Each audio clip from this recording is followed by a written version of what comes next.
working now? I need some parade. Did it do the thing again? It was on, but the audio for it was not going through.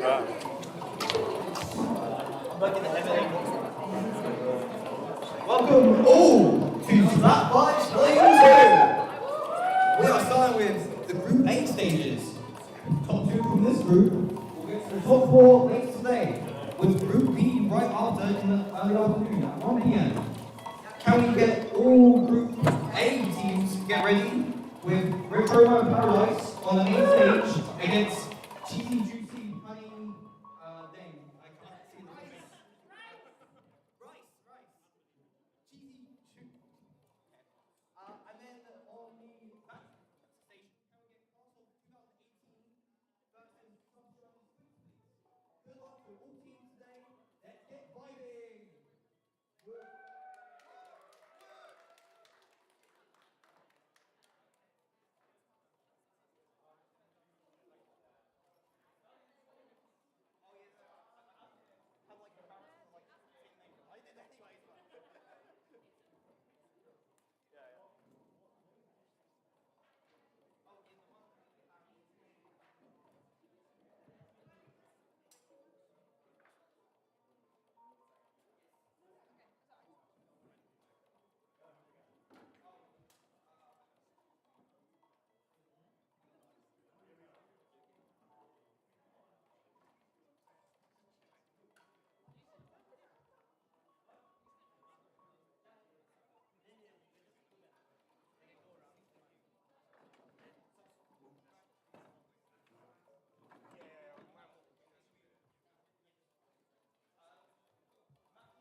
Welcome everyone to Splat Vibes Volume 2. We are currently getting everyone sorted out and set up and into the lobby.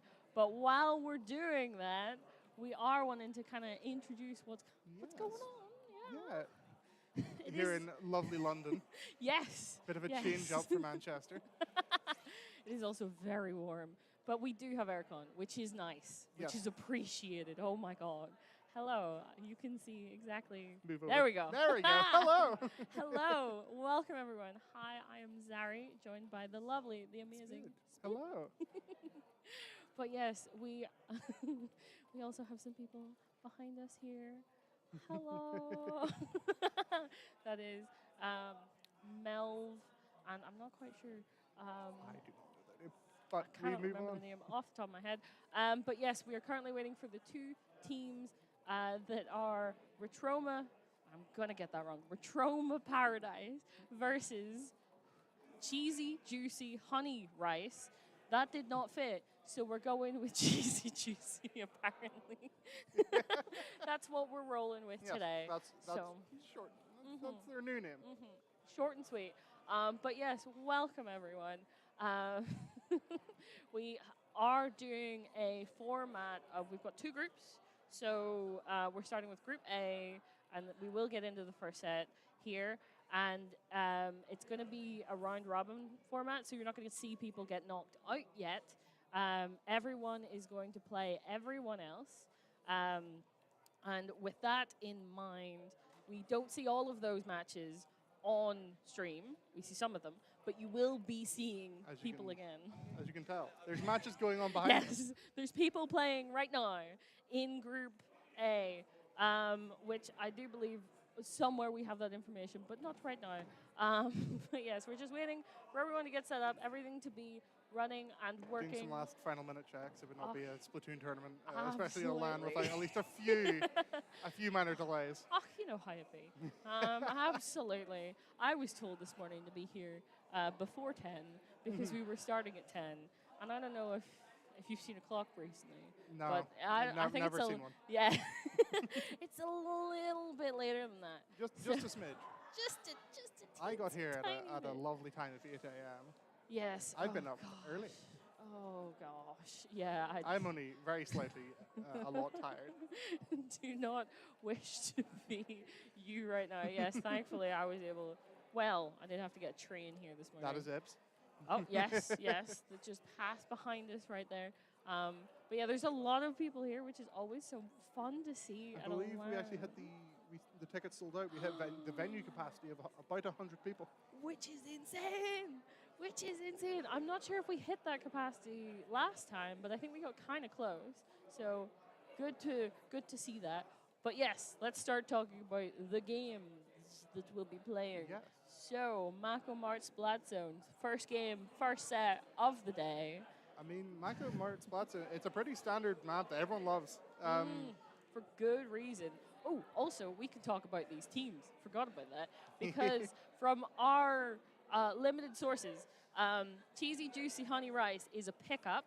Well, I think technically everything kind of is. Yes. But, and then Retroma are people who do know each other a little bit better. So Retroma Paradise is Harry XYZ, which is, why did I say that Americanized? XYZ, actually. Yes, indeed. Hyperstar, Acing, and Salty. And then Cheesy Juicy Honey Rice is cheese, funnily enough. Kotoha, Mimiko, and Plus. Indeed. We were talking about earlier, if you've ever watched any kind of competitive Splatoon, you might have heard the name Acing paired with a Luna Blaster before. Oh, yes, very much. They're known for their controversial pick, we'll say. We'll be democratic about it. And especially Mackmar Splat Zones. Blasters aren't the best for Splat Zones. Yes, and But especially the that second match, Yes. the Inkblot Tower Control. I think he means blaster control. But Indeed, yes. indeed, of course. Yes, especially Inkblot itself is very, like the ledges are at that perfect height that the Luna Blaster will just like pop a massive blast up on top of that ledge, and you're just, And if you're you're anywhere gone. near it, Sorry, yeah, afterlife. you're not having a good day. Definitely not. And it's also one of the a little bit shorter towers. Like, it's not a tall tower like you get in some of the other maps. So that does mean that you can reach it. But yes, we are. I'd imagine we'll definitely see some plays on that second game. Splat zones might be a little bit more difficult, but it's still, I would say that's still a very ledge-filled map. Yeah. But the zone's very big. Zone, especially with left stack and right stack. Blasters. Easily get many picks from there. It's Nakamura just as a whole is a very balanced map. It's going to be a lot of pushing back and forth. Yes. There's not so much like spawn camping. Agreed. Much to everyone's happiness. Yet Okay, again, we're so going to see plenty of people in the background. Let's start a little game on the stream. Every time someone waves at this camera, take a shot and try not to perish from alcohol poisoning. It's not even 11 a.m. And? We want them to still be here for Group B. There could be Australians watching this. Some, maybe. God. But yes, I'd say the majority are a little bit closer to home. But yes, oh my goodness. It's the weekend, you can day drink. It's Only if you are of age. Of course. Oh my Splat God. UK does not condone underage drinking. Yes, very important to specify. Oh my goodness, please be at least 18. Or have your parents' permission. That's how that works, right? Yeah, or 16 with a substantial meal. Yeah.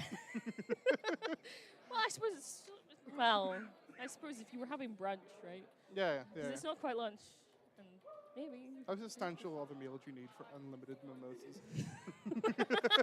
Quite substantial, I would say. Yeah. Yeah. Like at least an egg bar. Oh, 100%. 100%. We are still having some issues, so we're still waiting. I wonder if we're going to get into the first game before 11. I'm trying to figure out just by looking if it's an audio issue or if it's a connection issue. I have a feeling they do not look to be connected on LAN. So that's probably the main cause of issues currently going on. The fact that half the match are trying to connect locally. Yes, that might be somewhat. Perhaps. But yes, we have a crowd. We do indeed. Not that they realize they're on stream right now. Does anyone realize they're on stream right now? Does anyone? No. No. Okay. No one cares. We're not quite at that point. People of are the here to day watch yet. matches, not be in a crowd, of course. Yeah, everyone is No a stick, little only bit- throw. Little bit sleepy still at this point. I'd imagine, especially since there's no matches that have been played yet. Yes. So it does make a little bit of sense. I do need to remind myself to sit up because I am. Don't mind me. I am just that little bit smaller. Allow me to ingest my Mario mushroom. Thank goodness you still fit on stream. That is another wave to the camera. I'm going to get paralytic when I get Yeah. home. Oh my goodness, yes. Whenever, if you're watching this back, Spades, please, for the future, stop while you're ahead. I think it may be best course for people watching this to start with sips of cider or beer. Yeah, slight sips. Slight sips. Please, for your own health. Oh my god. But we Or can talk. alternatively, energy drink, and then you can smell through time. That is something that could very well, I suppose, be a course of action. But Have you ever right. seen Over the Hedge? I have, and oh my god. Or Futurama in the coffee cups? Yes, that is. We're not quite trying to get there yet. Yeah. Thank God. But I do have sheet of names So just thinking, while we are only slightly stalling, let's talk about some other teams. So we have mentioned two of the teams that are in the A bracket. Wait, hold on. Are all these people in? Yeah, I think this is the A bracket. That's A bracket. That's A bracket. Okay. Okay. So, we've talked about Retroma Paradise, which yet again, Harry, Hyperstar, Acing, Salty, and Cheesy Juicy Honey Rice. I swear to God, I'm gonna mess that up. Cheese, Kotoha, yes, Mimiko, and Plus. Right. Those are the two teams that we're currently waiting on. That we're getting to the point of everything working, hopefully shortly. But there's three other teams in the A bracket. Some of them might sound familiar Just if a you've little bit been familiar. around the scene for a while. Well, not even a while. Like No. just a bit. For example, Chewits. Have you heard of Chewits? Not quite mafia though, just sparkling flavor. Yes. Yes. That was because it's a mix-up of Spark, previous team, and Chewits. Yes. Okay, that makes. that's Oh no, just I enough. said sparkling flavor. It's sparking flavor, which makes much more sense. Let me double check, because that could be a spelling issue. No, Wouldn't be the first, but yes, we'll see. it is sparkling flavor. Sparking? Sparking? There's no L. Tell me there's no L. There is no L. It is Okay, sparking. sparking flavor, which They have the king of Spark. indeed. So that is Savage, Ips, Chris2, and Chano. Yet again, all names. If you've been, If you've been around, if you know the Present. community, especially the UK scene, you know these names. yeah, they Sorry, UK and Ireland. UK and Ireland scene. Where's Ips? I mean, they're in the corner of the camera currently. Oh, yes. They're Oh, just okay. sitting there, menacingly. And then we have UKC Diff, which doesn't immediately, like, yeah, UK Chabs, yeah. But then you start looking at the names, right? And then it starts with Ninja. Freaking Veteran hell. of the scene. Yep, Been yeah. playing since Splat 1. Snipes, Takimi, and Dude. So, you So- know, minor names. No, pretty Ah, yeah. major players in the UK Splatoon scene. And Yep. worldwide Splatoon scene, especially, like, Dude. Like, Yeah, well, yeah. that's where half the people here are here because of his videos. Like, Yes, we all know, Dude. Because we all grew up being like, oh my god, teach us how to play this oh my god, maybe I can enjoy Gal. Yeah. It worked on me. It really worked on me. Oh my goodness. And then people came to the stunning realization of it's Gal. It do be. So yeah, already quite stacked. These, like, well, these. I was gonna say these two teams have been like fighting each other, but they're a little bit different from how they were because people have gone from one side to another. Okay.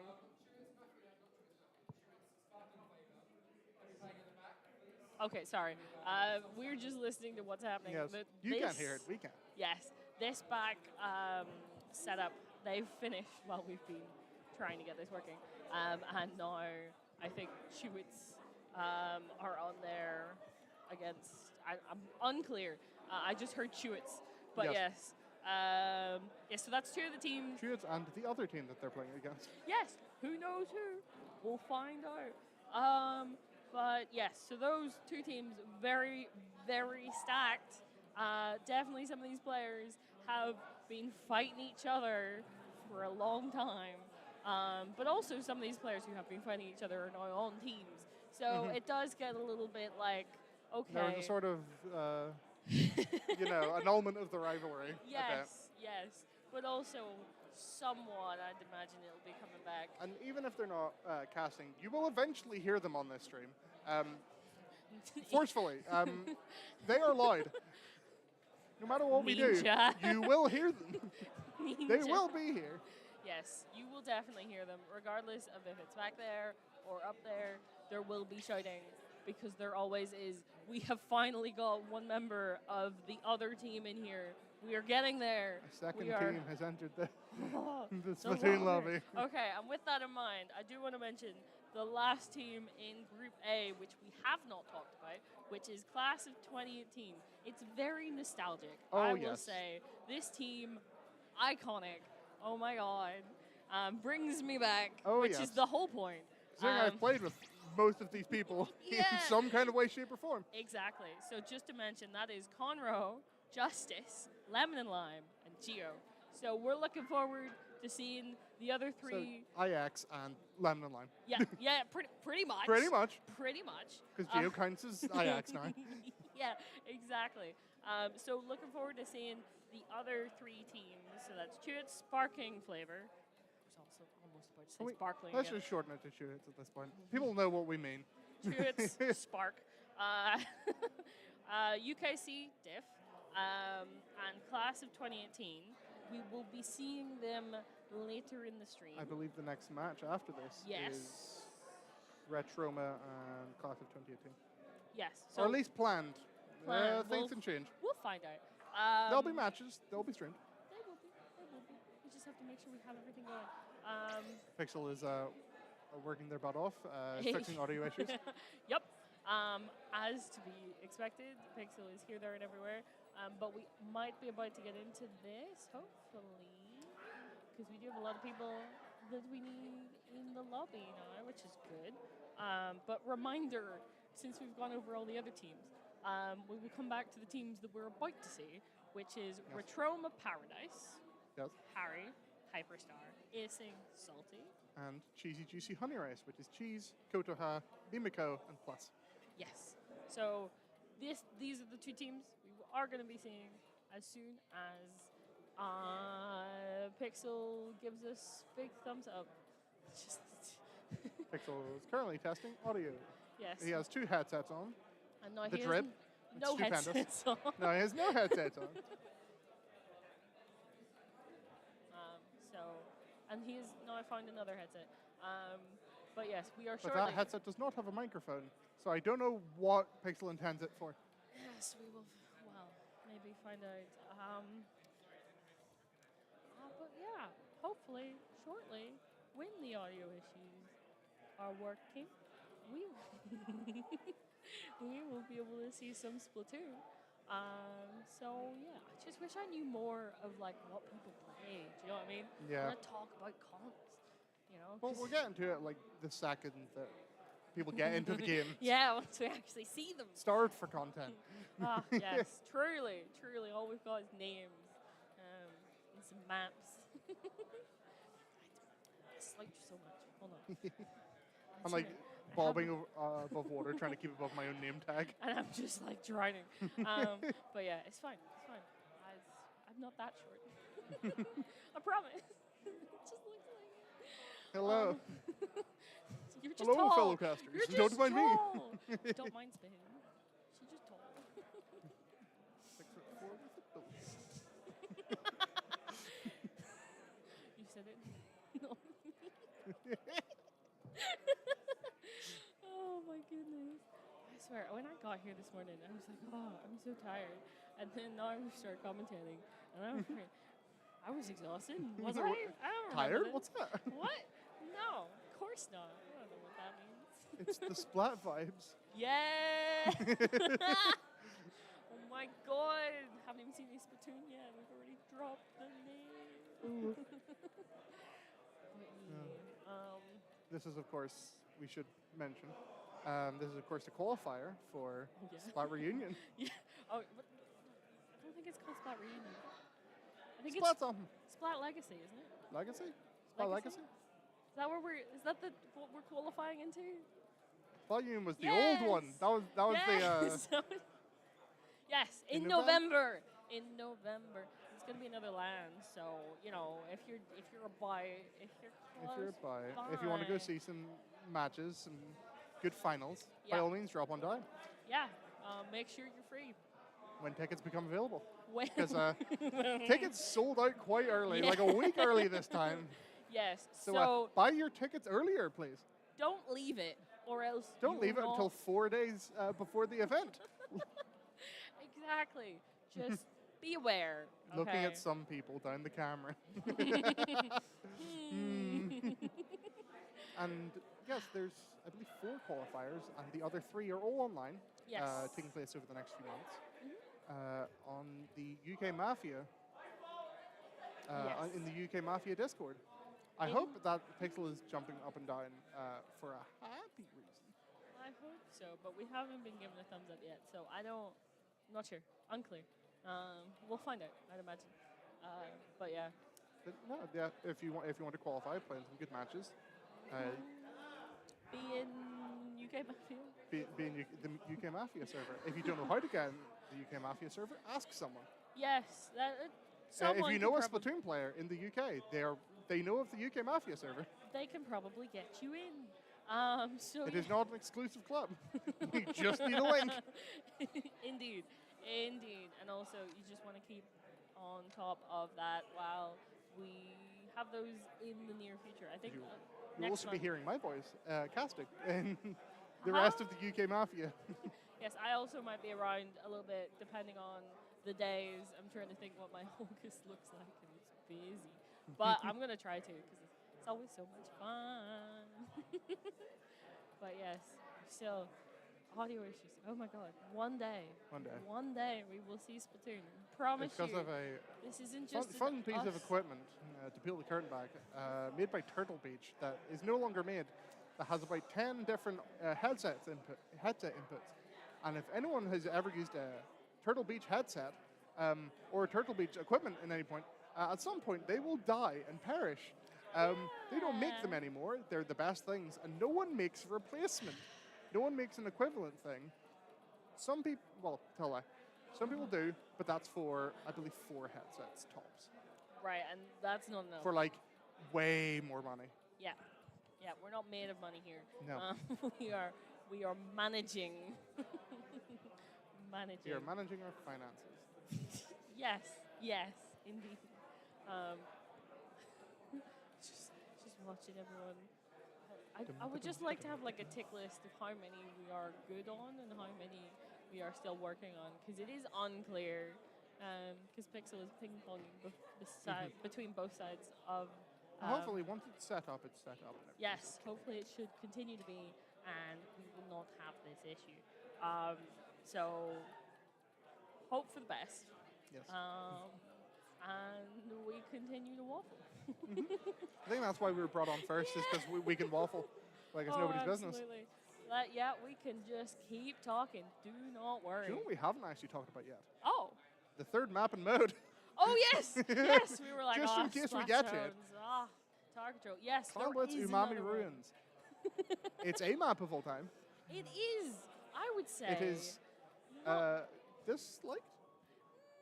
Yeah. I think that's just Clamblitz's reputation. in Yeah, general. Clamblitz's reputation precedes it.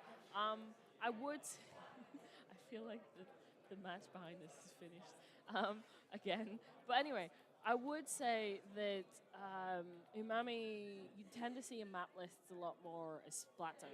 I would tend to see it Yes. as Splat Zones. You just, like, it's a Splat Zones map. It do be, but, every so often you get someone who puts Clamblitz on it. And it is very... Clamblitz, playing Clamblitz in solo queue public sucks. It's the worst. Because, weirdly enough, you can't really talk to your teammates or communicate or organize or really care in any way when you're playing with people you don't know who they are. Yes, you just... When you're playing in a team game, that's when Clamblitz makes sense. Yes. You can actually coordinate a push, get stuff done. You can have enough clams. In solo queue, it's just, cool, solo clam, yeet. Yeet, indeed. And then you're like, D-pad, come to me. Johnny, or someone with the name like Dan, or like... or you know, every so often you see some woomies knocking about. Yeah, or something like, there's clearly a family switch, and their name's like Dad or like Mum or something, and for some reason they're in X rank. You're like, why are you here? Like, raise your kids. Raise your children, please. Oh my god. But you know, lots of people can enjoy Splatoon. It's just like X rank though. Like that's commitment. Commitment to the bit. especially since you can lose ranks. No. Can't imagine coming back from like a grueling hard day at work like, oh, can't wait to play X rank. Yeah, especially Clambless. Oh no, that is not relaxing, in my personal opinion. You are allowed to have your opinion, but I would say that's Really- an interesting one to have. Relaxing Really solo engage in clans. balance of the soul, like play lo-fi music and then play Clan Blitz. Yes, so that you just kind of have, like, it comes into a bit of an equilibrium maybe, but you definitely need those lo-fi beats, or else it's just, there's no way. There's no way. You know, put on some like low binaurals, like vibe. Listen to affirmations. Play Clan Blitz.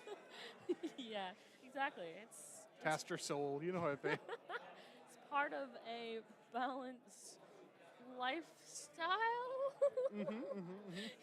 In the same way, like a balanced breakfast is like a balanced breakfast. Yes, a balanced lifestyle is Clamblitz and friggin' the ability to. The ability to not like boomerang controllers. Yes, these things cost money. So we should. Especially that one. This one costs money. I'm still on my specifically. day one Switch that has yellow ARMS controllers because they were the cheapest. Because I will not say no one cares about ARMS, but a very small few people care about ARMS. Yes. So it's cheaper on Amazon. Indeed. Just delete this in the background. Slacks is in the Twitch chat, just like fuming, foaming at the mouth. Yes, we should actually check Twitch chat. You're another great source of content here. We could be talking about you guys Yeah. while we're waiting. Say hi. Hi, Twitch. Hope you're doing well this lovely For the Saturday person wondering morning. where's Acing, they're currently waiting for stuff to get set up. They are playing in the next match. They are. Definitely sitting at one of the chairs in that general direction. Oh my god, Yes! we have a match! Yes! Okay, all good? All good, okay. You carry this while I Yes. fix this. Okay. Yes. We have... We are finally having a match. Just for a reminder, just in case you forgot in the past 20, 30, 40, 50 minutes we were That's talking, good. it is Retroma Paradise, which is Harry XYZ, Hyperstar, Acing, and Salty, versus Cheesy Juicy Honey Rice, that is Cheese, Kotoha, Mimiko, and Plus. Indeed. Shortened to Cheesy Juicy in the graphics. I've just remembered, I have not done this in a while. How do I put it on default? Do it for me. Wait till I get in the match.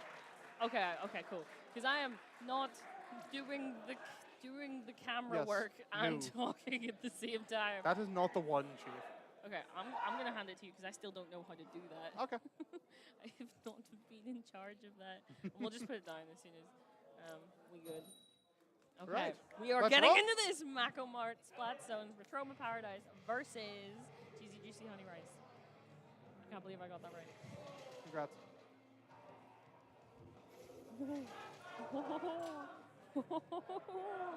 It's already on auto. Nice. All right, you'll love to see it. Okay. So, shocker, we've got Acing on the Luna Blaster, Hyperstar on the Pen, Salty on the NZAP, and the other one on, on the Octoshot. Yes, we've also got. Ooh. Okay. Never mind the weapons. We're cracking on.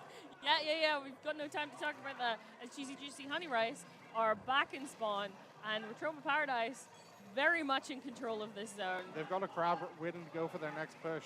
You can see Acing there doing what Luna Blasters do, just kind of chilling on their ledge, paying rent, as it were. Paying so much rent. Yeah, definitely. And Acing, once again, going for just getting more. indeed, Never mind. that was unfortunate timing, but that works. That works. Retroma Paradise are just like, you're not getting out of this spawn.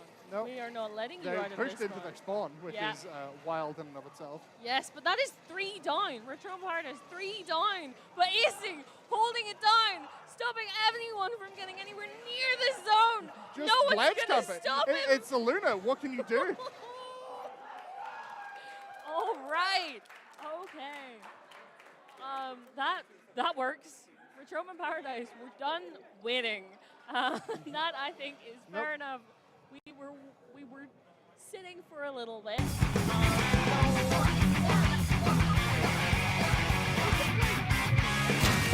Guitar controllers. Yeah.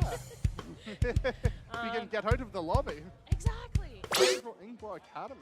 Indeed, that is where we're headed to next. And this is a best of 3, so all they need to do is win this one, and then we're moving on to the next game, or the next match, which would be, I do believe Retroma are not moving. We'll see them next match regardless. But yes, they, with that Luna, they are situated well to take this. But Juicy Juicy Honey still, Rice, Juicy Juicy Honey Rice still did have that range blaster. If they were able to space Retroma Paradise out a little bit more, then maybe they'd be able to slow it down that little bit. It definitely was a case of Juicy Juicy Honey Rice, which will now be shortened to CGHR. CJHR just walking in way too quickly and not taking into account the blaster that was killing them. Yeah. If you stand on the ledge and there's a Luna blaster, sorry, you're going to the shadow realm. Sorry. But yeah, so careful. We still got very, very similar weapons. I feel like I didn't even get the time to really look at them. Yeah. That pencil could do this. The pencil is very strong. Has been since it came out for it.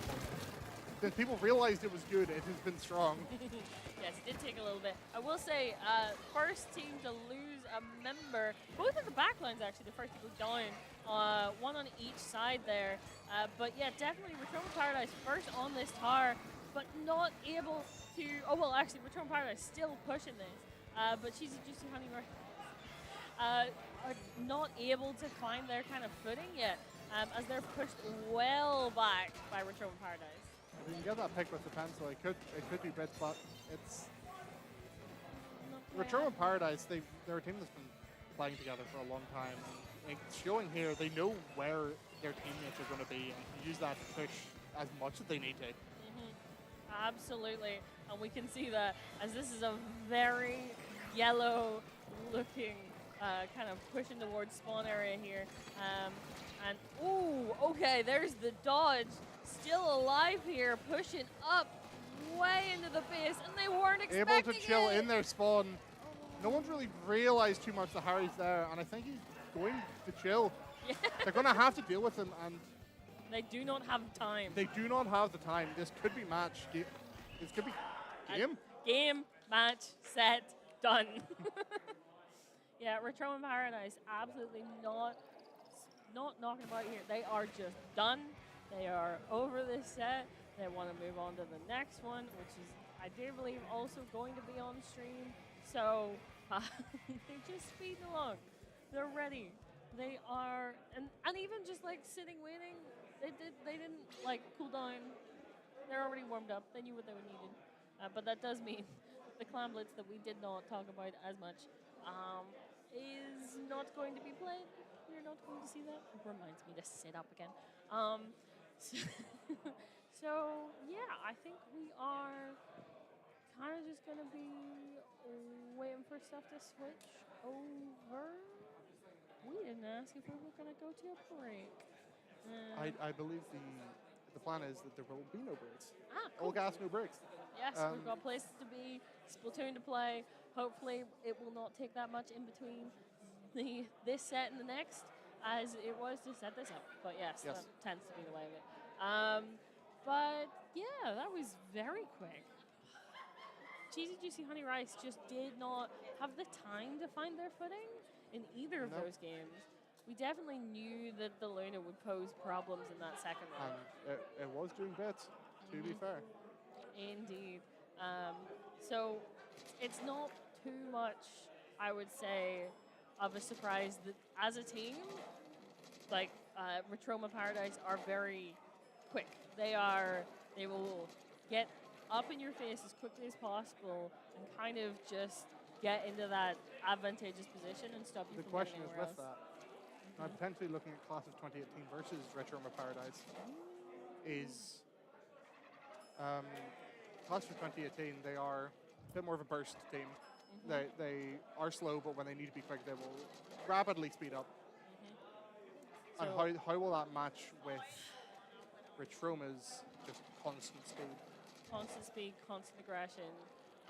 Because you've got that the splatter shot and the Luna, which are just they are always pushing, always looking for any weaknesses.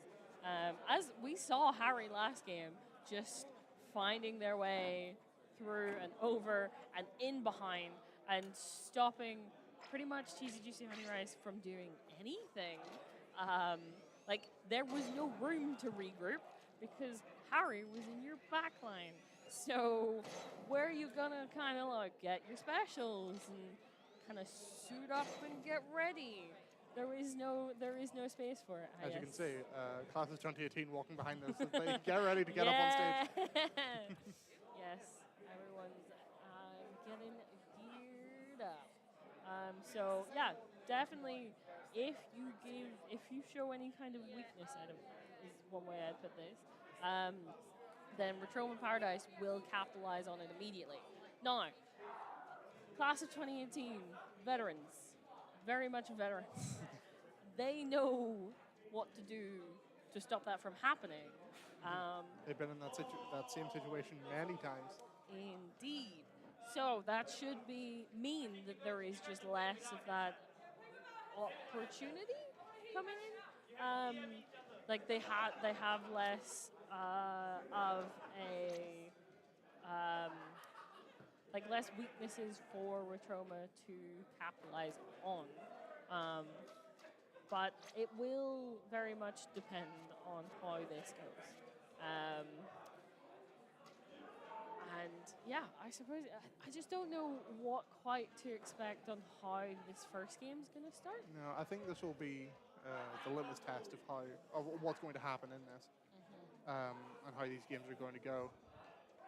It is to be said, Return Paradise have just came off a game, whereas Class of 2018 have been sitting back for a bit. They had a game in the B stage already, but Retroma are definitely going to be more warmed in Class of 2018. And they've already got the ball rolling, really, because of that first set and how quick it was. Now, also, yet again, they are warmed up, but that set was quick.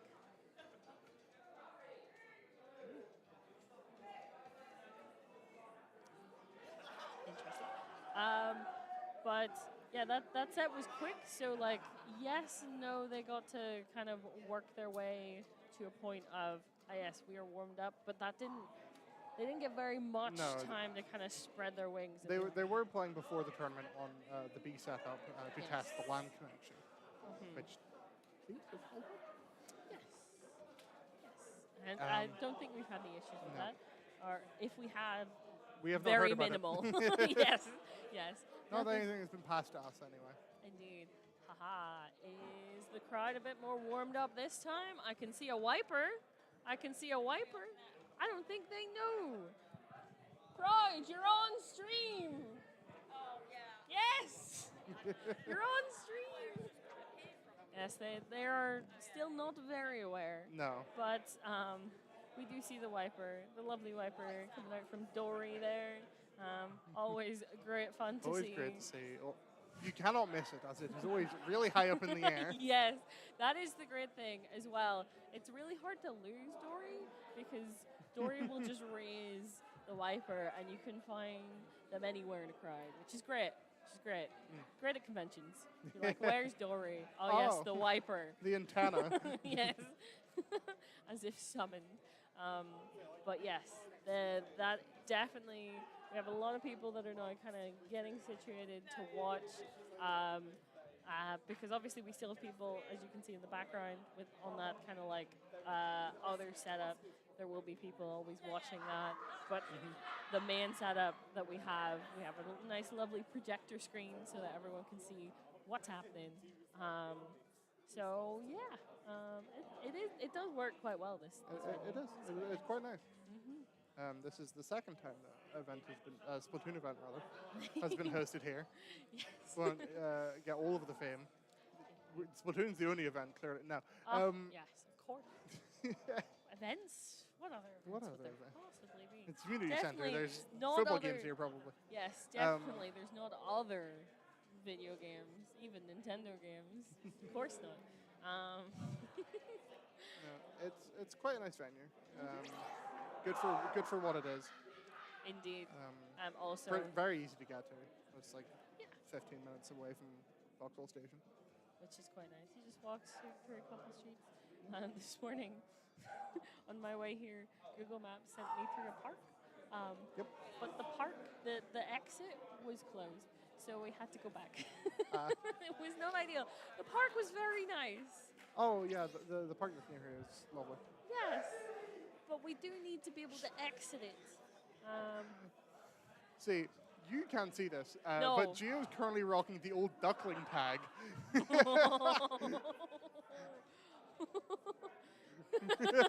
There is also, if you missed it when they came past, there is also the oldie duckling. Yes, Um, from days past. As we said, class of 2018, our veteran players. Indeed, indeed. And they come with their own mascot, which does work well. It used to be a team I was on. Yes, you know this I very know well. this very well. But yes, if you were around 2018, 2019, you just That was the UK. vibes. That was the UK's scene. That was the UK's logo. Yes, that Was was this little inflatable duck? That was not little. It was this sizable inflatable duck. sizable. Yes. That was signed by the creator of the game, Nugami. Yeah. That signature has wiped off quite a bit because it's plastic, and of course it did. Yes. Of course. But it was Nagami did sign it. Can confirm. That is why I brought my flatmate's dog here, not mine. It's like, hey buddy, friend pal, can I have your dog please? And they were like, yeah, sure, here you go. But yes, as we're talking about this, we're getting some more players in. We are slowly getting there. We have a few tech issues again somehow. I think You love it's to just see it. the switching in of the switches because obviously. It's from Retro Paradise who were just playing. Oh, yeah, I don't. that's true. I What has happened? Very questionable. But as per usual, we know very limited information on what is happening. Gio will tech probably issue. be the backline. I know that much. Lemon Lime will probably be on some form of Julie's. Conroe on either the try or the octo shot, and from knowledge, Justice will more than likely be on anything that has an inkjet. Yes. If memory serves me, that's what they play. That does make sense to me. I will be intrigued to see, like, the exact picks coming out from them, but those are generally what makes sense with these players, and what we would expect from them. So definitely, we're getting close again. How about, since we haven't even talked about the new maps. maps. Yeah, we got some. All right, let me grab the magic piece of paper. Aha. Right.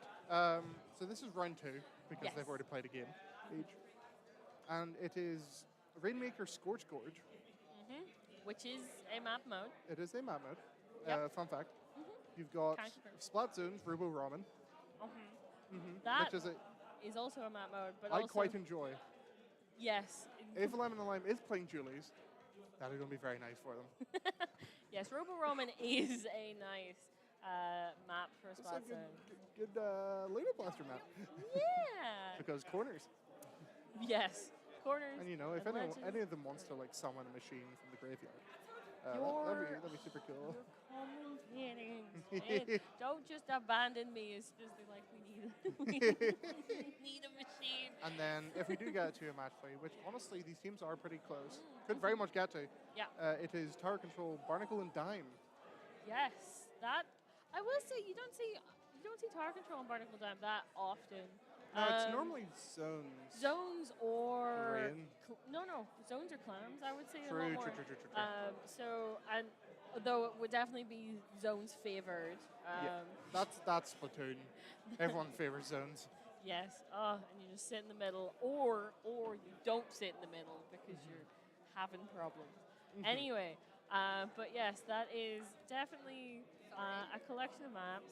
I'm looking forward to the Robo Roaming one. Those ones tend to be very Sorry, what's your express opinion on Scorch Gorge Rainmaker? right. Okay. From the heart, from the soul. From What the is heart your and opinion? soul, I personally, I'm not a huge fan of Rainmaker and Scorch Gorge. I do appreciate that it's like one of the maps that Rainmaker is alright on. I don't particularly like Scorch Gorge. I do find that Clams, for some reason, I like that a little bit better. But like Clams, as we've talked about before, does have a reputation. Yes. That it carries with it I everywhere. do enjoy on Rainmaker variant the shots you can get off with Inkzuka, especially around corners, above ledges. Yes. It's very nice. It has a lot of like good angles to hit Yeah. because it's a very flat map with a few bumps. Like it's not anything. You can see who's coming at you. Yes. Whether you can deal with it is a different question. But That does depend. It really does. But yes, it's definitely, like, I understand its appeal as a Rainmaker map. I would say, personally, like, yet again, opinion, I do prefer Undertow, but that is not, like... our opinions are not the opinions of Splat UK. Yes. We do not represent the company in our morals and values. But... but I would say that Undertow is also like a Rainmaker map. Do you know what I mean? In the same way that Scorch is. Yeah, but I very just, much agree on that. It do be like that. Splats and Rubu Ramen. It's a juicy one. It It's is. new-ish. Yes, new enough. Yes. Yeah, I don't know at this point what my cutoff is for new. Yeah. Still. Splatoon 3. When Yeah, that came, all of everything's it. new. All of it. It's all new. What do you mean we've got a freaking drinks machine? Anyway. I'm just thirsty. But, yeah, Robo Ramen it's a nice map because you do have those underground kind of ways that kind of separate out the fights, because that means that you can end up having fights on the lower sections. And it's kind of the way, this is gonna, my memory, what is that map called? Is it the gym one with the rock climbing walls? Muscle Forge. Muscle Forge. Muscle That's Muscle Forge. Forge Fitness. Yes, it's got a certain level of Muscle Forge without feeling like a freaking, I don't know. Muscle Forge always felt like a triangle to me. I don't know if that makes Yeah, sense. no, that's understandable. Yeah. It's Muscle Forge with less of like that right side getup you can do. It's still there, but it's a lot more difficult. Yes, and also with the that kind of grading is less of like, it's not a grading, it's like an actual walkway. And that means that it's kind of like, that is your way in, and like that is what you need to defend in a way that's kind of different from how it was in Muscle Forge. Because Muscle Forge, you're like, you have a tall, tiny room halfway over to the snipe. And perhaps the sniper can be like, okay, I'll keep bombing this, stay away. But Don't mind me. leave me alone. But yes. Junior players like, don't mind me. Don't mind me, just some bombs. Just ZR some button? bombs. What's that? No. Oh, big ink tank? I don't. It's the same size. What do you mean? It's just my bomb ink tank, you know? Yeah. I have a gun? I don't know about that. But yeah, so like it's definitely, it's got Muscle Forge vibes, but in a really good way. I think it's very much an improvement on Muscle Forge, is where I was trying to like lead this conversation to. Definitely so. Yeah, it is. I really enjoyed the map. improvement. It's Yes. It's very fun. Yes. So we're definitely getting those two. But we might get Barnacle and Dime Tar Control. Like I think that is a lot more likely than that first set. Yes. With these two teams. I do think that any Tar Control map or Droma Paradise are going to do quite well. just because Blaster and Blaster doing Blaster things. Blaster knows what That to and do their, and how to their do. standard comp seems to include a bubbler. Yes. So, like, It makes sense then that they will, if it gets to that point, it is an uphill battle for class of 2018. If we get to that game 3, if they don't take both first 2 sets, or 2 matches even, it's going to be difficult for them to win that tiebreaker. I would love to see the off-brand Julie, Imperi Julies from One and Lime too. That'd be fun. It would warm my heart. Indeed, and especially because you don't see it very much. No, it's not the most normal of. Crab good. Weirdly enough. It's not. I want to say standard. It's not standard fare. No. So yeah, love to see some. Like you always love to see some slightly different comps, right? Like, we love. Like as much as a good coordinated team with a locked-in comp is nice to watch. You know, it's lovely. Yeah, we want to see some silly goofy picks. Just a little bit, you know. There's something the enemy might not expect for them off the game. Yeah, that's what. And to be fair, that can work really well as long as it's strategic. Need some strategic silly goofy picks. Yes. I think that is. Yeah, don't throw like that's bad. Please, but you could, you know, just stick a little something in there that we're not expecting. Right? Yeah. A little variation of a weapon or something for a unique strat. Yeah, that'd be great.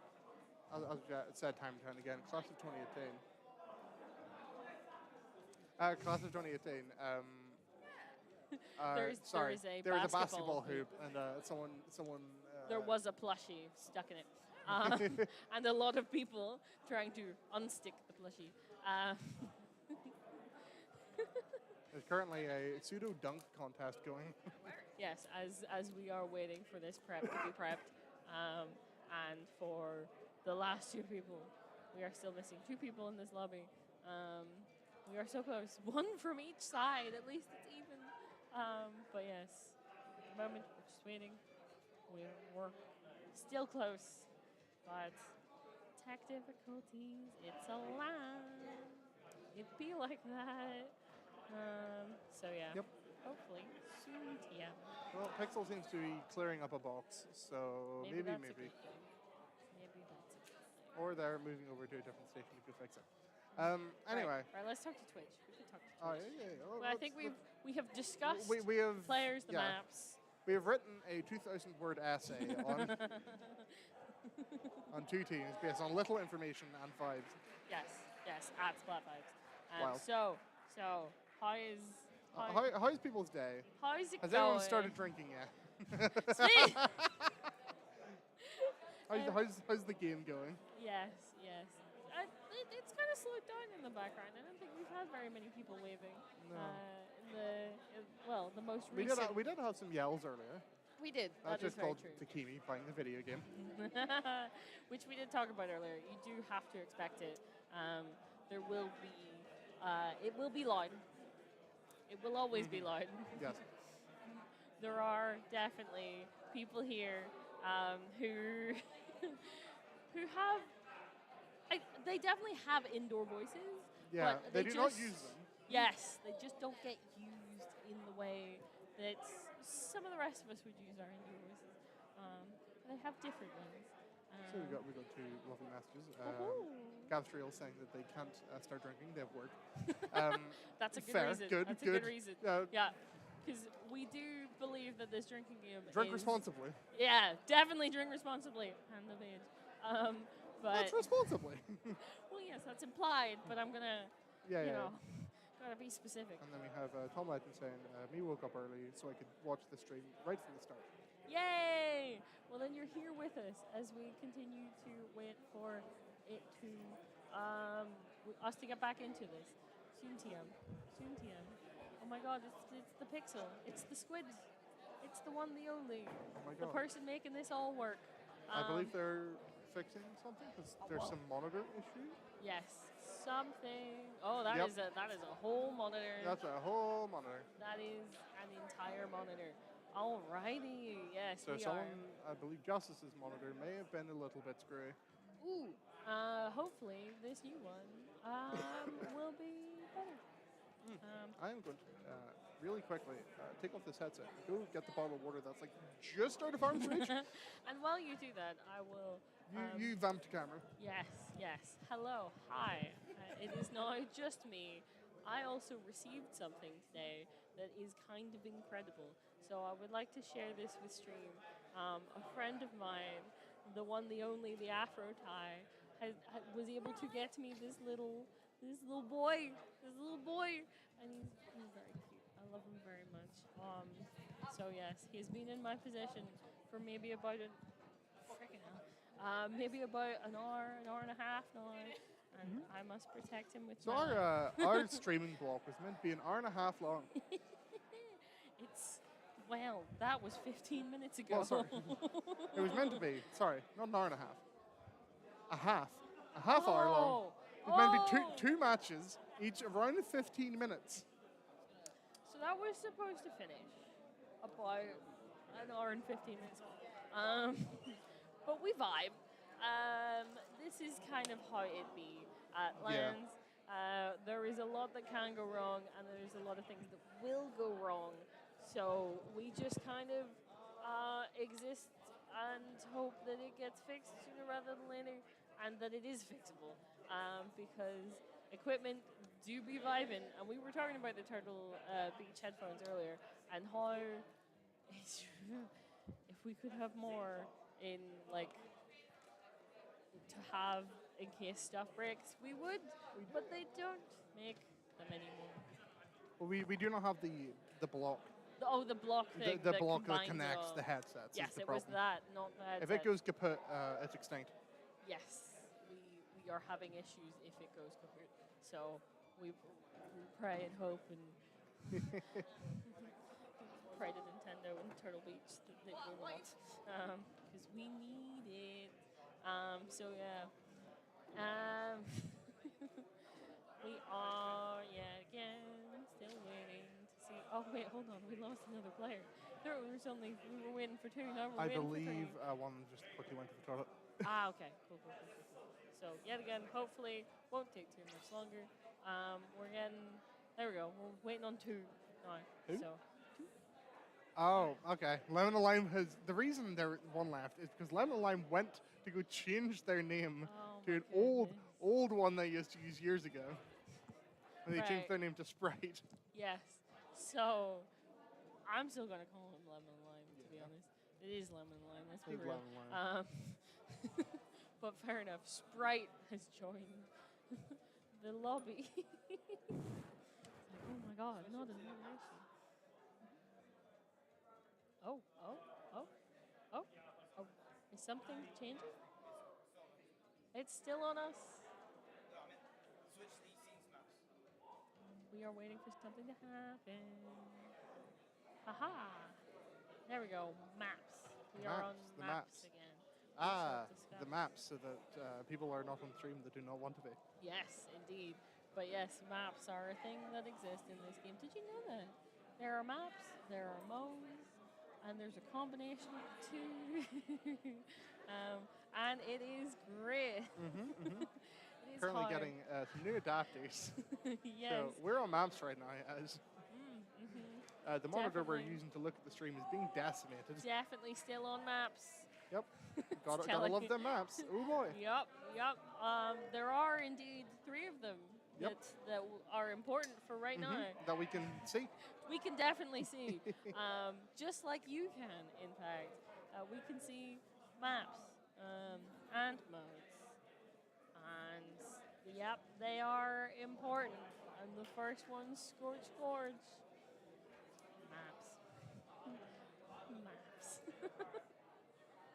Maps. Maps. If you can turn the camera back onto us real quick, I can recenter. Is that all good? Hopefully Alright. it is all good.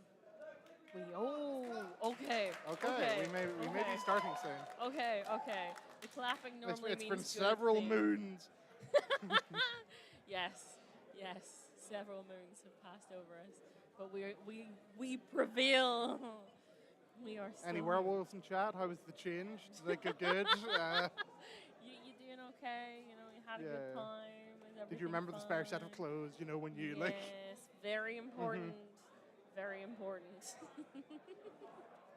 But yes, we are collecting people almost all. Oh yeah, I keep thinking it's the other controller, and it is not. It's just a random pro controller sitting beside us, unconnected, just there, just vibing. It's standing. It just be chilling, you know. But yeah, we're so close, so close. Oh my goodness, one more player. So close, and then we can play the video game. The video game that we're all here to watch. Yes. And some of us are here to play. Yes. And some of us are here to talk about it. Yeah. Well, technically, we spend a lot of the time waffling about anything. Oh, yeah. But, you know, we also talk That's why about we brought it Splatoon. early, because technical issues. Yeah. Never brought on right at the end. For when we're Yes. actually, like, trying to be serious.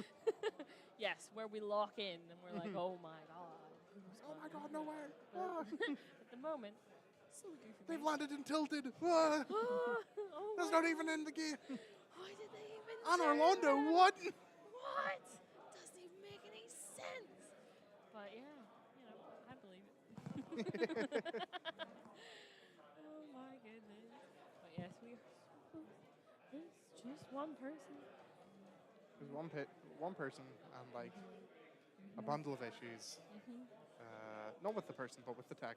I will. Good to specify. Yep, Thank you. Just in case. Oh my god. Yes, it is. This is a Splatoon tournament, not therapy. Yes, I can agree with that. It is definitely a Splatoon tournament. Even if some people may pop off and treat it like a rage room. You know how it be. If you've ever been to a Splatoon tournament before, you've probably Yeah. heard some things. At some point, Switch Dock will land on the floor because someone won't have realized that their headsets are connected. Yep, and up they get, jumping. It definitely happens. Seen it before. Okay. Reminder: Retroma Paradise Yes. versus Class of 2018. Yeah. That's not terribly far from when I left high school. Back before the dark ages. Yeah, I should not specify when I left. You're old. Secondary school. I don't know what you mean. We are not going to discuss my age. We're going to discuss the Squid Game that is Yes. right in front of us. But yes, definitely a newer team with Retroma. They have been. Oh my goodness! Never mind. We're not gonna get into that discussion. We do have a full lobby, and we need people to tell us we're good. Yes, we do seem to be good to get everything set up. Okay. Cool. Please, no one disconnect. Cool. Okay. Yeah. We just have to make sure that people are in the correct teams. There we go. That looks about right, doesn't it? Yes. Just Yes. double checking for my Thank own goodness mental for health. team tags. Yep. Because they do make it easier. We are good to go. Alrighty, let's second set. Let's see what we got. Okay.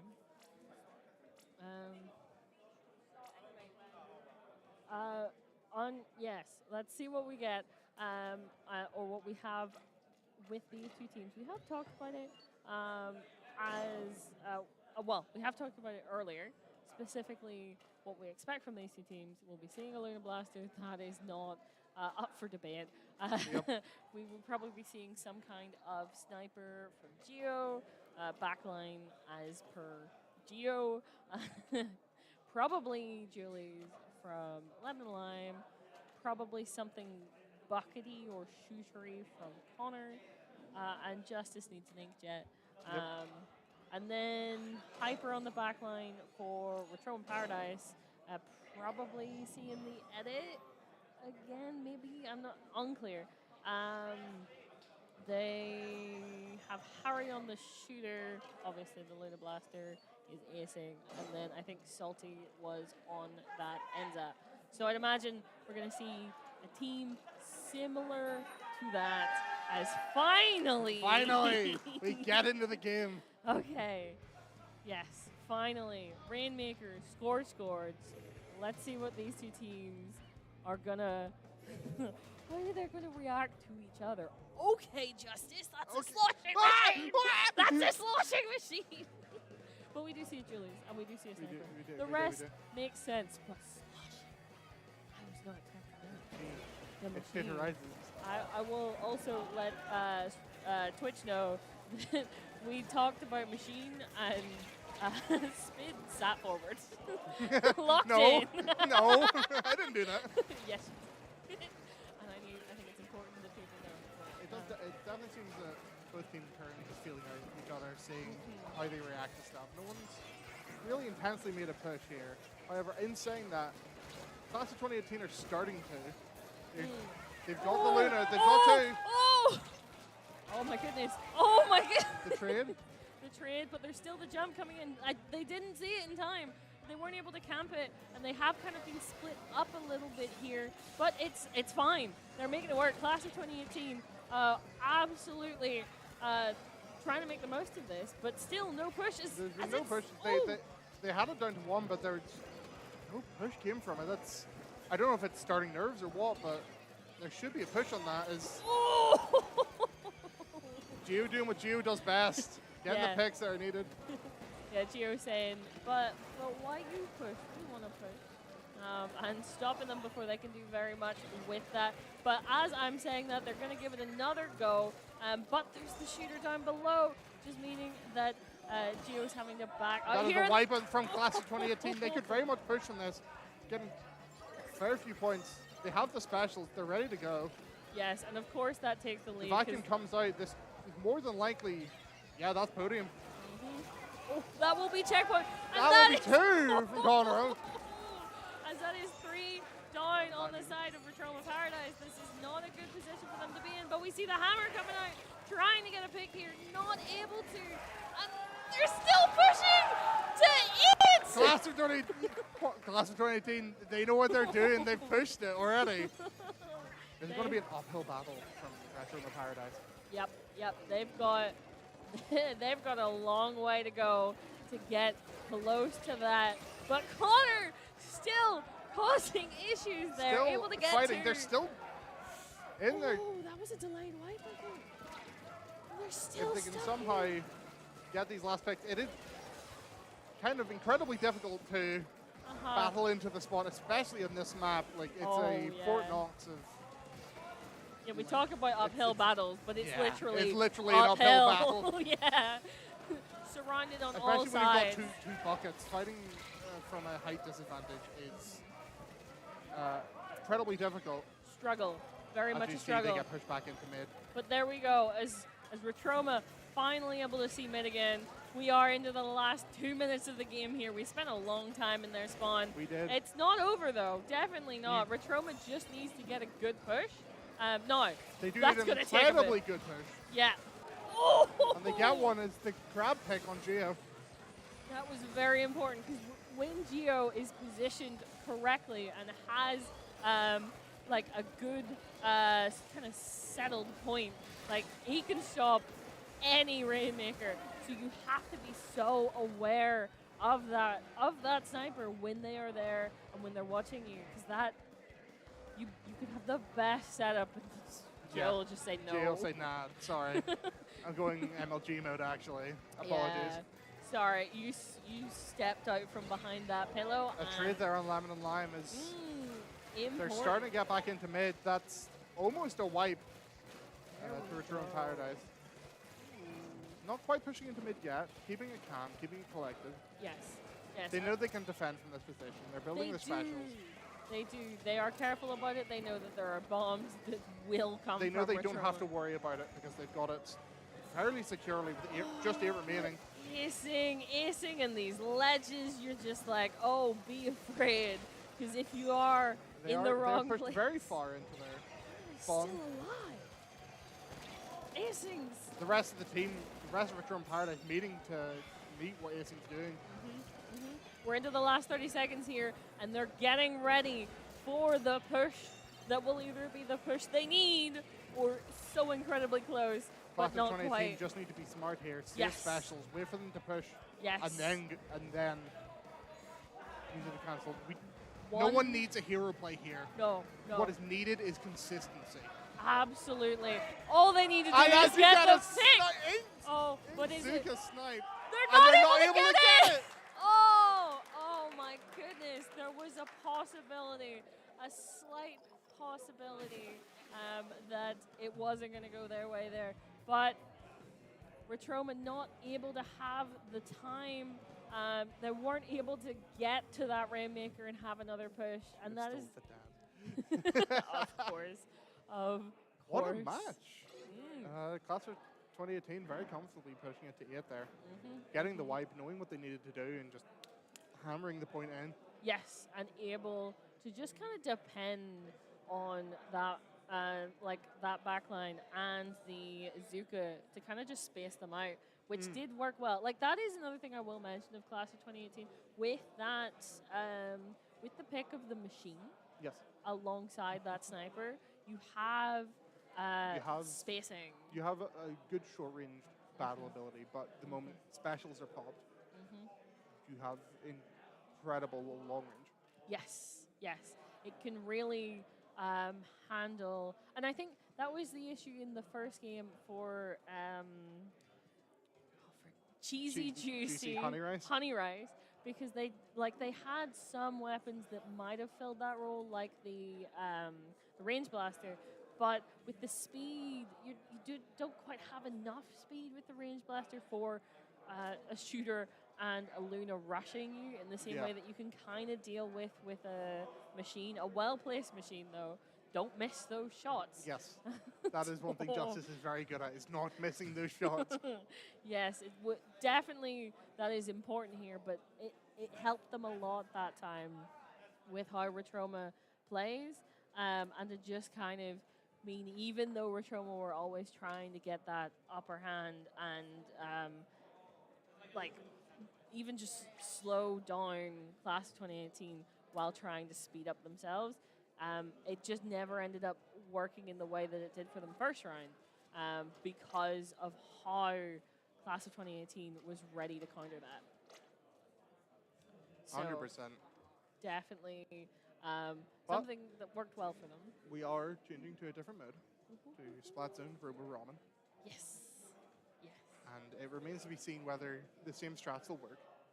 Splat Zones, to be able to contend, you need that short range battle. Yes. It all depends on how well.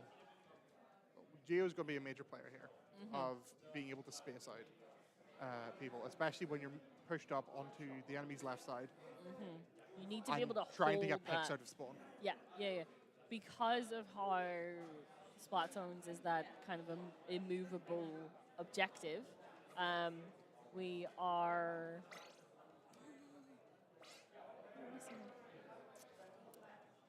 Right, we're just having a little issue. Okay, we're good. Thank goodness you can go back. Yeah, you can go back now. Oh, thank goodness. I that was have a good addition. controls, and I didn't. I started the match too quickly. We lost a person as you press A. So not ideal, but yes, as we wait for everything to be okay, and we do have all players. Am I good to press A? Am I good? We are unsure. If I can have a okay. Okay, we There we have a nodding pixel. I do believe that that's a yes. And all of the players are still on the teams we set them on earlier, so we are all good.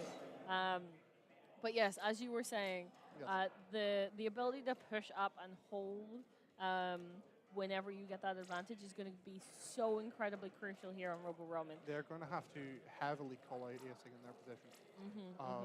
Because acing in that back, like if you don't notice them coming in for a flank, like Yes. they can just ruin your entire day. So you do have to be so incredibly careful. Because this is a very vertical map. Yes, yes, it is. And that sometimes, with certain verticality, can mean that it is easier for certain flanking weapons to kind of make their way over and make their way around when you're not looking. So you gotta be looking. Definitely. And that will be crucial for Class of 2018 here. Because we saw this earlier from Watroma, from acing and Harry. Both of them Yes. can be very hard to pinpoint. 100%. You lose them for a second, they're in your backline, ruining your day, and you just kind of have to be like, well... It does remain to be said that with that combo of Connor and Justice both playing buckets, if each of them gets a hit, that's a kill. Yes. So if they can pair up more often than not, they're good to go. Yep. Absolutely, that can work well for them. No changes here coming out from Watroma, and... A change on the charger. Yes, well... Charger and also The machine. So the charger makes a lot of sense, because what are you going to do with the... And going for another Inzuka. Yes. Does make a lot of sense here. That is immediately 2 down to Class of 2018 from the get-go. Yep, that is not ideal for them, but Watroma know what they want to be doing here, but they have not kind of secured the ability to go over, but that doesn't... I would have said that doesn't matter, but acing is trying to find some utility there, able to get a pick, but just it took that much longer. No one else was there to support, and while acing was struggling to get up on above that ledge, Class of 2018 set up and almost secured a full wipe. Indeed, but this was what we were talking about earlier, pushing up just that little bit further. They did have to back up because they lost Connor, so already we're seeing this zone flip right back over again with Watroma Paradise still in the lead. So absolutely, this is very much going to be this kind of game. They do have drinks. They can go in from this. And I believe that's what they're going to try to do. It seems very much Class of 2018 strat is get drinks and go. Oh, yep. But and that does mean you'll be back almost immediately, but you still need to get the picks. Even if you can, stop zone, it does not mean you can do anything about it. And it does seem that Class of 2018 are hard calling where acing is at all times. Which, to be fair, is important. It's especially very important. if you can get kills like that all just match and line up together. Especially if you can just immediately cancel that special. Yes. Acing is using that squid and just go up. Go up, get 1 or 2 kills, and then leave. Yep. If you can cancel that, that's incredible stuff. Because we were talking about how much of a problem having acing or Harry in the backline, but by design of Zipcaster, if you can use it correctly, it immediately means you're in the backline. And that's a pick from acing, giving them a full reign to go in, but the bucket! It doesn't matter. The bucket can hit over ledges that the blaster simply cannot. Yes, the blaster. We do have to remember. A wonderful roll and pick from Sprite there. Lemon lime. And as there they battle we over the go. zone, Class of 2018 still keeping it, getting the picks. It seems that Watroma Paradise are rustled a bit. Yes, They and need they to do get not have special. time. They need to go in now, otherwise it's going to be game. Oh my if goodness, they can there's keep still so zone, many they've of won. them. And they do! As we see the normally timid and quiet Geo popping the fuck off. Yes, we see that, but you will have probably you may heard not have. it. Yes. So yes, absolutely. That is the end of our second set there. Yet again, we only got 2 games there, but definitely this was a lot closer than the first set, as that It was back and forth. Oh, Definitely definitely back back and forth. Both of those games. But But class of 2018 showing that their they're experience, veterans. showing that Yeah. they know what to do in those situations. When it got to that stressful point, Retro Paradise seemingly, not to speak for them, did not have that patience needed to actually wait a bit. It's okay. It's okay if you lose a few more points if you get to the zone in the end. If you're able to like center everything back together and be like, okay, right, now this is the moment. This is the time we need to go in together and make this work. So absolutely, there was just that little bit where you could at least slightly tell when it comes to class of 2018, that they did know Every that time they win, they go up a year. yeah, exactly. Another. But yeah, so definitely they. I do believe that if Class of 2018 won their game Yes. down there at the B stage, that is them through mathematically. I am unsure. Well, I it think, remains to be seen. I But think they do need to. It depends, I suppose. If they played. Well, no, they would have had to have played either Chutes or UKCD. So I do believe so. If they won that, then I think they are probably through after that. Wow. So remains to be seen, though. Indeed. oh, I believe we're Correct. actually Yeah. switching up. Correct me if they're I'm wrong. switching I up was going to casters. say that we are going to switch over. You will more than likely got tired of both of our voices at this point. Yes, we have been talking for a while. Yes, a voice with a different nationality might be handy, as I believe we're swapping at some point when they get here to Jason and Crystal. Yes, I do believe they If are they can be going to summoned from the depths. replace us, but I am unsure of where they are currently. I hope that someone There is is a looking for them. less than zero chance that they're. Speaking of Jason. Speaking of Jason. Speaking of Jason. We are going to be switching You're up over. next. Yes, you're up next. Are you aware of this? Good. Yes. Good. If you can find Okay. Crystal, Yes, we please will find Crystal. go get them. Yes. Cool. Okay, that's good then. There we go. We do know where our new commentators are. That is always good to know. But with that in mind, I do believe we are going to go to a short break. Maybe. We may just rustle some Or we headphones. might just be like, Oi. here you go. I'm not sure what we're doing for switching commentators specifically, but I am sure we will be told, or maybe not. Maybe it never will know. just be a. We never know. We'll find out. Well, when they come back. When they come back. When they come back, we will definitely find out. But yes, also everything's still shortly getting set up. Oh, there's another small issue. Small. Well, it is LAN. It do be like that. And when you have so much technology, you're like, okay, this needs to do this and connect to this and do that. So many things can go Square wrong. root the hypotenuse, all this. Yep. Yeah. And you're like, I'm not here to do math. I'm here. Neither am I anymore. I'm here to talk about Splatoon and watch some good Hey, play. look, it's Jason and Crystal Oh in my the background. No way. Wow. goodness. Who'd have thought? What? Jason and Crystal. Yes. Okay, cool. That's fine. When you're ready, we'll be ready. But yes. Yes, there we go. Okay, great. 'Cause I do not believe we have a switching over screen, so I think we just hand you the headset and you kind of figure it out. But I'd imagine we will do that now. Yeah. Yes. After the Next round. What? That's not. No. No. We've already done too No, much. We've we- talked for an hour and a half, Pixel. Please. We've been here for a while, Pixel. I do believe it's other people's turn. Yes. Yes. Okay. Sharing Cool. is caring. Okay. Yeah, Cool. we're We're going to going switch. to switch.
playing with Mr. Egg later, right? You're playing with Mr. Egg. I'm playing against his team. I don't know who's on his team.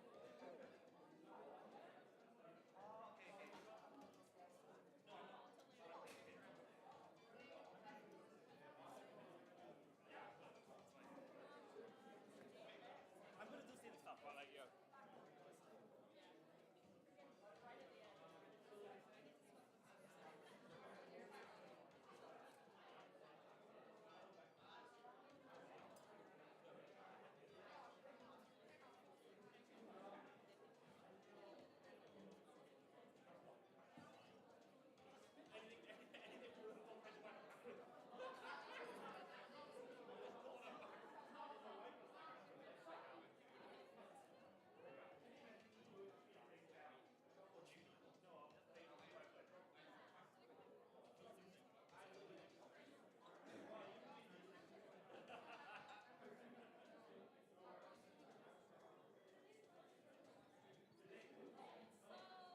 Ah, well, hello. Yo. Welcome back, everyone, to Splat Vibes Volume 2. My name is Crystal, if you couldn't recognize my voice already. And I am once again joined by, well, we have a few friends with us, but I am once again joined by my lovely casting duo from Breeze. Jason, Hello, everyone. How we doing? we are back yet again for Splat Vibes with our little friends. It's Yeah, very fun. I brought KK Slider with me today because Oh. he's chilling. And we have our beloved teammate with us as well. For fans of the Ming Dynasty pickup group, we have Lemon. 7890. Which is very 7890. faded. Yeah. But yeah. Okay, so we are here to continue on with our morning group going on to round 3. So we have Cheesy Juicy Honey Rice versus Class of 2018. What are your opinions on some of these teams? Because I know at least on Class of 2018, there are some team members we might recognize, and I believe we actually casted one of their games during Breeze. Yeah, the Class of 2018 has some seasoned veterans on their team. They've got players like Conroe and Lemon and Lime. They've been around for ages. They've got like a plethora of Lemon experience. So I can't see these guys losing to Cheesy Juicy Honey Rice. I'm never going to say that right once today, am I? But yeah, Conroe's team already beat Return of Paradise, so they've essentially locked in that C2, provided they beat Cheesy Juicy. So yeah, they should sail through the set pretty comfortably. Yeah, and I mean, we watched Cheesy Juicy play earlier against Chewett's Mafia Sparking Flavor, and they did look pretty put together, but obviously it's going to be tough to beat out some of these higher tier teams. Now looking at the map pool that we have, still a BO3, because we are still in group stage. We have Shipshape TC starting off into Mako Clams, and then if we do manage to get to a Game 3, we will be going to Crab Leg Capital. Now, obviously, some pretty common map modes that we tend to see in comp at the moment. TC Shipshape, I know, is a favorite for a lot of people when it comes to comp. So what kind of things do you think we want to be seeing these teams running to be able to take full advantage of this map mode that we're playing? Well, I'd like to highlight Class of 2018's very dive-heavy comp. They run a we've seen earlier, they run Trinovo Machine and Vidole, supported by Geo's custom leader, which is a very dive-heavy comp. They sort of just let Geo sit in the back and just chill while they all run at the enemy. So on TC Shipshape, which is a very snowbally map, that's going to fall into CO 2018's favor, I think. Yeah, definitely. And I mean, it's going to be very exciting to see these two teams. We have, like you said, seasoned veterans in the competitive scene for many, many a year, going up against some newer faces that we haven't necessarily seen before. But we will be getting into the game very, very soon. Having a look at these team comps, obviously, there is kind of an expected team comp that we're expecting from at least Class of 2018. But Honey Rice, we haven't really seen much of just yet. So I'm interested to see if we get anything kind of new and special, you know?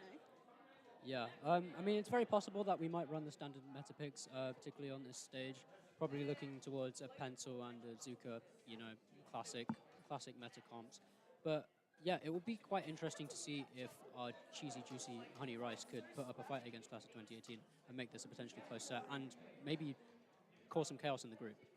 Yeah, definitely.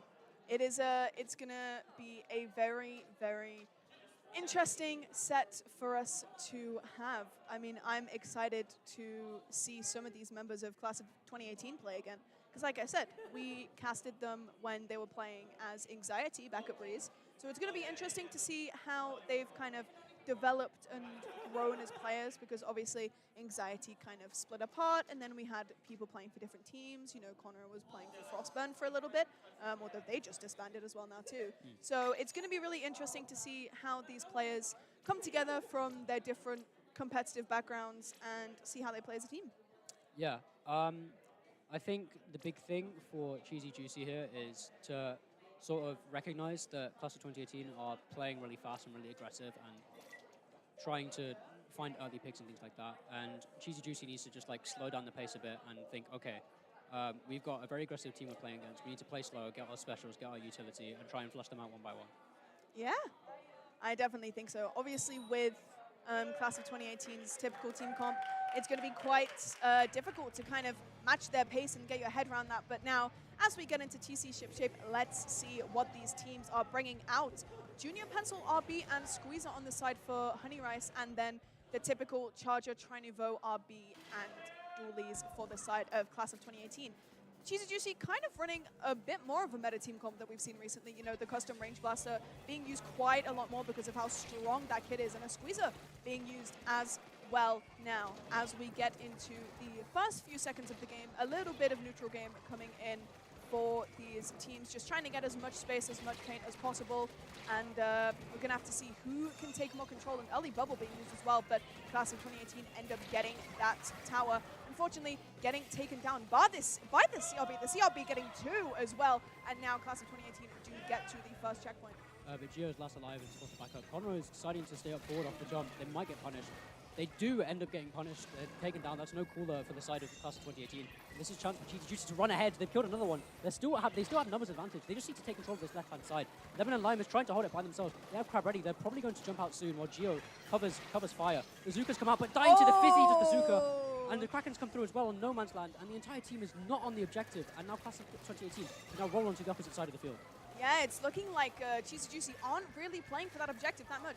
They're getting the picks in the space that they need, but they're not quite able to get that objective that they need to get those points. For Class of 2018, now the tower back in their hands. Cooler does come out, fizzying that top left to make sure that they can keep that space free so that they can get this push up here. A Crab, lovely up and forward in the top left as well, and it looks like that they are going to be getting past this checkpoint. Strikes coming out from them as well, forcing those members of Cheesy Juicy to back up, but this CRB just fighting on this top right side here, and unfortunately does go down to those Doolies. Yeah, well done from Lemon and Lime just to close down the 1v1, get into the RB's dead zone, and pushing the final checkpoint now is Class of 2018. The diving on the tower is Cheesy Juicy. They managed to find one pick on Gio, that's huge. And Corsair, a double kill from the squeeze, a combination from the squeeze and the pencil, I believe, has managed to cause a wipe. And now Cheesy Juicy are back in this game already. Yeah, really, really nice stuff from Cheesy Juicy here. A lovely wipeout, getting exactly what they needed, just as Class of 2018 was starting to get that final push in. Now all they need to do is keep hold of this objective, don't play too selfishly, and make sure that they can get these points on the board. But Gio's found one. Does fall and forcing themselves to jump out of there as well, as members of each team both going down, and unfortunately Class of 2018 looking like they're going to be able to get this tower back. A trade out from the junior, but Gio's cleaned up and is riding that tower again. Jumps straight in off the tactical, holding control of this top left side. The strike come out early. No one's deciding to push this left side. They're focusing on the right side, but the Krakens come out, so they're not going to be able to push that just yet. And the bubbles come out, so all of that pressure that Class of 2018 had just been dissolved instantly, and I believe that's Lemon and Lime gone down on the opposite side. No, it's Conroe, excuse me. Yeah, the wave breaker being used as well, just to push those members of Cheesy Juicy out just a little bit more.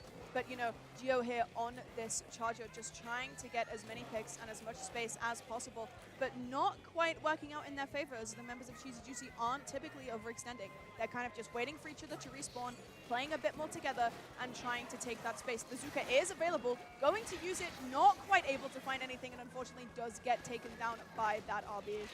I think this is falling down to the fact that Cheesy Juicy Honey Rice, I think they've not realized that they're being given more space than they're bargaining for. And they're not deciding to take that space. And it's starting to punish them really hard, because the space that they do end up giving up, it takes a while for Class of 2018 to take it, as the RB's trying to poke under, and so as the try gone through and managed to pick one. The wave is going to come out as well. The bubbles come out on the tower, and the trades all around. It's still a 2v2 situation, I believe, in front of the tower. The Doolies, Lemon and Lime is taken down by the junior again. Well done from Kotaha to stop that play. Yeah, Cheesy Juicy yet again making some really nice kind of hero plays here to when you think that Class of 2018 are going to be able to finish this off and getting the win. Cheesy Juicy always come back. A lovely kill with that bomb as well. And it's looking like they're maybe going to be able to stall this out just a little bit. The bubble here just trying to take a bit more space for Cheesy Juicy. And as they're getting members of Class of 2018 down, it's looking like they're going to try and get a few more points on the board as they do manage to take this first check. This is huge for Cheesy Juicy. The Crab is used to counter the Kraken. The Kraken decides to drop. The Cooler has gone up, but I think it's been destroyed by the tower. That's kind of rough for the RB. Don't want to be stuck in the situation, but the Pencils managed to find a pick. Huge team fight going on in mid with two people. The Chargers Lemons managed to find two, excuse me, losing my words. The RB's taking space in the bottom left. The Bubble's gone on the tower. And the RB's dead. This is huge pick. Nice pick. And White Pawn and getting the Trinovo as well. This is huge for Cheesy Juicy. Getting those picks, possibly even getting a third. Oh my goodness. 3 picks for the side of Kraken Cheesy should be Juicy. up. Kraken is now up, and it's looking like Cheesy Juicy might be able to get the lead here if they just play this safe. But no, the Kraken is not really sitting on the tower, which is what you'd want to happen to get those extra points on And the Cheese is board. just punished with the Zuka by themselves. Not much time left on the clock. They're going to just rush him down. The jumps are going to die, and that's going to be Class of 2018 taking game number 1. Wow. Honestly, very well fought from both teams. I think that was a lot closer from both sides than we originally thought. We thought this was just going to be kind of a clean sweep from Class of 2018, but no. Cheesy Juicy, they had some really nice moments where they got those multiple picks, got that space. They had that wipeout at one point, but they just weren't able to take the objective as quickly and as efficiently as they wanted to, which stopped them from getting as many points on the board as they could. Yeah, I'm going to be a bit harsh in saying that Cheesy Juicy were kind of lackluster on sort of objective play.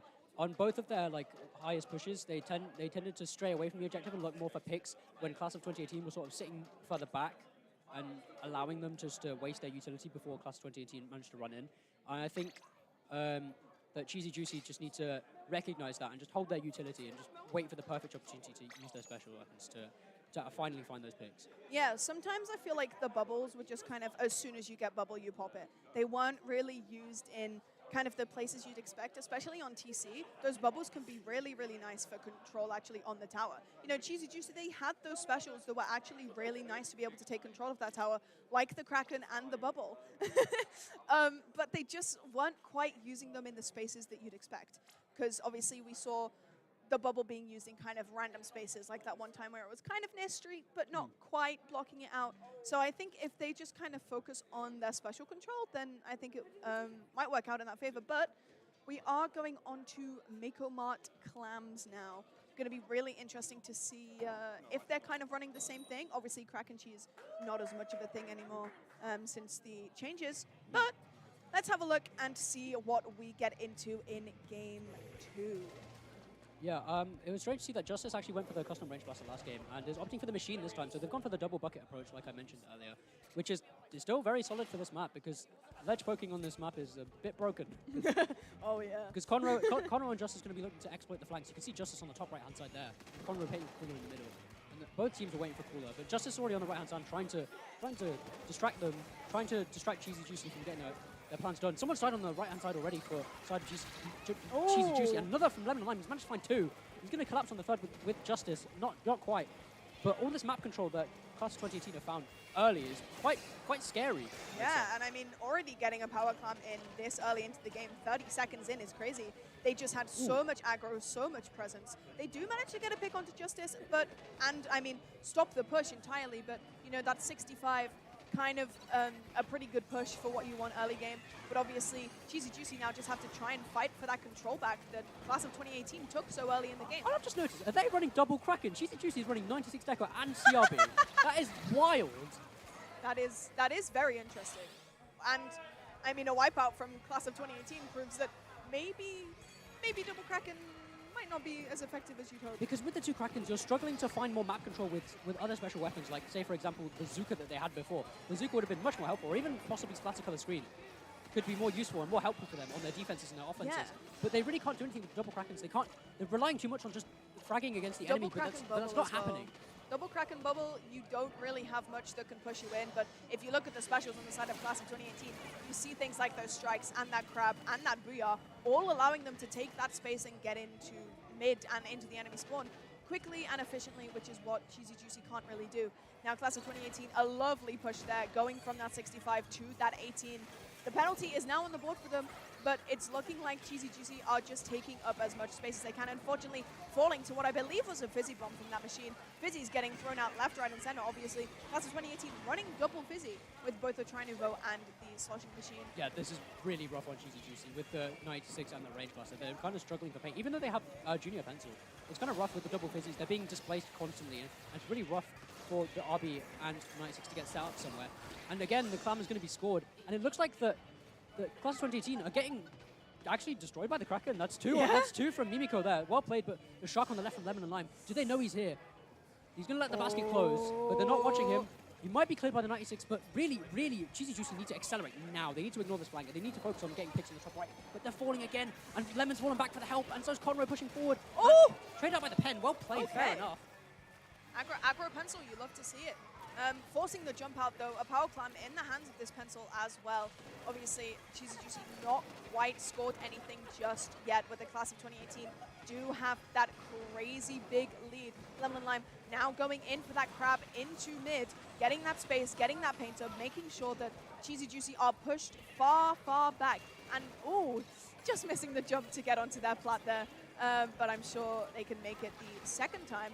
Strikes coming out onto their platform as well into their spawn, looking to try and get a bit of space. Ooh, but not quite able to do anything with those dualies, getting taken down by the 96. Conroe sharking up on top right plat here, and looking to just try and maybe get a pick or two. Cooler going out on top right as well as Class of 2018 look for their next push.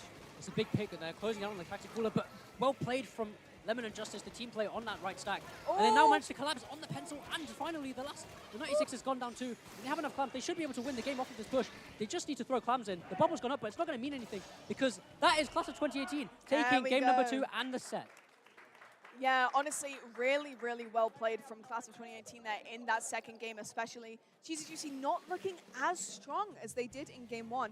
Probably due to the fact that their specials didn't really allow them to take any space or get that aggression that they needed. Obviously, having a Kraken sometimes, even despite the nerfs, is kind of nice to have in clams, but on a map like Mako, you really want to have those specials that push the enemy team far out. You know, like the Booyahs with the Machine. Machine, a really, really strong weapon to have on this map especially. You know, like the strikes that we had on the Firefin Charger, but we just didn't see it from Cheesy Juicy. You know, the double Kraken, maybe not exactly what we wanted to see, but we have more friends. But yeah, overall, really, really well played from Class of 2018, securing themselves at least Seed 2, winning, is that all of their sets now? Oh, they still have Chewits to play. They've been 100% so far, but they've still got Chewits Sparking Flavor to play, I believe. I think is next, I believe. Yeah, they're still back down. I think they're going into Chewits next, by the looks of things. Well, Chewits are playing next regardless. But obviously, we can't forget to congratulate Cheesy Juicy on their well-played run as well. Still very well fought from them because they were up against such a kind of veteran comp team. You know, it's a bit difficult to kind of get your footing sometimes. Yeah, you have to give them credit where it's due. Cheesy Juicy generally, like, they played a much more structured game than I thought. And I mean, speaking of the team that's next to be played, we have the Mafia, the Chewits. The Mafia, Chris. We have Chewits Mafia, but a bit of a special edition. We have Chewits Mafia Sparking Flavor, because instead of Snipes, we have Chano. Chano, our beloved carry from Spark. We miss not Takimi. No. We miss Spark, and Chewits decided, hey, I know we've split up like 3 times already, but let's go for another tourney. And because Snipes wanted to play with Takimi for some reason, boo, they just took Chano instead. Now this team, honestly, this team is scary. Yeah, they've been looking really good today, honestly. I've been watching some of their sets. They look very relaxed. They look like they're having fun. I mean, I think both teams are having fun, but like I think Class of 2018 have been a bit more serious mode, but I think Chewits have been more relaxed, you know, more like fun meta, that kind of thing.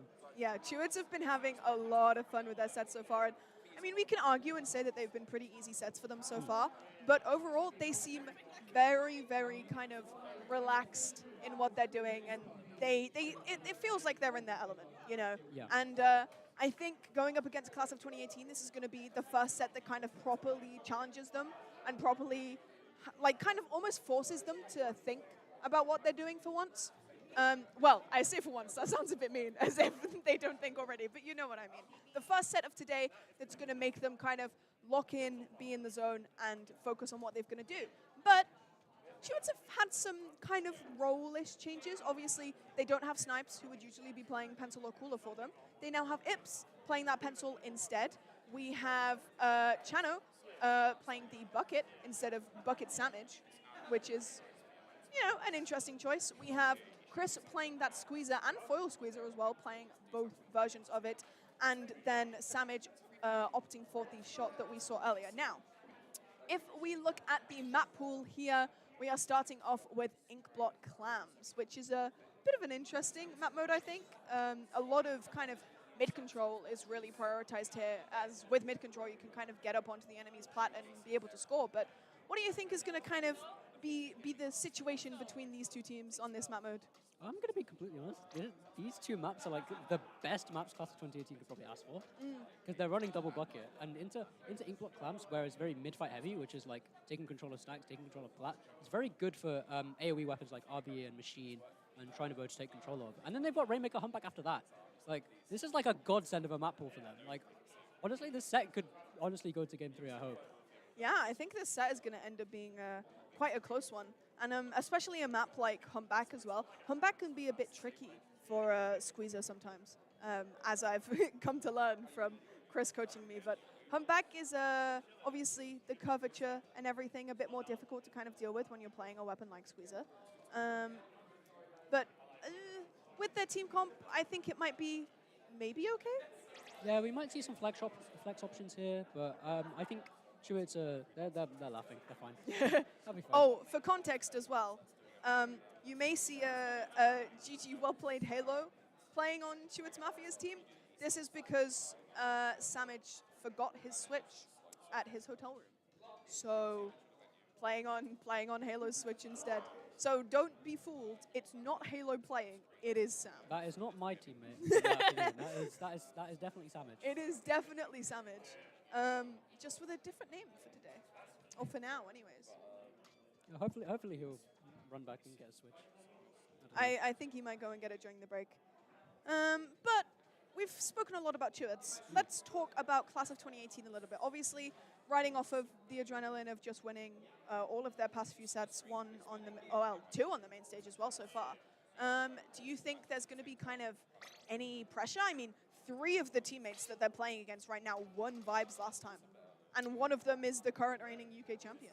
So kind of a lot of pressure on well, I think there's more pressure on Chewits to perform well than for Class of 2018 to kind of beat them. I mean, yeah, on one hand, Chewits don't look like they're feeling the pressure right now. They look like they're vibing. But on the other hand, I don't think like Class of 2018 are really looking at the achievements so much and all the accolades. They don't see like the shiny gold medals and everything. They're just like, yeah, these guys are pretty good, but I think they know that they can be better, and I think they can be better on some occasions. So it'll be interesting to see if Class of 2018 like start off on the front foot and manage to take the first game. So that'd be huge for them. Yeah, it would be huge. Obviously, trying to get the lead in a set is always really, really nice to have because it kind of gives you that momentum to push forward and kind of just play as best you can in the rest of the set. But as we are about to get into map 1, we are going to be seeing how these teams kind of face off against each other because I'm sure a lot of these players have history playing against each other and with each other. You know, I think every player that's playing on this stage now has been playing this game for a very, very long time.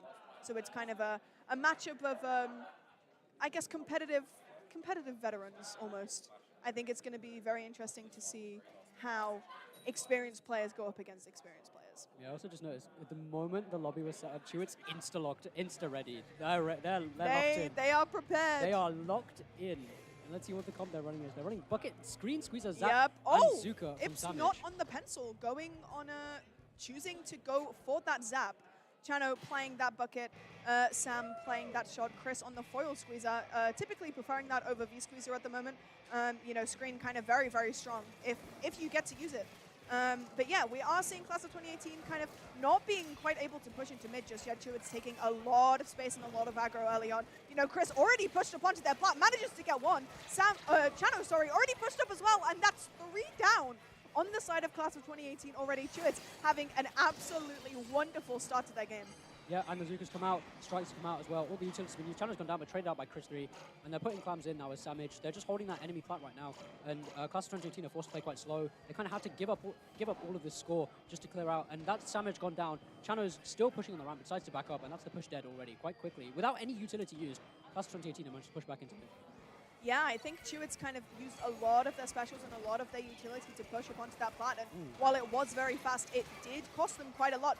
Getting a pick onto Samage there too as well, looking very good. And now Class of 2018 have control of Chewits' plat just as quickly as Chewits took control of their plat as well. Strikes coming out as well to get that additional space. A Booyah coming out as well, maybe not entirely needed, but they, oh, the power clam misses. Not quite able to get those extra points in, and Chano just cleaning up the rest of the members of Class of 2018 on that plat.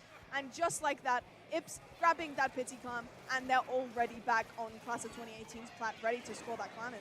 Yeah, that would have been lead if Gio had managed to just put that clam in. That would have been lead by 2, but a lead is still a lead. And they're going down again. Clam's gone through again. Okay. And they're starting to fall under the pressure. Is Class of 2018. Justice is Do trying they to hold know the that basket. Chano's there? They do now, but Yeah, Chano going for a bit of a shark there, not quite working. Chris very pushed up into that plat, managing to take down Lemon. A very nice fight there from Chris. And this could be KO right here, actually. This They could have be clams to KO. score. Ips is running in through the ramp. He might be able to score using the cooler as a shield. He manages to throw 3 clams in, all 4. Nice! Wow. Very, very fast-paced, aggressive gameplay from Chewits, which is what we're kind of expecting to see from a roster like this, especially with the addition of Chano.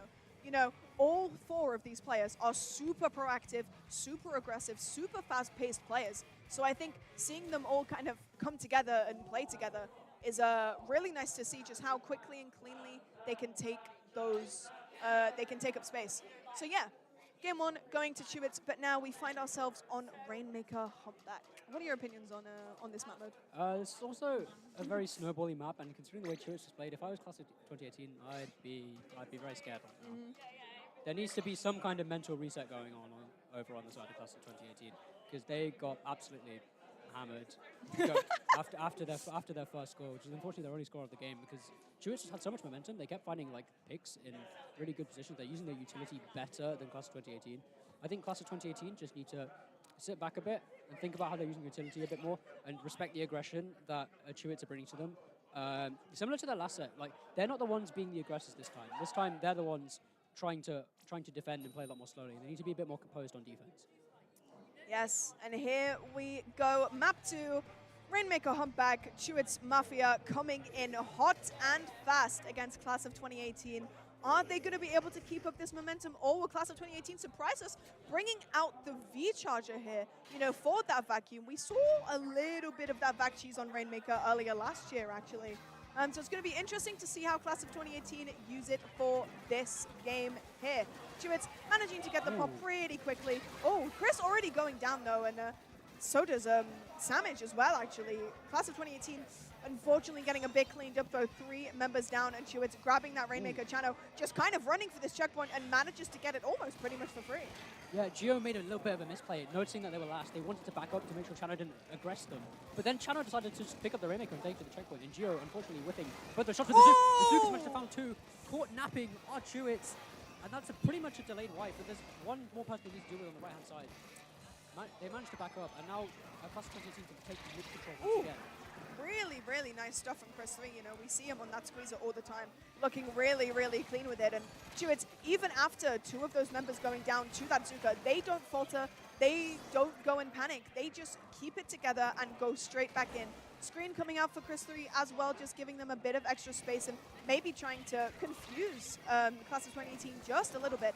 But now Class of 2018 pop the crab. They do take the Rainmaker, but unfortunately go down. The vac gets popped as well.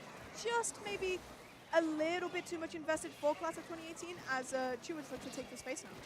And Samage has gone down in that bottom left hit. The Rainmaker's still in a rough position for Class of 2018. I think Chewits can still defend this quite nicely, despite being a member down. Looks like they're going to pick it up just then. Geo manages to grab it, and they manage to find a pick as well. That's huge. Chewits are forced to back them. Going to get a checkpoint for free. Justice is running. Managed to find a trade on Chris 3, but Ibs managed to trade the rating. And it's just Conroe left, who's going to back up into mid once again and get Kruger and give jumps to his team so they can revitalize once more and push again. Yeah, Chris very close to being able to stop them getting that check, and the Zuka coming out here, not quite finding anything for Chewits Mafia. Oh, and Conroe getting to a really, really huge pick. 3 members down for the side of Chewits Mafia, and Class of 2018 taking that reign, getting that lead, but the strikes coming out, looking to just push them back a little bit, but even so, a 10-point lead for Class of 2018 is going to be huge for their confidence. Yeah, the shock from Ips was crucial. If he had whiffed on that Rainmaker, that might have been the game right there. Because all of his teammates were down. It was just him. He managed to find 2 picks to let his team reset. That was huge from Daniele. My Italian goal. But the Vax come out, stopping, and Azuka as well, stopping Chewits from advancing any further. And the rain's gone down. There's one more person left on the left side of the elbow. They managed to go for the fast pop.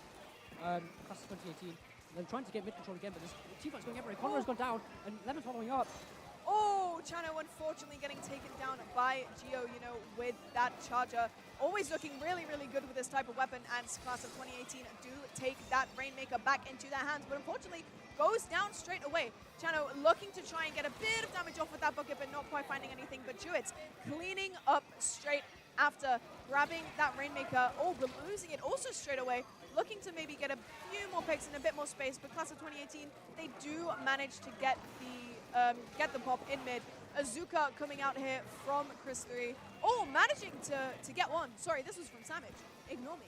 Does manage to get one with that Zuka. Manages to pick up the Rainmaker yet again as well.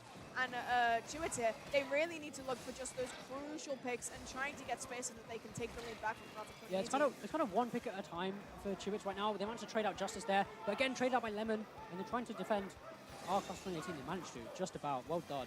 And they've got full mid control now, which is scary because they still have the lead and they could push potentially more points, but unfortunately, Conroe does go down, getting a bit over-aggressive. Yeah, Chewits not really kind of able to get anything that they need to, but that Zuka manages to get one from Sam. Lovely special usage there. Does manage to take down Lemon and Lime, but the Rainmaker is still in the hands of Sea of 2018. Chewits, a lot of utility being thrown out onto their plat, but Sam looking for a bit of a flank here. Ooh, might end up going down to one member of Class of 2018, but no.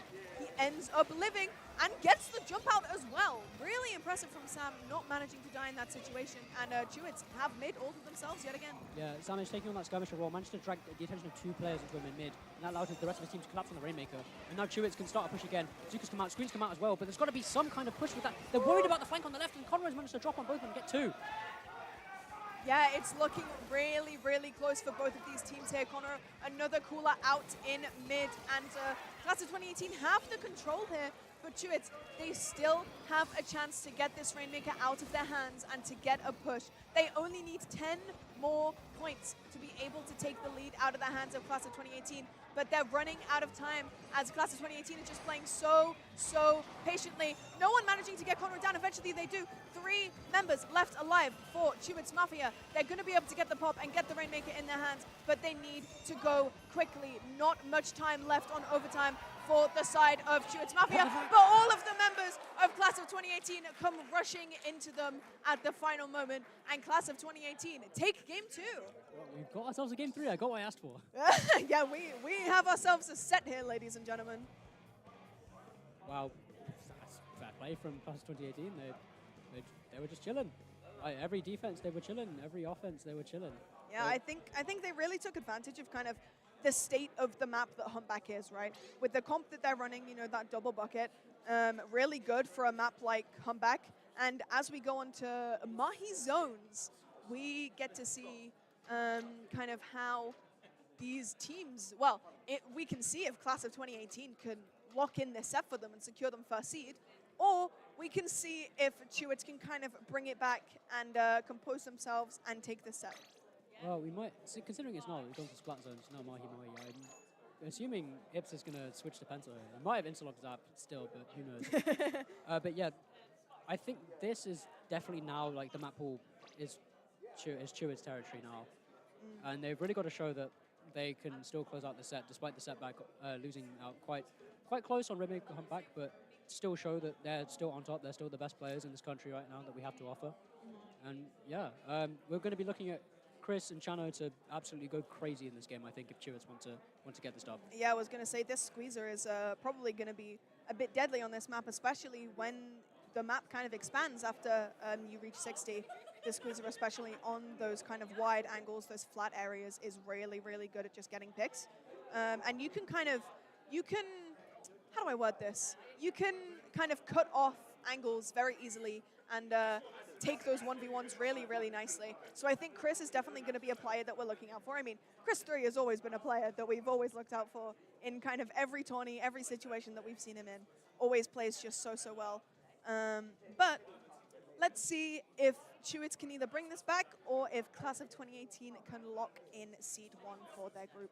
Yeah, this is going to be a huge, huge game. Everyone better keep your eyes on this, because this is going to be probably the best game of groups so far. So keep your eyes peeled. This is game 3 of Chewits versus Class of 2018 on Zones Mahi Mahi. Let's get into it. The decider game for who is possibly going to get Seed 1 of this group here today. Game 3, Mahi Zones. Let's see who comes out on top. Chris 3 does opt for that opening gambit on the foil squeezer, looking for a bit more aggression here, going in really nice and fast. And Dan has actually opted in for that pencil, looking for a bit of extra paint, playing a bit more backline, getting that cooler already really nice and quickly. But Class of 2018, they do manage to take the zone, but Chewits managed to neutral it out almost instantly.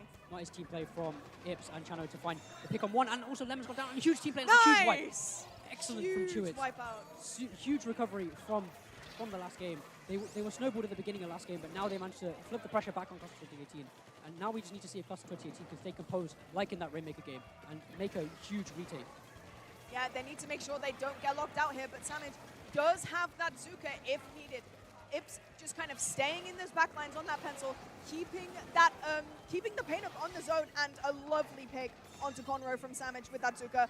The water levels have now gone down. Another member down for the side of Class of 2018, and Chewits Mafia are in their element. They just look so deadly and so clean right now, locking out Class of 2018 from their own spawn. The strikes do come in, but the Zuka not able to find anything. Chris 3 on that flank, getting some lovely picks, and another as well. Unfortunately, does fall to Lemon Lime, but Ips and Chano just trying to keep this control on the zone. Ips unfortunately falling, and the zone does flip over into Class of 2018's favor. Yeah, the individual prowess from Chewits is starting to shine right now.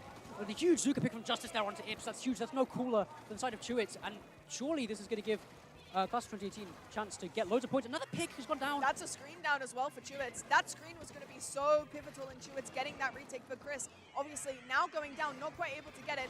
Chano using those strikes to flip that zone back in their control, at least giving Class of 2018 that penalty.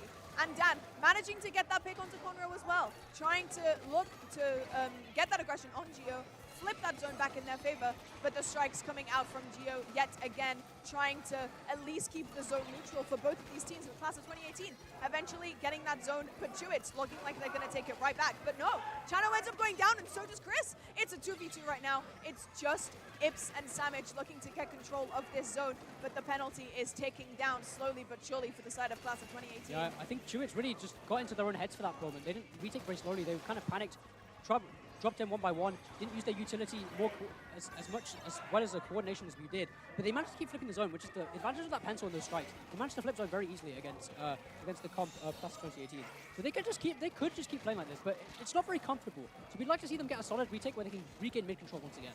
Yeah, I think they're really going to be looking for that screen from Chris 3. The Zuka coming out here from the side of Class of 2018 as well. 2 shots, not able to find anything. Third shot doesn't find anything either, and it's looking like Chewits are going to start pushing back in. That's 2 members down on the side of Class of 2018. Chano eventually does go down as well, but that is the zone back in control for Chewits Mafia. They only have 2 members alive, make that 1. Getting a lovely pick onto Samage there, and the strikes coming out from Class of 2018 straight away. But Chano responding with strikes of his own and managing to keep that zone into its control. Now Geo getting a lot of paint pressure here from afar, and Chris getting that screen out, manages to trade as well. But Chano looking to get the pick onto Gio, but Gio does manage to jump out in the end.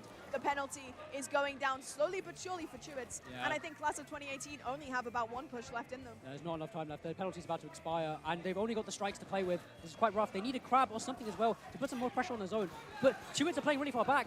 The zone's managed to be neutral. Maybe it's a flip. Oh, this is looking really, really close. Oh, Conro's Conro dead. 2 down. manages to go down. It's looking like Chewits are going to be able to get the picks needed. Lemon and Lime still That's alive. it, that's it. That is game, ladies and gentlemen. Getting those final picks, and Chewits Mafia end up winning the set 2-1. Wow, I think overall that was a really, really well fought game from Chewits. They went in there like they owned that map. They did so well, so early on. Incredibly aggressive, incredibly fast. They knew what they were doing. I think on the Humpback game, they were looking a little bit lost. But definitely on that Mahi game, they definitely brought it back. And they kind of know that they are those players, you know? Yeah. Right, so that might be Seed 1 potentially locked in for Chewits, provided they don't lose their next set, which will be on stream next against Retroma Paradise, who lost to Class of 2018 earlier. So a lot of the top 3 teams that we've expected to go toe-to-toe with each other are sort of taking stabs at each other, and now we've got one last bout between Chewits and Retroma. Yeah, I think this is going to be interesting because I believe you were on a certain Retroma Paradise before. Yeah, so Retroma Paradise, instead of Jason, that's me, they're playing with Salty instead, who is still a very good player, very good replacement for me, honestly. I'm impressed with how they've been. I've seen them in scrims, played them in scrims. They're doing well. So Retroma aren't exactly weaker because they're playing without me. Yeah, I'm definitely interested to see how Retroma are going to be playing next, because I personally haven't seen a lot of them apart from those warm-up scrims we had earlier this morning at the start of the day. But it's going to be interesting to see how Retroma play. They have a very kind of particular team comp that they run, you know. They have Acing, everyone's favorite Lunar Blaster one-trick. They have Hyperstar, everyone's favorite Hydra player. They have Harry XYZ, pretty good shooter player. And like you said, they have Salty as the newest addition as well. So their team comp is kind of a bit particular, I'd say. Yeah, the only thing I worry about for Return of Paradise, because they're opting to run that edit shot and sometimes the edit nouveau and zap, is they're going to struggle into pencil, which Ips brought out in that final game that we saw. If Ips continues to play pencil, there might be some big problems for Return if they don't flush out Ips as much as possible. Yeah, I mean, Chewits, they're a very, very aggressive team. Retroma kind of tended to go for that aggression sometimes. I played against Retroma a little bit myself, and they tended to go for, you know, a bit more aggressive plays. But I think we're gonna have to see if Retroma can out-aggress Chewits Mafia. But I think that's gonna be a little bit difficult, especially because they have Chano on their side. And Retroma have definitely put up challenges. that is Samage, who just won. That is Samage. There we go. That's Chewits versus Retroma. Yeah, Samage is about to get back on stage, so I think he's going for a toilet break, as you do. As one does. What was I saying? Yeah, Retroma, they do tend to make the top teams panic. At Breeze, they managed to cause Six Nations, which was Espress, Ips, Eliasmo, and Spore. They made them panic a bit, even though it was an 0-3. They did make them panic a bit, and they also took a game off Anxiety, which Conro was playing on. So they won't be going into this matchup scared, and they'll definitely be going into this matchup more confident after taking the loss to Class of 2018, because the pressure's kind of off their shoulders now. They're not really expected to perform in the way everyone expected them to. So they can just go out there and just play the way they want to and establish their sort of control and their sort of game against Chewits. Yeah, I mean, Retroma have been kind of a pickup that's been known to surprise people.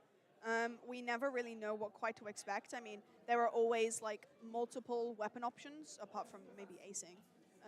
Well, I guess sometimes they flip between the Lunar Blaster and Neo. So depending on, I guess the biggest kind of debate up in the air for Chewits is going to be, are they going to have a hammer or are they going to have a Zipcaster on that Lunar Blaster? And I guess also kind of a debate on whether Hyperstar is going to pull out that Hydra, or whether they're going to keep him on the edit. Yeah, going back to what you were talking about, the Zipcaster there, if, as I said, Ips is running pencil, that might be Retroma's counterplay. But I think Chewits is just structured enough to be able to deal with Zip, even even if acing starts running. That is Chris 3. Chris 3, ladies and gentlemen. Chewits are having too much fun today. Someone please stop them. Actually, don't stop them. They're really entertaining. Don't stop them. Please don't die to acing. If you die to acing, you owe me a pint. If you die to acing.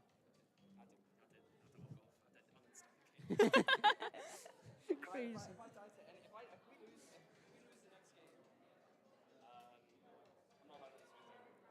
Okay. There you go. If Chris 3 loses, he's banned. Wait, we have a mic for Wait, him. we have a mic? Wait. Thank you, Magic Hand from the side of the screen. Moral of the story, guys. If Chano's on your team, listen to Chano. Yeah, listen to Chano. I think we Bye, have a... Chris. Goodbye, Chris 3. Good luck in your game. Oh, look, that's Retroma. Retroma Paradise! Harry's silent plea of please help me. Please help me. I don't want to play Chewits Mafia. I wouldn't want to play this Chewits team either. I would. You want to get rolled by Chano? I wouldn't get rolled by Chano. Chat, Okay. chat, would I get rolled by Chano? Yes or no? Yes. You're not chat, you're Christian. We should ask the audience. Audience isn't there- listening. Everyone's on their phones. Kids these There's days. no audience members that want to answer my question. Tabri! Tabri, our audience member of choice. Do you think Jason would get rolled by Chano? Just speak into us. Jason would definitely get rolled by Channel, but Jason's mother is a different story. Right. Mic is working, yes, I can hear that. Mike, we can hear that, yeah.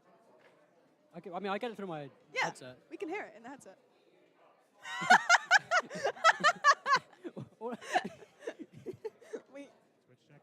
we have the voice of God speaking to us. It's that SRP2 dude. Oh my God, I love his streams. He's here with us, guys. It's my favorite member of Spark. Wait, Spark still exists? Spark? Spark? The voice of God has spoken to us. The dream has spoken. The dream, the one and only dream. But yeah, what were we talking about? You were talking about Retroma. Yeah, Retroma team. They played. Team! They play Splatoon, and then Yeah. they're fighting Chewits, who also play Splatoon. Wow. Yeah. Going back to that Zones Mahi game against Class of 2018 and Chewits, I was really impressed with the individual play from Samage and Chris. They positioned really well, and we saw that Zuka, like that 1x1 triple that Samage got, that really managed to like sort of tick down the timer, the zone timer for Chewits. And also Chris 3 getting some crucial picks by taking some interesting off angles, like opting for that far right side of the map where Class of 2018 wanted to retake from, and getting some crucial picks, despite not instantly KOing, but it definitely meant a lot in the long run. Yeah, no, that's one thing that Chris 3 has been talking to me about, is the fact that him and Samage tend to play together quite a lot when they play, whether that's in Sendoku, whether that's in Tourney. Their weapon pools kind of match quite well together. You know, Sam either on that shot or that bucket, pairing really, really well with Chris 3's Squeezer. The kind of synergy between both of those weapons is really, really nice to have, as they can kind of play off of each other. Like, the bucket hits the guy once, the Squeezer hits it once instead. That kind of thing. It's really, really nice to have. Unfortunately for Retroma, map 1 is Zones Hagglefish, which is 1, Storley, 2, Ips is going to be playing Pencil, and 3, Chris is going to be playing Squeezer. The range diff might be very The range diff might go absolutely crazy. However, if I still have faith. I have faith, because if Retroma managed to be annoying, and guess who they have on their team? They have Luna Blaster, acing, who is very annoying. And being annoying in the sense of constantly going for flanks, making the enemy look at you, sort of deterring their attention off of the objective.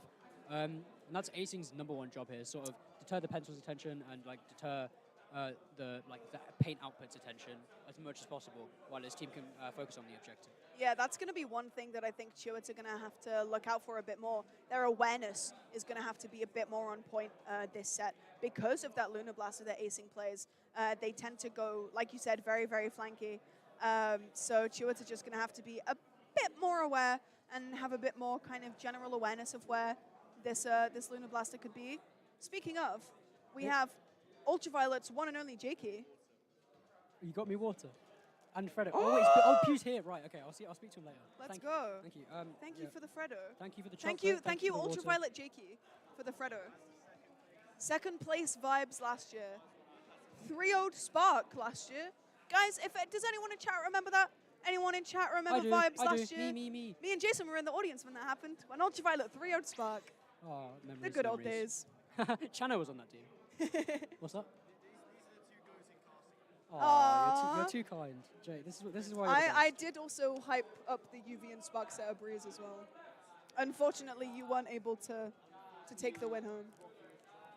I don't think we can say that. I don't think we can say that on stream. Jake. It's okay. It's okay.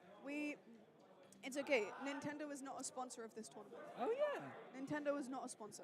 Anyways, yeah, that's Ultraviolet Jakey. That's second place last year. Ultraviolet, very talented team. And if you want to know what Ultraviolet are now, Andy isn't playing today. He's not here. But we do have Ninja Train who's playing on GG Well Played, which we will see in the afternoon. Or Green Gnome Wizard Pie. Yep. Yeah? Do we? I don't think we have time. I think we're about to We start might not soon. have time, actually. We'll get him later. It's fine. Yeah. Thank you, Thank you, Ultraviolet Jake. Jakey. I'll put my chocolate on the floor and hopefully not forget it. I will forget it. Someone chat, remind me to pick up my chocolate after the game. As if we can see chat. I'm Chat. Chat's coming through my brain right now. Oh, it's true. Can we have the voice of God to remind us to pick up our Freddos?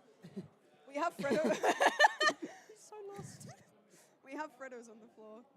That's fine. We'll remember. We'll It's okay. remember, hopefully. Yeah. Chewits Mafia, Retroma Paradise. We've said that like 5 times already. We Chewits have. Mafia, Retroma Paradise. Who do you think's gonna win? Chewits 2-0. Damn, you don't even think Retroma's gonna take a game? If they take a game, I can't think of anything for now. Interesting. I'll do something. If they win a game, You'll I'll do do something. something. Right, but lobby is full. Projected to start soon, I hope. I'm praying. Hopefully. I am interested to see what Hyperstar is going to be playing because he was playing that Hydra earlier, In but sprints. also known to be also known to play the edit. There we go. Yeah, Haggle Zones is a bit of a rough one for Retroma to start out on, in my opinion. Undertow TC as well. Yeah, this map kind of falls into the favor of Chewits, I think. I think maybe if Retroma manage to take a game here, then they can definitely focus all of their attention onto that Rainmaker Crab Leg, which is really advantageous with their comp.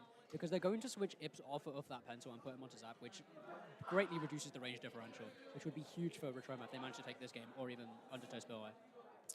Yeah, definitely. I think the range is going to be kind of Chewits' biggest strength against Retroma because obviously Retroma tend to play kind of shorter range things, you know, the Lunar Blaster not having much range at all, Shot and Zap being picked a lot, Hyperstar kind of only the one really with a lot of range for the side of Retroma. So I think it's going to be interesting to see how they adapt to Chewits Mafia's playstyle. Yeah. Just about setting up the lobby here. If Chewits weren't relaxed before, I think they definitely are now, considering they managed to get over that hard level class of 2018, which was a close set. I think they'll be definitely much more composed now they settled into playing on the main stage. And even though Retroma's back on the main stage, I think Chewits have definitely managed to settle into this group stage much better as the more experienced players. And I think they're going to look very comfortable into this first game. And I mean, Chewits already bringing out those chants between themselves. They are hyped, they are excited, I feel like all the members of Chewits Mafia Sparking Flavor are very comfortable being in a tournament setting and on a LAN setting especially. A lot of them kind of thriving off of the energy that they get from those kind of LAN settings. So let's see how this goes. Last set of this group, Retroma Paradise versus Chewits Mafia. Hagglefish Market Zones, Ips on that pencil. Hyperstar going for the Edit Nouveau and Salty playing that Zap. Let's see how these players are going to be doing. Acing opting to go for the Neo Lunar Blaster, going for the Hammer instead of that Zipcaster, which I think might hurt them a little bit, but it's looking like Retroma are kind of getting a bit of space already and playing a really, really nice neutral on this zone, but Chewits do manage to take it in the end. Yeah. Again, the long neutral game is Hagglefish Zones. Both teams looking to find early pick. There's a Zuka out from the left-hand side. All of Retroma managed to follow into the left. AC manages to trade with the Hammer, going into the bucket now. Hopefully gets some help from the shooter. Manages to find 2 and 3. That's a triple from Acing with the Hammer. Huge clutch play at the beginning of the set. Excuse me. Yeah, that is one thing we get from acing is a lot, is especially with those hammers on that Neo Luna Blaster, they are very, very good at getting their picks with it. And Returma managing to flip the zone in their favor, getting those ticks down, and Ips now kind of just having to sit on this plat and painting for a cooler while they get bombs thrown at them from Returma onto their platform. The cooler is out, and now is Chewit's chance to strike. The zone has been neutraled. Oh, looking like they might get the pick onto acing here, as they do, but Returma still have the zone in their favor, but now Chewit's hopefully looking to flip it into their control. Yeah, Chewit's attention was on getting the picks first, and that allowed Returma Paradise to just get a few more takes off the zone, which might help them out in the long run. They've still got special to play with here, but ooh, that's acing gone down early, and the bazooka from Harry's popped out a bit too early in response. The strikes have come out as a counter, and no one's taken any space as a result. And now lead flips on the side of Chewits. And Cooler's up to the side of Returma, and we're going to see how they try to retake. Perhaps through under this tent on the right-hand side. And the pencil and the squeezer combined. Well played. Great team play. Now they're going to look towards the crab. The crab's managed to find the pencil. And now Returma Paradise is going to look to move in. Trades again. Yeah, that play from Ips on that pencil was really, really nice, but the Zuka's coming in, and that crab as well, getting that pick onto that member of Chewits Mafia. But now Returma playing for the zone yet again, trying to get that penalty down and even out the scoreline a little bit more. But Chewits looking to neutral this zone almost instantly again. A cooler has come out from Ips as well, looking to make sure that Chewits Mafia can go in and get those picks. Samage with a flank, gets two on the flank. Lovely stuff from Samage on the shot here. Getting a third. And he gets a third. Is the quad possible? Not quite, but Samage, lovely, lovely plays here. You do love to see it if you are a Chewits fan. Retroma, though, stalling a bit out on their plat. The strike's coming out as well. It's as the penalty goes down for Chewits, it's not looking good for Retroma. And the squeeze is going to funnel Retroma into that right-hand side. They're looking for acing, who's dropped him with a hammer. Are they going to punish it? No, it falls onto zone. And it looks like they're going to get full control here. They managed to flip. Well done from Retroma. Managed to collapse fast on that zone. Noticing that Chewits had given up zone control very, very quickly. Yeah, Retroma paying attention to the details of what Chewits are doing, and when they're fully giving up control and managing to take control of that zone. Chano here, a little bit of a sticky situation, but managing to jump out safely. Really well done from them. Strikes in hand as well, looking to hopefully try and at least neutral the zone. Chris3 managing to get some picks, but it's now a 1v2 for Chano. Not quite able to get the zone just yet, playing a little bit of a neutral game. Chano just trying to paint the zone as much as possible, but as soon as Ips is back up, that zone is going back in favor of Chewits. And as I say that, acing pops the hammer, manages to get one, gets two yet again. Acing with this hammer just looks so good with that special. And Retroma, they have a lot of pressure so aggressive. and a lot of presence here, and it's looking like they're going to be able to take the lead on this zone. They're going to get the lead, and now Chano's dropped in very early. Acing managed to fall down on the left-hand side, but managing to find one salty. He manages to find the pick on one, just needs to hold the zone here. It's neutral. Chris on the zone alone, pops the screen. Can they neutral the zone? Not quite. It's just Retroma left to flip the zone. Oh my god! And Retroma have taken game one. What? We were saying for the entirety of that pregame that this map mode especially was going to be into its favor. But Retroma have proven us wrong.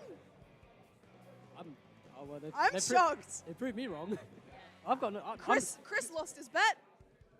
Clearly, Chris is uninstalling. Clearly, I don't know what I'm talking about, and I shouldn't be on here because I was very wrong. We are bad analysts, bad casters, bad predictors because we had no idea that this was going to happen. I mean, like I said, Retroma Paradise is that pickup group that's full of surprises. You never know what team they're going to beat, what team they're going to take a game off of. And I mean, they proved us here today. Yeah, but I think the challenge here now is all eyes on Chewits. They took game one in the last set on stream, but this time they're on the back foot. How are they going to respond being at risk of losing that first seed and potentially seeing a three-way tiebreaker, I think, is what's going to happen. Yeah, I mean, the pressure is definitely going to be building on these members of Chewits, but most of them, if not all of them, have felt pressure before. Obviously, we've had all four members playing UKC Grand Finals. We've had them playing at Breeze. They've played in some really, really high-stakes tournaments, so they know what pressure feels like. Retroma, they're kind of going to be fighting more off of that adrenaline of winning that first game against a team like Chewits. So it's really going to be a balance of whether Chewits can kind of take advantage of that pressure and use it, like I said, to their advantage, or whether Retroma are going to ride on the high of taking a game off of Chewits and take the set. Yeah. Honestly, like, Suddenly I'm scared for Chewits now. Yeah, this is looking worrying, and I mean, on a map like Undertow on TC as well, I think acing is going to definitely be a bit of a problem. That hammer caused so many issues for Chewits that last game. Getting, I think, at least 2 every single time that acing popped that hammer is crazy. It was quite interesting because we've seen since launch, hammer has been one of the weakest specials in the game, but not in the hands of acing though. Chewits, they're just not seeming to recognize that the hammer's coming out and that they need to just shoot the thing.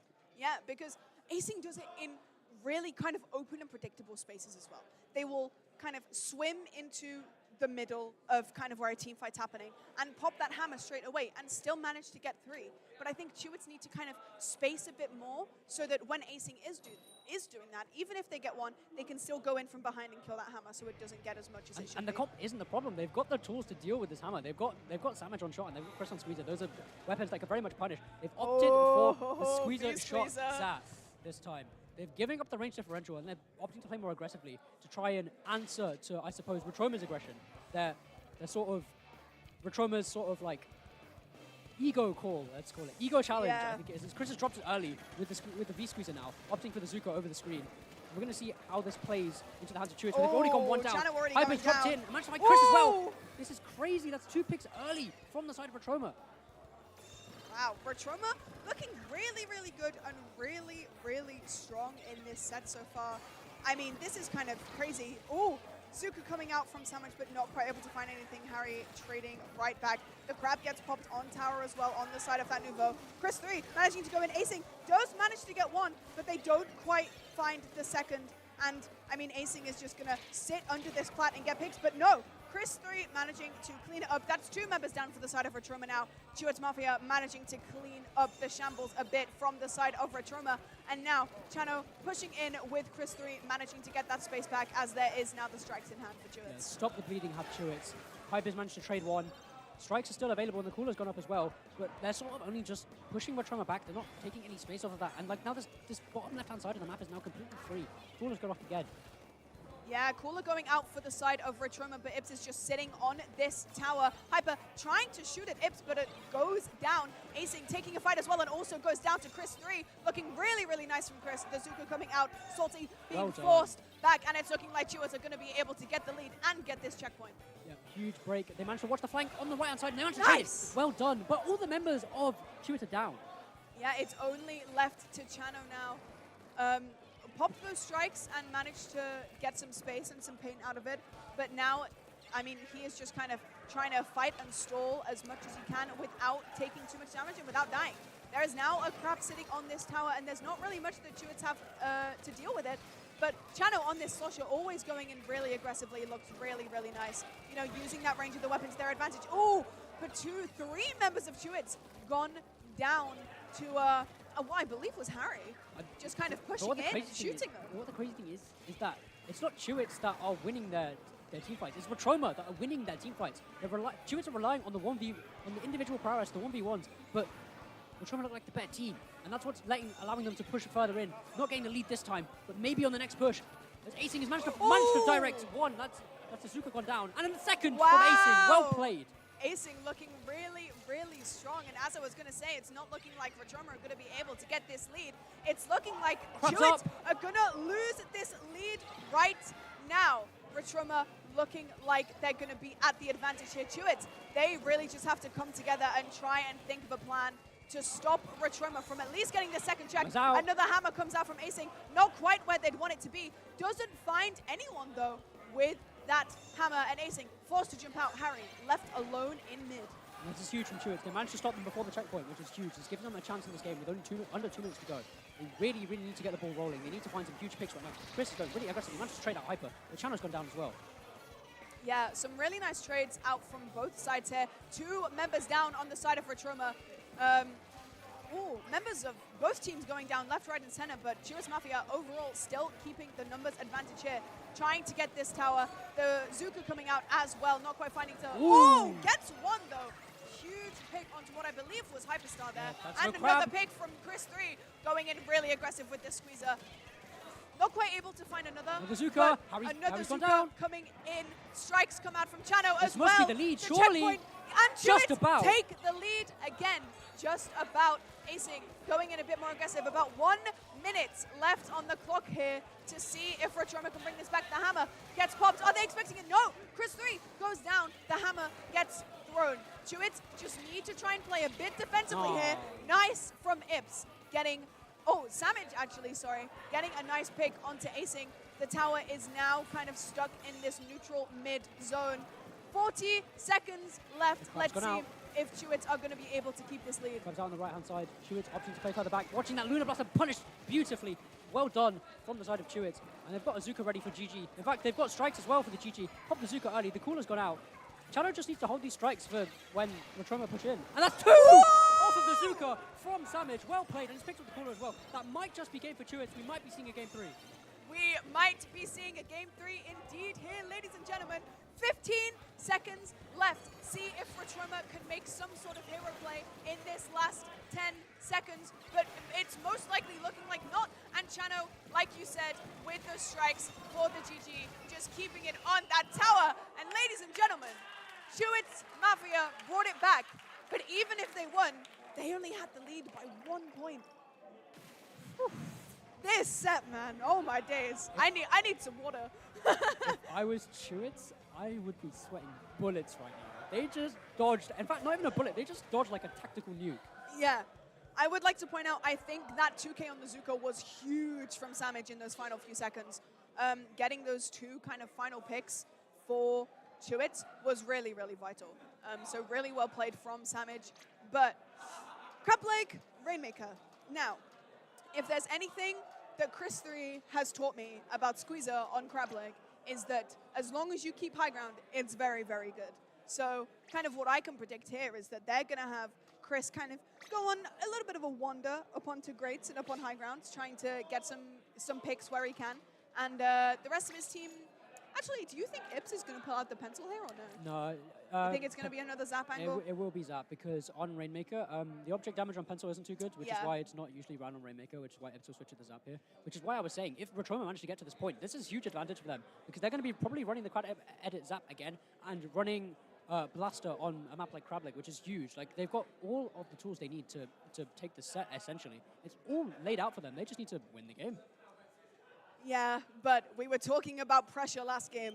The pressure is on for both of these teams in this last game. The last set of this group, these last 2 teams both have a chance. Retroma have the chance at an incredible upset in this entire tournament, whereas Chewits have the opportunity to finish first in their group and give them good seeding for the next round. So obviously, the pressure is going to be on for both of these teams, but we're going to have to see who caves into that pressure and who takes it into their advantage and rises to the occasion. I don't know why we're waiting on Acing to press the A button. We all know what he's going to play. I think just a few more comms. I think a few words of wisdom between Acing. They've basically cornered Chewits, essentially. Oh, Ips is on the pencil. Don't know why he's done that, I'm going to be honest. I am personally not a fan, but we'll just have to see how this goes. I think this is just to see if they can stop that edit from taking any more space by playing the range differential like we talked about earlier. Yeah, Retroma getting that pop almost instantly. Like you said, the object damage on pencil is not that good. And Chewits don't actually have that many bombs in their plethora of weapons. So it will be looking a bit difficult for them. Chano going in and getting a third as well. Chano is in for the win right now. He's out for blood, manages to trade out Acing. I believe that was a quad for Chano on that opening. And then Chewits Mafia hopefully looking to get this pop and to get some points on the board. We might have to check Chano's switch on that Lunar kill on the hammer, but we want to talk about the bomb kill from Samage though. And a second onto Acing. Individual prowess, as I've been talking about, the individual play from Chewits is just absolutely rolling Retroma right now. Checkpoint secured for Chewits Mafia. Every single member of this team is looking on fire right now. It's looking like Retroma are kind of falling under the pressure here. Not quite able to take the space. Chano appearing out of nowhere and manages to get a kill as well. Oh, I believe Ips and ended up dropping there, which probably wasn't the play they wanted to make, but just getting a few more points on the board.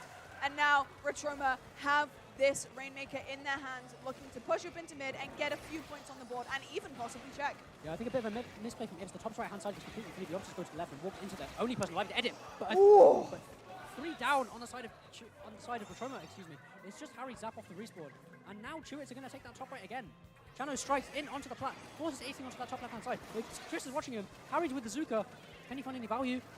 Not quite, not just yet. Chris getting surrounded by bombs on these grates here. Not really anything I can do. I can see him smiling and laughing over there because I think he kind of knew that he put himself in a dangerous situation. But Cooler thrown up top for the side of Retroma. The Rainmaker does go down and Retroma looking to get that pop. And let's see, is this going to be the push where they're going to be able to get the check? Zuka's come out early again. The Zuka, I think Samage just opted for that Zuka farming role. I think it's helping out Chewits much more than the aggressive playstyle they were playing with before. Yeah, and I mean, look where Sam is positioned down in that bottom right. Retroma don't necessarily know that he's down there. And I mean, he's just trying to, he's in a really good position to get as many picks as possible like he did just then. Unfortunately gets traded out and there is a jump from the side of Retroma. But honestly, the positioning from Chewits this game has been so good so far. Chris 3, unfortunately getting caught out a little bit as soon as I say that, but strikes available on the side for Chano. 2 minutes left in this game, and I mean, Chewits are looking very strong. Ooh, big Zuka kill. I was going to say that Retroma don't have the check here, but that's a huge pick from Harry. It's traded out in the end. And acing on Salty's grabbed the Rainmaker just to keep it up there, but that might not have been favorable. They're going to have to play off of this crab here. Yes, still not quite able to get that checkpoint. Another Zuka out for the side of Chewits, just forcing that crab back, forcing it into a position where it's not really favored and not really able to get those picks. Acing going down on the side of Retroma as well. Another pick on the side of Retroma. Chewits just looking so good. Ips just poking them out slowly but surely with the range of that pencil. Hyper looking to kind of be forced back into a corner. Manages to get the kill on whoever was carrying the Rainmaker though. With only two more members left alive on the side of Chewits. It's looking like this could maybe be a good push for the side of Retroma. That's three specials already used. They've only got the hammer to work with now. They've just dropped the cooler. They already used the crab. And now the strikes to respond. And Retroma haven't taken much space. This isn't ideal for them. And they're rushing into the Rainmaker as Chano. He manages to find nobody. Closed out by acing. That's 2 down. Yeah, acing. Opting to go for that kind of top angle. One that Big Chris kill. would be making, but a really nice kill on the side of Chewits. Chris just sitting under, unfortunately goes down to acing. Acing popping the hammer, gets a second as well. Looking to maybe get the pop on the Rainmaker as well, and this is looking like it's going to be checked for Retroma. Life in Retroma's eyes. Can they clutch up? But no, big kill from Chris. Manages to stop the checkpoint, and there's not much time left for Retroma. They have to get to this top left side as soon as possible. Oh, there's a shark bottom left. Are they aware that there's someone here? Sam painting up, but they don't know that acing is just sitting in this corner. This could be make or break for Retroma. One member already down. They don't quite know acing's here, but he's not quite able to find anything. Does manage to get a pick onto Chris 3 though, but might go down to Samage, and they do. And Chano plays beautifully. Has the Rainmaker in his hands. 10 seconds left. Retroma need to go in for the push here and try and kill Chano, but he's just in such a difficult position, and that is game. After such a surprising game 1 from Retroma, Chewits bring it back, and like they did last set, give an absolutely incredible performance in game 3. You can see the relief on Sam's face. And look who's back. Chris 3, we don't lose. Chris 3, we don't lose indeed. Yeah, unfortunately you guys didn't see it. Oh! And Hyper's is his controller again. Hyper, sorry, his controller again. I had to go for content and give the +3s their 1-2 result. Oh! The BM is crazy. Oh! Ho, ho, ho. Man, Chewits don't play around. I mean, I would like to point out though, Retroma played that really well. There were multiple moments in all of the games where we thought that Retroma could take that game and take that set at any point, and they played really well. I mean, they took a game off of Chewits. Like, come on. I think they did better with Saucy than they would have done with me. I'm going to be perfectly honest. They looked armed and ready, and they took the fight to Chewits, and we had 2 absolutely insane sets that I've been absolutely delighted to have been on the mic for. Yeah, those 2 Chewits sets, I think, have been some of the best sets of Splatoon that I've casted so far, and I think it's been very nice to be able to cast it with you, Jason. Aw, you're too kind. You stop it, you. It was very close. But yeah, so I'm pretty sure that means that our seed number 1 for this group is Stuart's Mafia, and our seed number 2 will be Class of 2018. Yep. I think that is, yeah, that's, I mean, I wouldn't say it's the strongest, because, I mean, Retroma played, like, they balled out. Retroma They played balled out in really, that last really set. well. They did. They brought out all the stops, and we're this close to having it, but they still played very, very well. But also, congratulations to Stuart on making it seed number 1 for their group. But this now means we can get into group 2, which means we're going to be seeing Jason. We're going to be seeing Dude. We're going to be seeing, who else is in your group? Mr. X73. That's right. We're going to be seeing Tiki. Unfortunately. Right. Yeah, so in our next group, in our afternoon group, after a quick break, we're going to be seeing UKC Diff, Green Gnome Wizard Party. Do I have the list here, everyone? I don't think so. Off the top of my head, be careful what you wish for. Bubble Team. Dorian's team, yeah. And there's one more who I forgot. The Walking Fish, that's the Fish. one. That's the one. That's what we'll be seeing next. But yeah, Crystal, what are your thoughts on this Group A? Group A was really, really fun to watch. I think we had some really fun matches with a lot of fun players. Chewits obviously being the favorites to come out on top, and they did, but also seeing Class of 2018 kind of do well as well. And Retroma obviously surprising us. But that's all we have for now for this first half. Thank you, Jason, so much for casting with me yet again. It's been a lot of fun. I wish you the best of luck in your group. Thank you. And we will be back after the break.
So loud.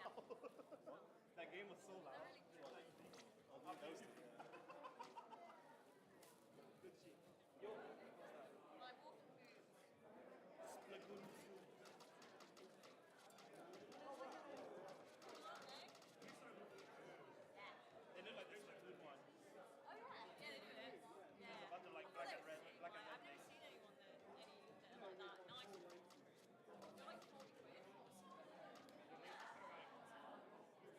Tallinn Airport clams. Lemura Town.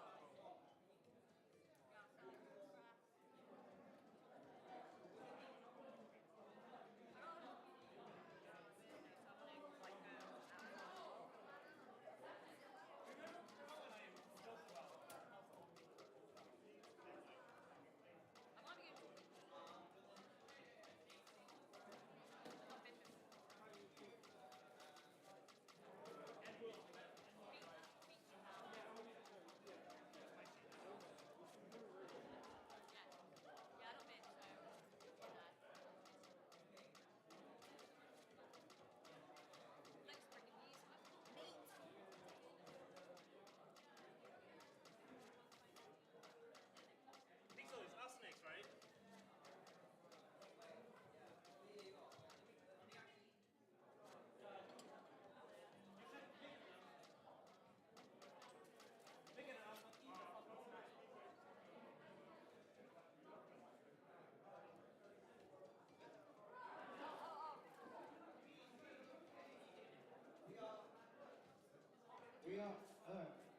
We are starting Group B games, Slight Zone, Poly Flux, in 10 minutes. So for the team playing Group B, please stick around.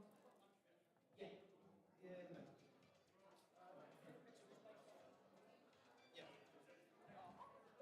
Also, the snacks on the table are for everyone. Like, please help yourselves. Some people are quite long. The water too. Stay hydrated.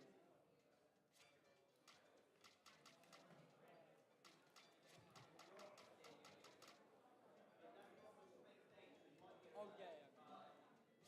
What's it? Are you coming to the Splat Legacy?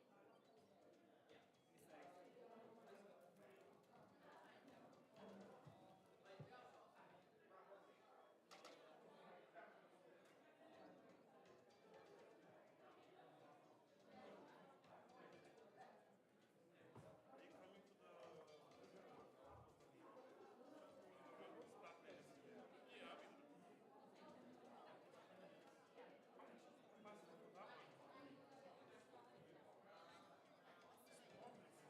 It's a bigger venue than this, but capacity, I have no idea.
You're pacing, right?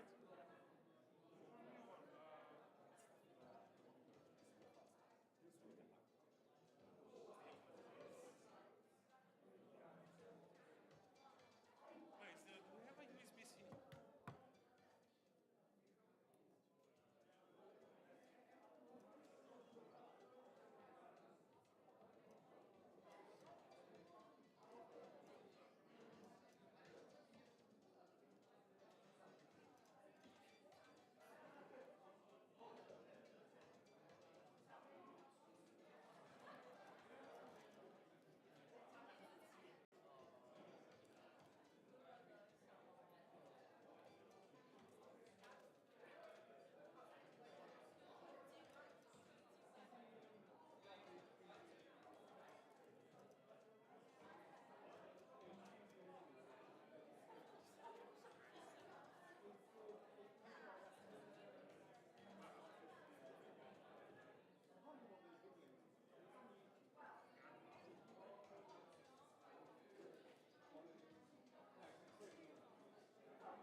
set of doors, so.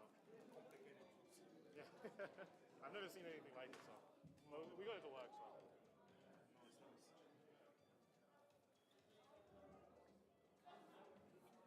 Can I have Green Gnome Wizard Party and Walking Fish in the back, please? Green Gnome Wizard Party and Walking Fish. Is it?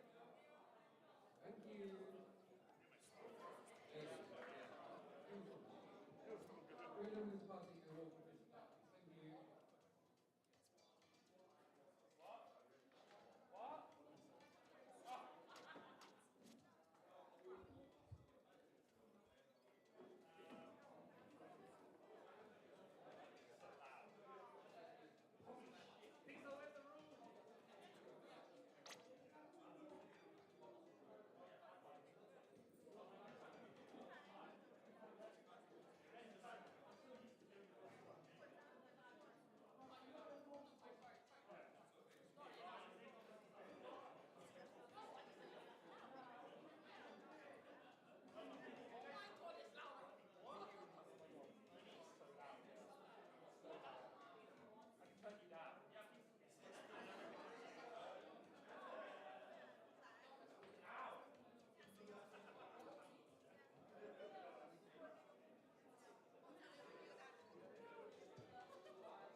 We're live. We're live. Hey, everyone. Welcome back to Splat Vibes. This is Conroe. I'm here with Acing. Hello, I'm Acing. Yo. And we are about to start Group B. So you all saw Group A this morning. Hope you all enjoyed that. There were some really good sets in that group. But yeah, we're going to get into Group B in a second. We're going to go back to the start of the maps. So round one, best of three, Splat Zones Mako first. And what are these teams? If oh, there you go. Be careful what you wish. There is a 4 at the end there. Be careful what you wish. Be careful what you wish for. It's also not Return Paradise, by the way. That's also no, you're up there. Come on.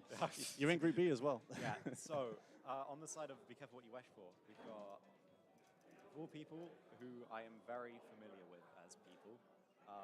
One of which I coach. So you can probably expect a heavy edit in most cases. Maybe a range blast and maybe a shot, but that's about all the interesting things you'll get.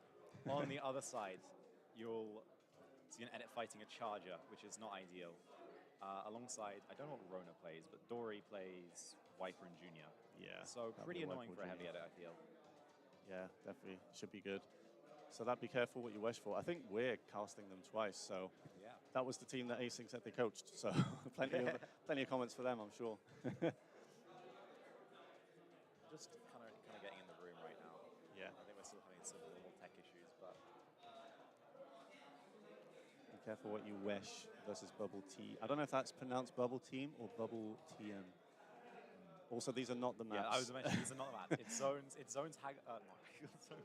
zones Mako, TC Inkblot, and then it's Clams with Mami. So these are the round 5 maps. But yeah, what you're seeing is pretty much what you just saw in that last set of Yeah. Group A. Yeah, going back to the start. Probably sorting out any issues right now with the tech. we've Hopefully- seen one thumbs up from one team. Yeah, hopefully most of them have been fixed now from the morning. Yeah, the morning slot had about an hour of delay just because sound was completely messed up. So Which honestly isn't that bad. yeah, no, after Breeze, I think. Yeah. Breeze was a lot longer. It does look like Be Careful What You Wish For is having some kind of audio issue, but I think Bubble Team is good. These are the wrong maps, by the way, Pixel.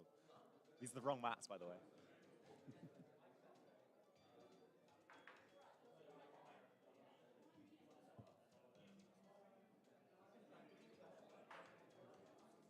There you go. Oh.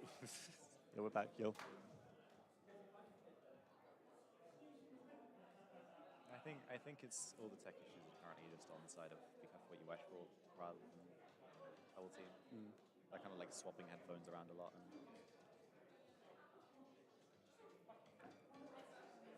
So be careful what you wish for, I think, in this group. They are 3rd seed? I think so. I can't remember what the seeding is, but Yeah. Well, first seed in this group is the first seed for the whole yeah. thing, I'm pretty sure. No, Chewits are the first seed for the whole thing. But the top seed in this group is, I think it's Dude, yeah, Takimi. it's Dudes. Is Takimi playing? I actually didn't know that. They're on the roster, so I just think didn't they know. are. I can't remember the other two. Dude, Takimi. Oh, Ninja? Matt, I think. Takimi, Ninja, And someone Snipes, else. maybe? Snipes, that's the one. Yeah. Surprised Snipes isn't playing with Chewits, but you know, that's an interesting pickup, I think. Yeah. So they'll be on stage later. They're not for. There you go. These are the maps. Our 2 sets. There you go. These are the maps. Now, okay, unfortunately, I feel like my familiarity with Be Careful What You Wish For sometimes comes in as be coaching. So I will try my best to be neutral during this set because, well, you know, I don't really want to coach on comms, but... No, go for it. No, go on. Back seat away. I mean, to be honest, I want to, like... Try not to swear on stream, but... Oh, yeah, definitely try not to do that. I'll be trying my best as well. I think it's mostly friendly though. As the worst player of the team has joined the lobby. Known as Mr. Egg. A73. Mr. Egg. Yeah, my experience with Mr. Egg on Macromar is him needing to reef G zone and just missing and hitting the wall with the reef and losing the game as a result. So that's all I can really say about Mr. Egg on this. I could probably predict exactly what they're playing actually. They were playing double Splatling earlier. Double Splatling? I think FLM was on Zimmy. Which is kind of a weird pick, I think. It's problem with having 2 Splatling players on the same team. Yeah. Double Splatling is definitely a choice. I saw as well Rapid Pro Deco. So you'd run double backline as well. It's okay. It's a slightly weird comp. I think they'll make it work, hopefully. If not, they'll learn for next set. So Yeah, Rapid Pro Deco is one of those weapons I just hate fighting. Even if it's not, like, you know, good or meta. I just don't like going up against its kit. It's one of those weapons that just requires, like, a lot of good spacing. And the moment you fight someone who does that, it's, like, very hard to take them down. Yeah.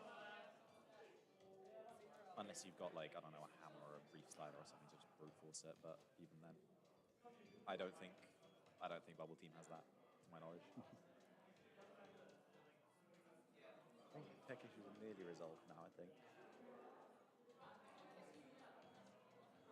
Pixel's exclusively on the side of be careful what you wish for. I think having been sat on that side of the setup for like all but one set, that side always had the problems, whereas... Oh, don't worry, our side did as well. Yeah, I mean, you had it at the start, but the left Yeah. side, when I played Chewits, it was pretty much perfect immediately. So I think it's just something to do with the audio mixing. We're only waiting on one person to join the group now. Yeah. Being, who is in the room?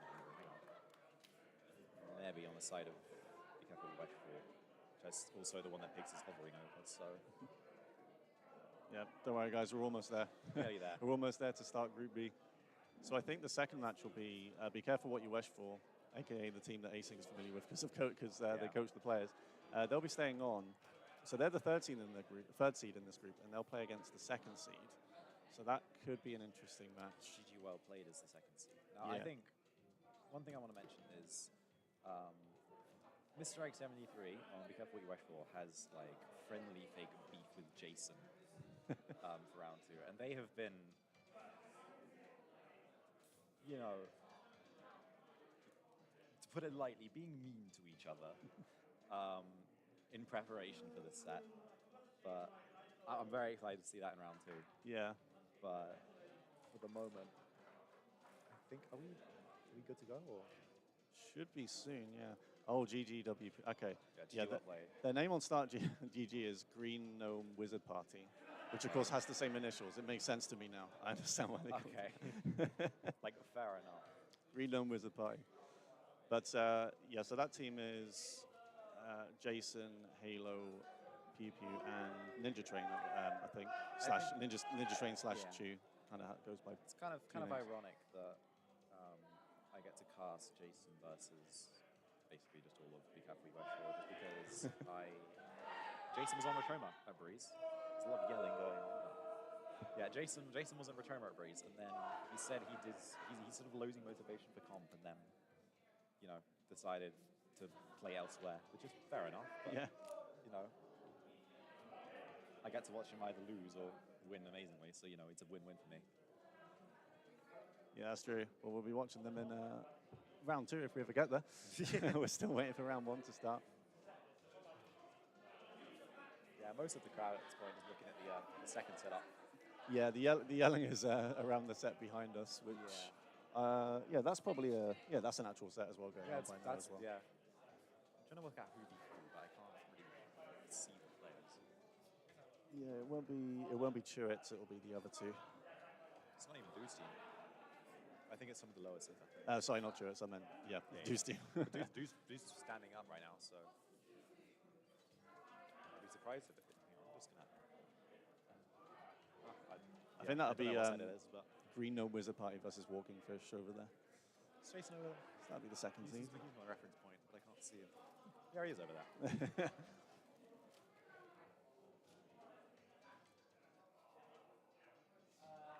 See how the stage is doing. We're still waiting. Still waiting for the last one. To, get in. Are we good or what's happening? Yeah, not sure. I still think they having issues. Pixel's just confirmed it's exclusively just the one setup. It's having an issue right now. Okay. They're all completely fine. And there we go. There you go. The last person has joined the room.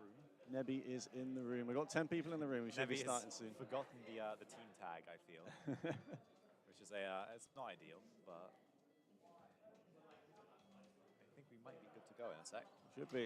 Should definitely be. So yeah, game 1, Splat Zones, Macro Mart. Here we go.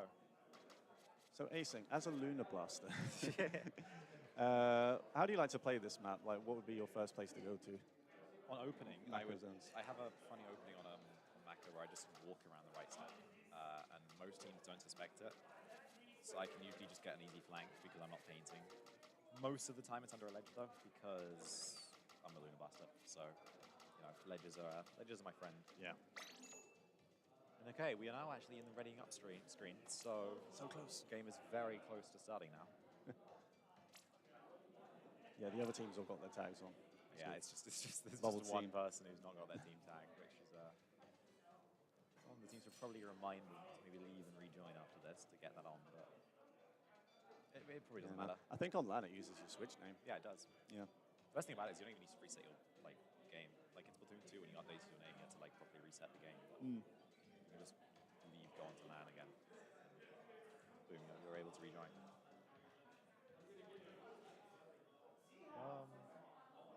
Right, well, they're selecting the weapons about halfway through the time.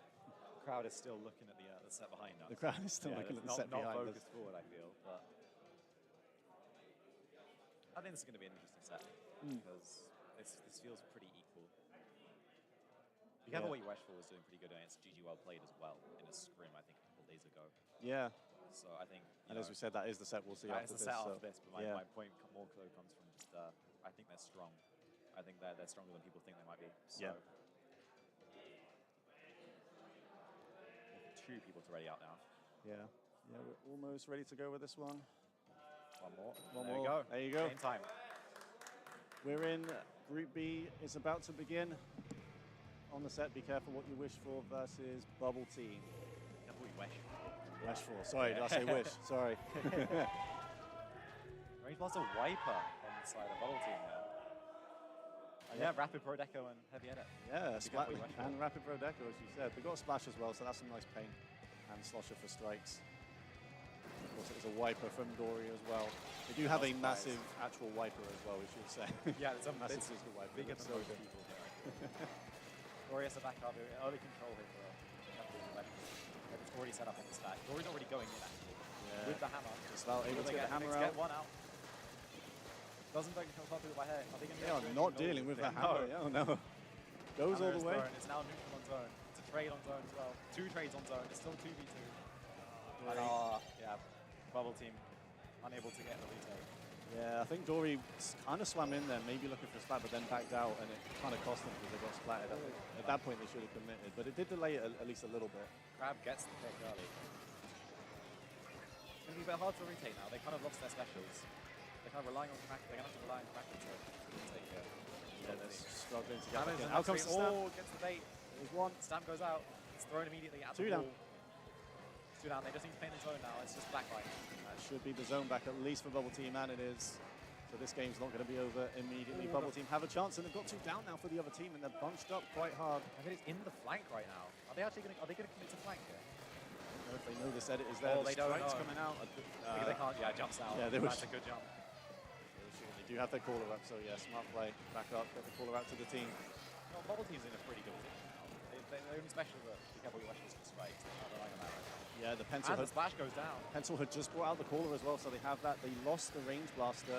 Not sure if they were called it up, and the zone does go back to be careful what you wish for. Now 2 down. Hammer is used on flank stack on no one, and then probably gets stopped. Okay, and there's a wipe for the side of be careful what you wish for. Yeah, it is a wipe for be careful what you wish for. Bubble Team get it below 50 though. It's quite a nice push. They can definitely do that again. They've just got to avoid these specials for now. The crab tank is out. Stamp ready. Whoa! Okay. That was my favourite kind of hammer where it hits a crab on the head. FLM here on the rapid, backing away. I've got 2 down. Wiper's running into zone. Gets killed very quickly. Be careful what you wish for. Has no penalty left here. They're going to get a lot of points. Yeah, some Bubble Team players just kind of dropping in. 2 down though. 2 down. So be careful what you wish for. They have the Kraken's out. The Kraken's out. They can't paint. They can't paint. It's got to be the pencil, but they're not able to. Be careful what you wish for. Takes game 1. Yeah, solid game from them. They almost KO'd straight away, but Bubble Team just got a couple of picks to bring it back and got a hold of their own. But once Be Careful What You Wish For came back, they just held it. That's the problem with double backline, isn't it? You're able to just get spaced out so easily. You're kind of relying on your specials to move them. And yeah, that was a problem for the Bubble Team, it felt like. Yeah. Yeah, it definitely is it's a tough choice, you know. You have to be very good with those weapons. Very coordinated in a game where, you know, once players are just getting cornered, they're going to rush you down most of the time. Yeah. Like if you're not hitting all of your shots, especially on the Rapid Pro, then you're definitely going to struggle. I'd be surprised if they don't run the same thing again, actually, because it's Tower Control and Art Academy coming up next. So, you know, it's a blaster on a blaster map. Maybe not the best blaster for it, but you know, it still counts. And if they're struggling to get in that much, you can just rely on your splasher to go in, which is, you know, like it can work, especially if they can't push you afterward. Will Bubble Team make a change in that comp though? Will Dory go like a junior? Yeah, it's definitely possible on Tower. I just realized I was talking about Edit and Rapid Pro, forgetting that that was the team that won. So clearly they're good on their two backline weapons. But yeah, will there be some changes on the other team? I don't think any of them were like, it may be a bit more kind of staggering from them rather than the weapons. I think at the end they got a bit desperate and kind of dropped in one by one. It was. I think the reason they couldn't win the paint off or pressure them was just because the Kraken was out. Yeah. And they couldn't. They had the advantage, but it was in Kraken, so they just couldn't paint. Yeah, the Kraken was out and the pencil couldn't quite get there in count in time. You know what? Mr. Egg 73 plays range faster. Will FLM go to Zimmy or something so they can do bubble and range? Yeah, That's they could do question. both possibly. I think it's doable here. I'm more interested to see what Bubble Team's doing though, because they are taking a while to ready up. I think it might be changing something here. Yeah, Rona might be switching to another weapon. We'll see. They're the last one to ready up at least. But we're about to go into game 2. It is 1-0. So be careful what you wish, according to the overlay. It is be careful what you wish for versus Bubble Team. Game 2 is tower control, Inkblot. Oh, they're keeping it. Okay. Pencil, much more paint heavy on the side of Bubble Team there. Yeah, I like that switch. I like that switch. Double shot, one with strikes, which is a nice tower stopper. Dory sticking on that wiper. I like to see Dory committed a bit more when they push him with that, because sometimes they push them just backed up immediately. I wanted to kind of just keep going, even if you trade. One pick is not bad at all. Absolutely not. It's pretty much just a neutral right now. Both teams have to deliver, both teams running, pushing with it. One goes down inside. Oh, it's a trade. Mine it's a trade. Another trade. Everyone's just just a 2v2 now. Bubble Team takes tower and then gets punished very quickly. It's now just the pencil on the side of Bubble Team. I assume they're going to take tower. Yeah, not quite. This Zuka comes out. The Zuka gets the pick on. That was an interesting pick there. Double. It's 4v2 now to the other way. It's swung back to Bubble Team, and they might have a chance to push this tower now. Don't know if they have any specials ready. Out comes the Crab. Not sure if they know a shot is right below them. Just going to delay them a bit. Get to the first checkpoint, but they lose 2 players now. And Dory still being aggressive. I don't think that was the time for it, but Dory goes on the I was going to mention that. It's just Rona, I believe, on the side of Bubble Team there. Always pops, be careful what you wish for. They might be able to get a good push here. They're all out of specials. Secret's popped early, misses one, fires in the air, first second. It is super, it can work sometimes. Yeah, not in that case. You might want to aim at the enemy though. Yeah. The tower is stopped though, they do hold lead. Bubble Team do hold lead here. It's not a very big one, but they've got the strikes for the push here. It's the kind of feedback I give myself. You've got to aim at the enemy. You're not doing that. It might be a good idea, I think. I think you're just going to fire. Boy, this is great. Wow, the T-Tech is really trying to get on the flat here. There's multiple dropping into mids on the side of West. Be careful what you wish for. They're getting punished for it really hard. The Zuka's out. Wow. 3 down. 3 down. On the side, be careful what you wish for. Player advantage, but yeah, they lost it. And the strikes are out on bats. Dory's already in the bats with Wiper here. Yeah, can't get a pick. Yeah, unfortunate. Yeah, they were so close to Ultra Stand. Probably better just to that was a good push though. I think that was good. The amount they're struggling to get forward, be careful what you wish for. That is not bad. Through 1 checkpoint at least. Be careful what you wish for coming back. That's a nice pick on the Rapid Pro from Italics on Pencil. They're not really able to do anything. They're not really able to do anything yet though. There's no call out. You can see Italics is painting full. Dory's now out. Dory's just in mid. Hey. Don't know what that was about, but FLM's now poking out the pencil. Dies to it in mid. Strikes are out. It's the Vosty players. It's 2v2 I think. One's a free spawn, yeah. 2 players, but no why would Bubble Team had to call her out. Out comes the Killer Whale though, and Italics. That's Zuka. Italics need some help on the tower. The Zuka's out. They just need to get rid of the splash, but they're not able to. Oh yes, they can. It's just the Rapid Pro. It's nearly a full wipe there on the side, or full Bubble Team there. So they're protecting them pretty well so far. I think. As you can see, Italics is trying to. Oh, no, Italics very much. I think we're on board with that. They're getting strikes. Pull it out on the side, and we're going to get strikes out. The push is going to be pretty big here, I think. They get a pick. Yeah, strikes are big, and now they're going for that flank. I like this play. Can they get one? They need to get this edit. They're not able to. They're push it back at least. They go 2 down. It's 2 down. It's still 2 down though. It's not the end of the world. 3 down now. They're pretty staggered as well. They're going to have free reign in bats. Yeah, Ty switches to bats, and this should be more points on the board. Ty has to drop down. They know that Nebby is up there on the splash, and And this is going to be more points. They're through 2 checkpoints now, Bubble Team. This is a really good push from them. The Caller is out, the Strikes are out, the Zuka's out, It's everything coming out. snowballing really hard right now for Bubble Team, man. They can probably KO here. Strikes Unfortunately, Sail is in bats here. Oh, it's just the Yeah, shot. it's just the shot. Rona's last alive. Is he going to be able to do anything? No, he backs up. Probably no, he's on tower. Rona's living. Wow, okay. Okay, Trades the great. splash as well. That's a good trade. I mean, they haven't got Crab anymore. Yeah, and Rona, I think, was cooled, so they're not going to lose much for that. They're so close to Zuko, actually, already. Massive push for Bubble Team. They could be taking this game, unless, be careful what you wish for, to get a big push in this final minute. The Caller is out for them. I mean, be careful what you for. Has got the specials ready. They've been alive for a long time. They're already cooler. They've got 2 specials going. Strikes out. Oh, but Sail goes down on hit it. The push is going to be played. Oh, That's there's 2 2 down down on the side of them. One's in bats, running forward. They can't. They have to retreat quite quickly here. What right?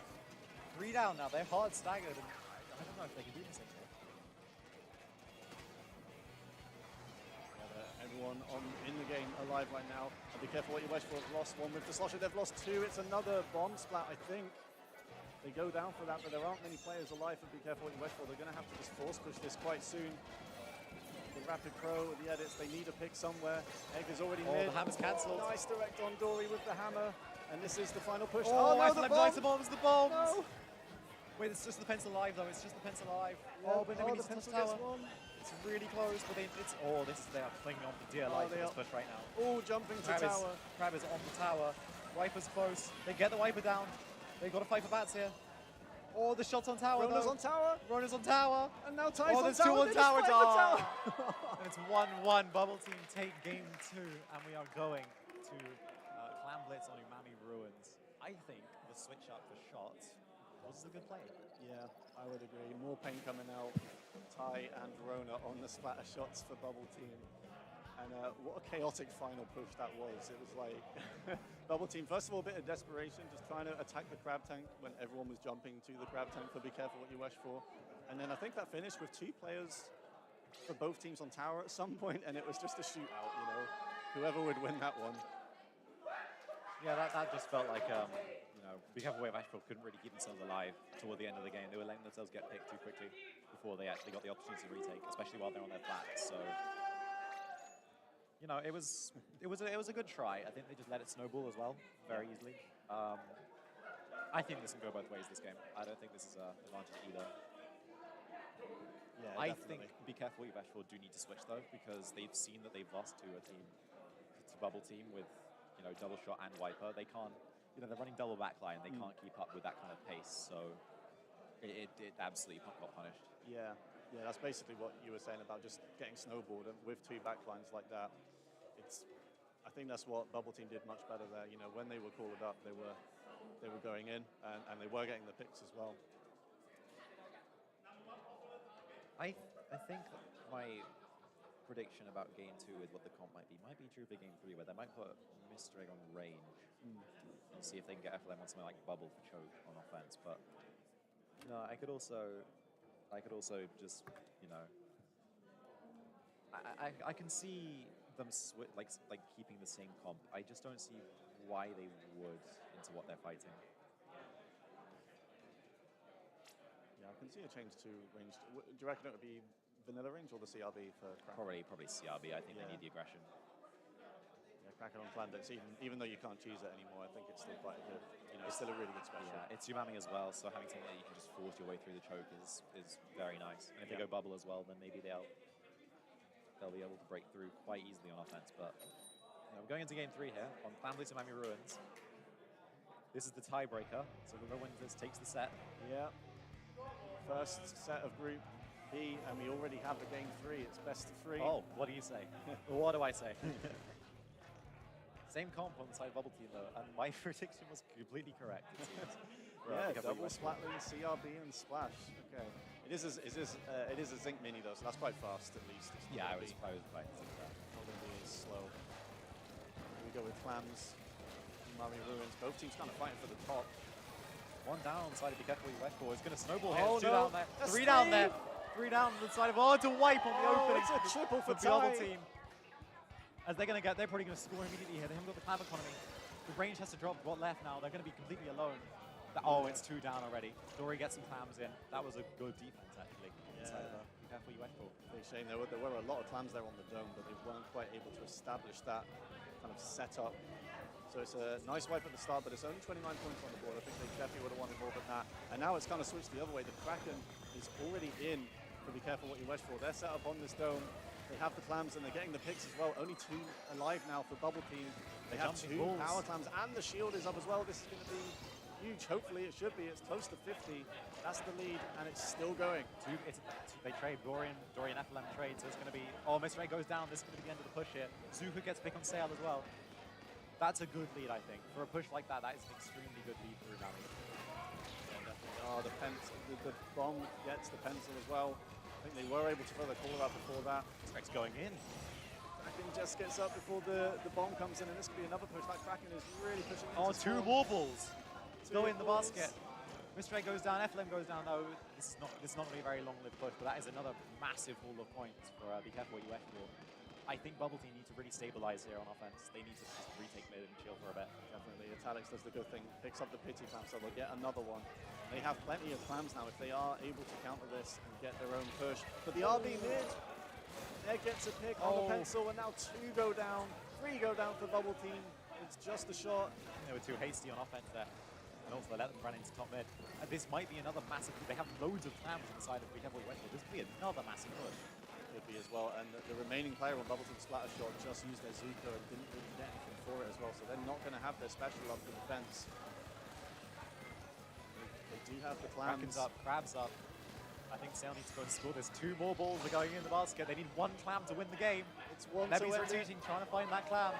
Mr. X holding it. Where you need to get a clam. Get a You clam. need a clam. Get a clam. 1 clam and get a clam. Oh my. No, they just want to didn't get the splats. No. Okay. I think, the game could be over right now, but, they're sparing Bubble Team a tiny bit longer, I feel. This is also extremely bad for Bubble Team. They've also already used their specials. 1 ball's in, they've actually got the clams ready. Never mind, actually. Nebby dies, so we're going back into a neutral state here. Yeah, so Be Careful What You Wish For. Not closing out the game, I definitely think they could have done, but still, they have a big lead. Doubles duplicates The 2 in 1 shot. specials coming out, though. Dory Stamp goes down. They've lost their ball. The ball's already in the basket. Dory had the ball inside. I mean, they've got decent control there. I think. Big screen is dark. Screen's dark. There you go. There you go. That's why I'm going to use it auto cam, I think. All right. Pretty much a skirmish in mid. 2 down on both sides here. I think they haven't got a ball yet. Dory's going in, gets a trade on Mr. Egg. I think they just need to stabilize. They're letting themselves stagger really hard right now.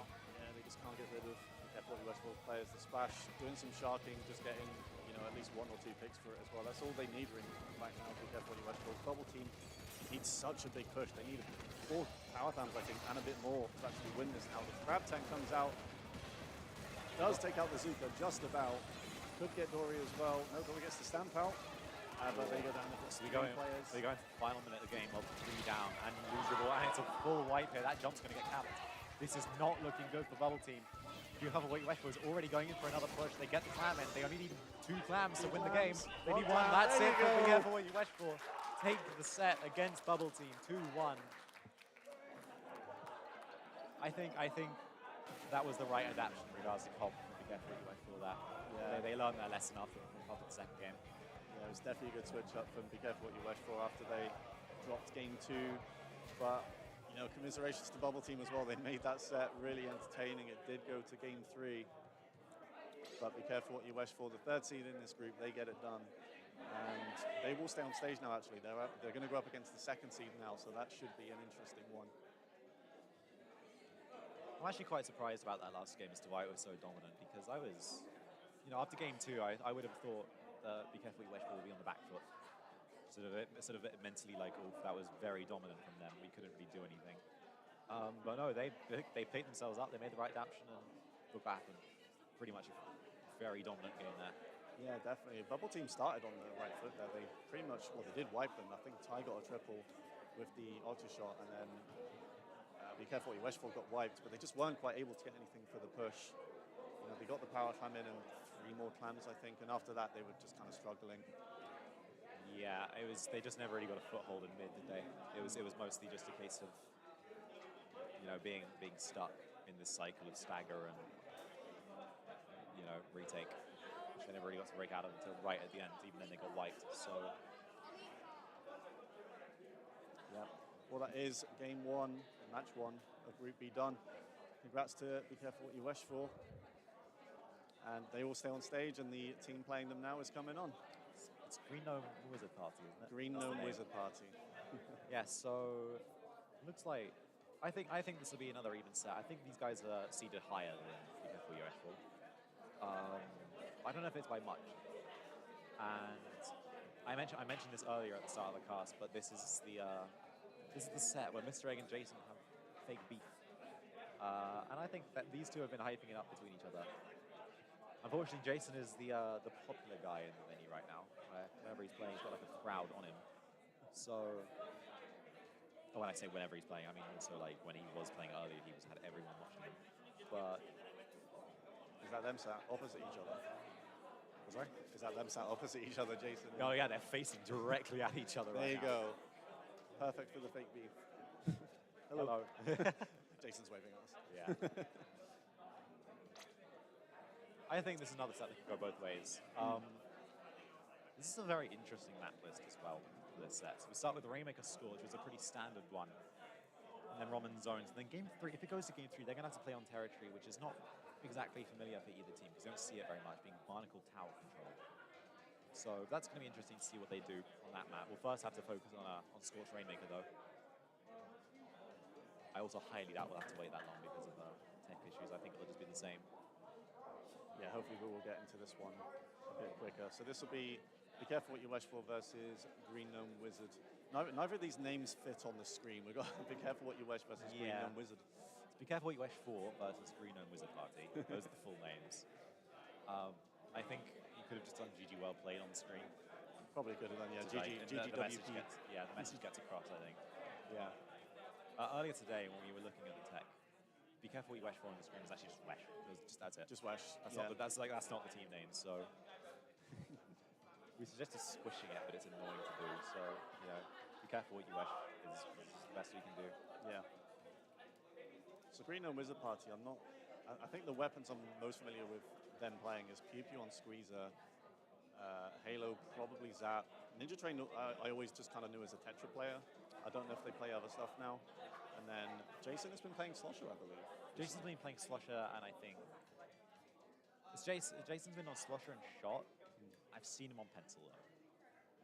And I think that'll be interesting to see if we do see Jason Pencil. I'd be very surprised, but, you know, it's always a possibility. Yeah.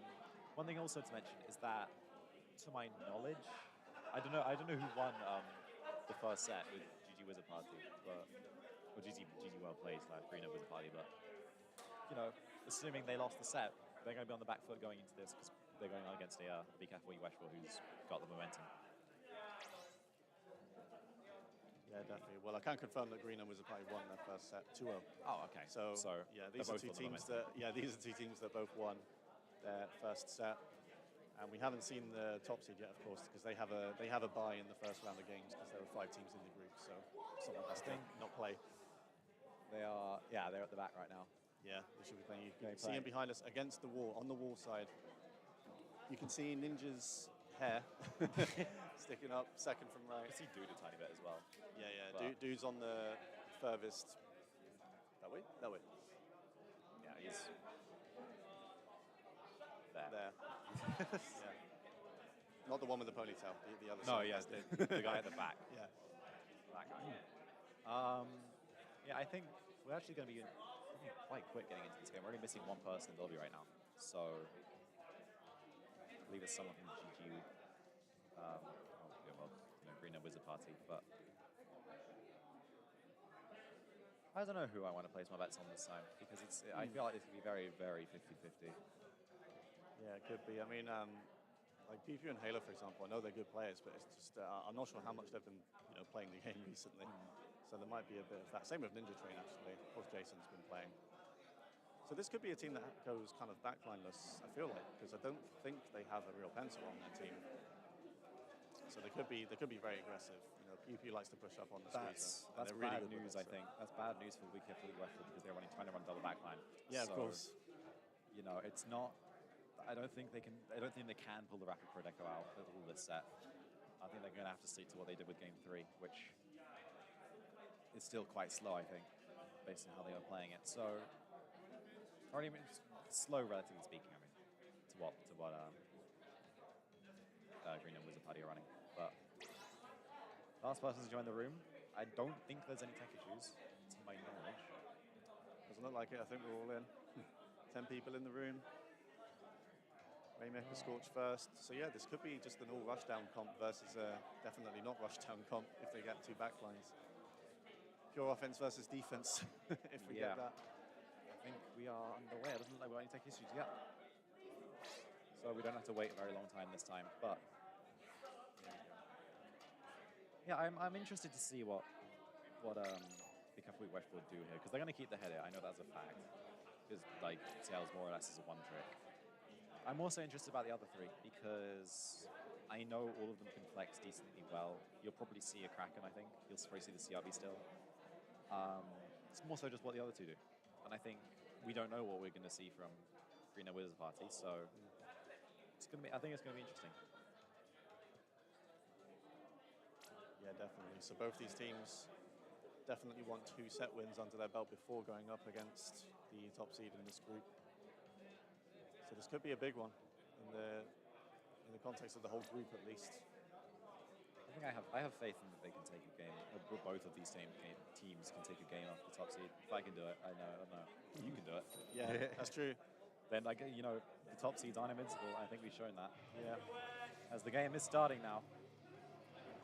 There we go. Here we are with round 2. Oh, same comp as the end of last round for Bikafu Wesh Forward. It's a very aggressive. Yeah, Stamper actually from Chu coming out, not the Tetra, but I can understand that pick. They've got, they should have enough paint for the Stamper to comfortably do what they want to do. Plenty of chip damage for him as well. I feel like apart from bombs, you'll never be able to see Wizard Party winning comp when you've got 2 Splat Links and a Splat on the other team. This 1 goes down already, 2 goes down, it's a 3v2. Oh, 3v1 now. That's a full wipe for Green Dome Wizard Party. They're going to get checked immediately here. And the pure frontline team does get the wipe at the start. I think both. They got the specials. But yeah, both Spatlings just kind of dropped to mid and like not in a very good position. Another one's already gone down. They're going to have all their specials soon as well. They didn't use any on the opening, so the Crab's already out, the Miss is already out. I think. Will they? No, they won't. They don't. I was waiting for them to sit, but apparently not. Lose the rain. The zip comes out a bit late, but they can still probably push. They're 2 down. Oh, and the Stamper in the bubble. They just lost track of the Stamper for a sec. The rain's going to run. This is going to be a massive lead for Green Wizard Party. Oh, they're so weak. Oh my god, that Zuka gets 3 down. They're going to be able to KO here. Are they going to be able to do it? They do. Oh, the rare KO. You will never see that usually on Scorch Gorge Rainmaker. With specials absolutely decimating. Be careful what you wish for on that push there. Wow, Pew Pew's Zuka absolutely devastating. Got 2 or 3 with that, I think. I think it was the quad, actually. Yeah. I think we just saw 3 down, but I think they just wiped them 2 or 3 times in a row. And as Acing said, you very rarely get wipes there, not wipes, KOs on Scorch Gorge Rainmaker because the goal is so close to their spawn. It's literally right there. But yeah, I feel like even then, if they didn't KO that, I feel like the game would have been over. I don't see how Careful US will be able to KO when a team like that is playing so aggressive and has got good special output. Anyway, we're already going into game 2 of Robert Roman Zones. Be careful, Wesh 4 is going to be on the back foot, very much so here. I think they do need to adapt. I don't see how they can use that comp against them. Yeah, no, me neither. I don't think 2 Spatlings is the one. It's just, are they confident on the other weapons? I think you said one of them mains it, don't they? Is that one of the Spatlings? Yeah, the heavy edits, pretty much. Problem is with this team is they've technically got 3 Splatling players on it. Oh, okay. So Nebi was like a ballpoint Hydra, I think, if I remember correctly. FLM plays edit, and then Sale plays ballpoint edit. I see. So, to my knowledge, I think FLM is flexing and Neb just plays that because she just plays that. But the only one that's I feel like that's properly comfortable right now is going to be Mr. Egg, which isn't ideal when you're 0-1 down in a set like this. Yeah, definitely. 3 Splatling players. Maybe they should double down and just play 3. That's the issue. More Splatlings. If you want to play like the most wall-out comp ever, but I'd be unable to push. I think go ahead. Yeah. But I do think they need to switch it to something that can just play a bit faster, because bombs are a big issue as well. I think that initial wipeout, they lost a couple just from the Splat bombs from another team. got ran out. I'm kind of expecting the exact same here. As you go into Robo-Rom and Splat Zone Game 2. Let's see, have Be Careful What You Wish For decided to change their comp, or are they doubling down? They are doubling down. They are Interesting. doubling down. Pencils out from Halo instead of Jason's. Okay, I didn't know Halo played Pencil. That's okay. So I think this is going to be much easier for Be Careful What You Wish For. The aggression's lower, they've got Pencil. The bubble's going to be able to do a lot more now. Yeah, it's an interesting switch. I feel like Zap would have been fine, really. They haven't switched at all. Maybe they expected Wesh to switch something, but yeah, they've gone with the Pencil. I mean, Pencil's quite good here, to be honest, as well. Well, that range is very dead. They go 2 down immediately on Be Careful What You Wish For. Zipcaster's out already. Is he going to get the cricket? Is he going to get the pick on the sword? Oh, not the sword, the head it. Are they going to be able to? It's already, they're staggered so hard immediately as Be Careful What You Wish For. Green and Wizard Party is already going to be able to like get a lockout here. Except when the Crab Tank and the Misra and the Bubble is out already, they might be able to retake it. Should be a retake for sure with the Crab Tank and the Kraken going all the way in. Pew tried to jump, but the Kraken punishes it. Choo-Choo's in the pit right now. I think they're fighting alone. Are they going to jump? Oh, they're committing to it. They three die as down. out. 3 down and the Caller's up. Really big advantage here to Be Careful What You Wish For. They take the lead, and now they need the players pushing up. They lose the splash. That's their main aggression gone. Range still alive somewhere. Mr. Egg just trying to hold the space. They take out the Pencil. That's a good pick. Thankfully, though, this team has a comp which is very good at holding people back and being aggressive. Head it does get the pick on the sword. They still have control of the zone. This is a pretty decent lead here. Range goes down on the zone. Are they going to be able to? It's just neutral fighting here. But they lose the paint off. With more and more points are going on the side of Be Careful What You Wish For here. They need to get a retake. 2-2 on the zip. They get one, and that's important. That should be the zone if they can get rid of FLM on that Zimmy over there. Egg coming back in with the range as well to help. Egg gets a pick. Can they get a second? PP goes in. Egg jumps out. So the zone does switch back to Green Gnome Wizard. They're not able to wipe Be Careful What You Wish For, so as long as they kind of come back in together with special, they have a Crab Tank ready to go already. Crab is already up. I think this is going to be a free retake. They're so far back. Zuka's out. He hits the Crab, doesn't get the pick. Kraken's out. Jason's in the bottom right, trying to be a nuisance. He's beating the Kraken really hard. This is actually huge. Oh, but they Choo-Choo down on the side of Be Careful What You Wish For. Zone is capped again. They did get the recap though, so there is now a massive penalty. When I say massive, a small penalty on the side of Green and Wizard Party. I think this could be a push they get a lead here. It could definitely be the Callers ready as well. I'm not sure if Be Careful What You Wish For specials, but Pew Pew overextends again and gets taken down. Is that just the pick they needed? 2 down for Green Gnome Wizard. Surely Wesh get the zone back before There's a jump. There's a jump. And again the jump.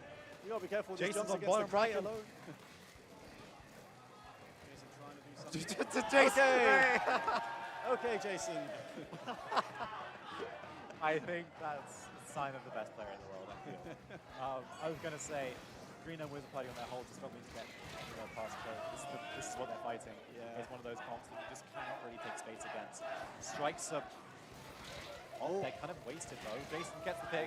Try to 2 down on the side of Be Careful What You Wish For. They should be able to get the recap here, but they need to stop the points that are going down through though. They're still getting points. They're not winning the paint off. They need to neutral the zone here. Need to win. Come on, Halo, you gotta get that paint out with the strikes pencil. hit the cooler. They're gonna KO here. They're gonna. Oh, it's one. They're gonna do. Hang on. I think when you fall off the map with cooler, do you? No, you don't. The special. No. That might have cost it. Yeah, that's the bad thing about falling off the map. If you have caller, you don't get the effects. I literally found that out yesterday. I think in practicing for this, I fell off the map with caller, and I didn't come back for 4 seconds. So. Once again, this is going to game 3. Interesting that the double down actually worked. That was Green Gnome Wizard Party mostly just doing misplays. I don't think they should be playing pencil. It definitely felt like it. Yeah, I think. I mean, at least a couple of times, Super Jumps got punished by a Kraken. When the other team has a Kraken, that's always something you have to keep in mind. Because no one's going to stop it. If a Kraken wants to punish your Super Jump, they're just going to come over to your side, and none of your teammates can help you. Yeah. And I think pushing as well, there was just a bit of overextending. Maybe without caller as well. I saw Pew Pew kind of got splattered a few times when they were trying to push up. Green Gnome Wizard Party weren't able to really get through the choke, were they? They were kind of stuck on the airball, getting pushed back by a Crab Tank or a Heavy Edit or a Zimmy or a Bubble or a Kraken. There was always something that was preventing them from moving forward, and it cost them quite badly. Yeah. Anyway, we're going into game 3 now. As I mentioned before, this is a map mode that's pretty good for a tiebreaker, given that neither team are going to be familiar with this. You don't see this in normal map lists, so this is pretty much neutral ground. I think Be Careful What You Wish For might double down again. Yeah, I mean, it worked for them there. I can see it working here as well, to be honest, especially if they keep the crab tank and the bubble. Were they on Zimmy? It was Zimmy, yeah. Yeah, I feel like I didn't see it much that game, but yeah, bubble on tower control. It's just painting all game, I feel. Yeah, painting all game as well. This is one of those that kind of go both ways. This is like the most even ground possible. I would be surprised if Halo doesn't go back to Zap here. I think they want to get that aggression back and that speed back, because letting Be Careful What You Wish For set up and get a good hold is going to cost them. Plus, they got bubble on tower control, which is annoying for checkpoints. Yeah, I'd say that as well. It didn't look like Halo was too comfortable in the pencil, to be honest. It might have just been a map pick, but I feel like they weren't able to kind of get the most paint output from pencil they could have done at the end, because pencil outpaints most things in the game. Yeah. If you use those 5 shots properly. But we're going to go into game 3 again. Be careful what you wish for twice in a row. Goes back to the double backline comp. And they've gone back, this might go bad, but Be Careful What You Wish For. They've gone back to the double backline comp while the aggressive comp has come back out for Green Gnome Wizard party. Yeah, they've gone back to the Rapid Pro Deco. Definitely an interesting pick. Stamper, choose staying on the Stamper. Definitely is a tower control pick here with the rail. The Rapid as well. 2 players down for each team. Who's going to get the first real push Still here? 2v2. The tower is touched by the Zap. I think it's just a messy opening, I feel. Jump goes on tower, it means he can't be camped. That's very unlucky for the Zap on Green Gnome Wizard party. This is the first push going to Be Careful What You Wish For, except when they get picked off the tower. They do have the lead, but this is not really a lead, is it? Yeah, that's laser aiming from PP to get that pick. No, gets picked. They don't realize the splash. There's 2 down. It's just the Zap or splash in screen. They're going to get pushed really far back. This is a massive scenario for Green Gnome Wizard party. This is exactly what they needed. They needed to make sure that Be Careful What You Wish For doesn't get the hold out of the tower and push it through. And now they're in a position where they can just hold and hold and hold and stall on the tower. Zips out on the crab. Is he going to get a pick? It does get 1. This is even worse now for Be Careful What You Wish For. Definitely is. Stamper doing good work. They go down there. They lose 2. But the splash goes down. It's just a squeezer now. Good work from Be Careful What You Wish For, making sure they don't get through that second checkpoint. It's not a massive push. Now Wesh have to push up, try and get the splats here. They're a little bunched up for the Rapid if they can get any picks there. Nebi's trying to push up on the splash as well. Out come the strikes. 3 of them are in the pit. If they're able to pressure him at all, they might get some here. Chu's trying to do work on the Stamper, but they drop in the pit. Chu is still there. Yeah. Never mind, they jumped out. No one's getting splattered, but they're pushing the tower, so... I mean, they're going to get lead here. Yeah. So yeah, they did, just barely. The strikes come out, though. Mr. Egg's behind. They do get the pick on Mr. Egg. They need to kill the tower before they get the check. No, they do get the check. Checkpoint is broken. There's going to be a jump that's camped here. This is going to be a full wipe on the side of Be Careful What You Wish For. Apart from the one guy who's running back in mid in the Rapid. I think this is...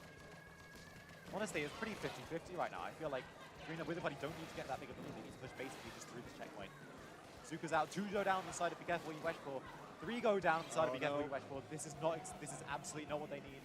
They're pushing top left. It's snowballing really hard now. It's just the Rapid Pro. They're getting staggered. Jason tries to take top right, gets taken out. Can Chu on the Stamper do it instead?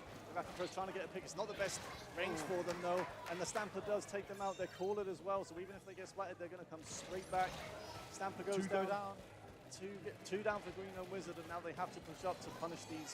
Probably jumps back in because they are cornered. Caller comes out for them. I'm astonished they didn't push further, to be honest. Only 34, that is not a big lead for Green Gnome Wizard party, especially after the fact that they have no checks to break through. The moment that Be Careful What You Wish For gets checked, they're going to have lead. So it's 2v2 in mid right now. It's kind of just a scrap. Another trade. It's now just a 1v1. Jumps are going to come in for both teams.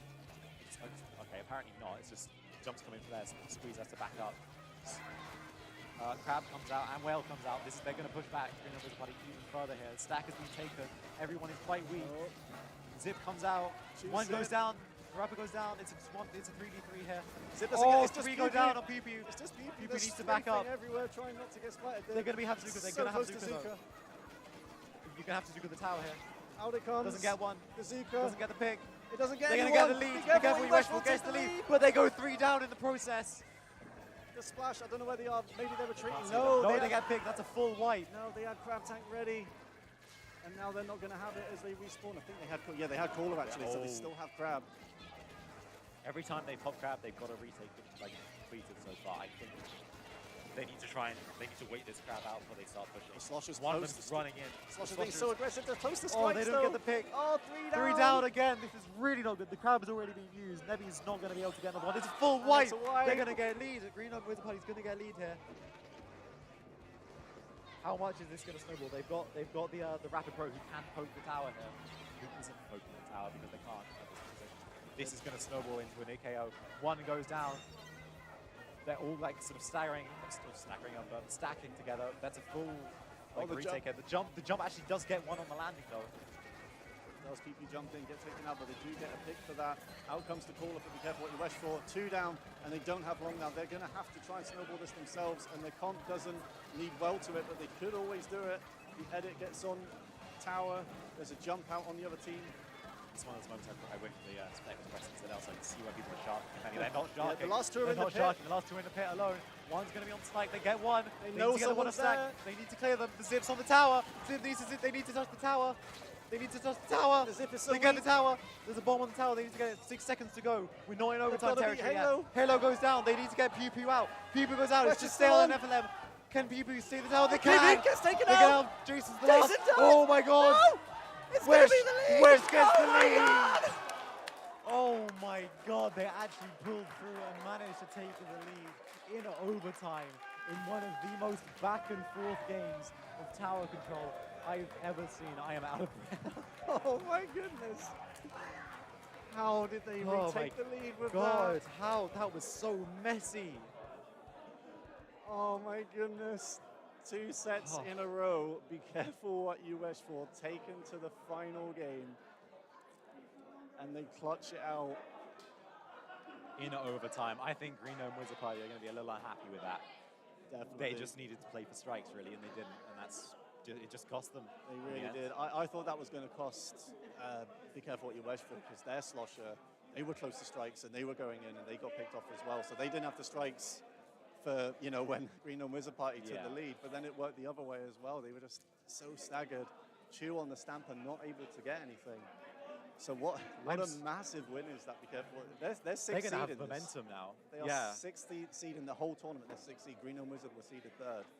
And they have That's just a good upset. That's a very, very good upset. And they're going to have momentum going to the next sets. They have just been upset, and Green Gnome Wizard potentially have to now beat the 2nd seed in the group, who, as I said, we haven't seen yet. The Chewits and Splat lads are going up to console Green Gnome Wizard Party. There's a crowd by where Be Careful What You Wish For was standing as well. So, I think the crowd liked that one, especially with the cheering at the end. Yeah, I definitely did as well. When you're commentating so early in a group, you do tend to get top seed v bottom seed, and it's just a sweep. That was the opposite. I felt like you've got 2 sets in a row that go to the final game. I kind of lost my voice at the end there. I screamed quite a lot. Yeah, I was screaming as well. Yeah. It's not every day you see a game like that. I think that's the magic of Barnacle Tower, though. I think Barnacle Tower as a 3-work is good and should be played more.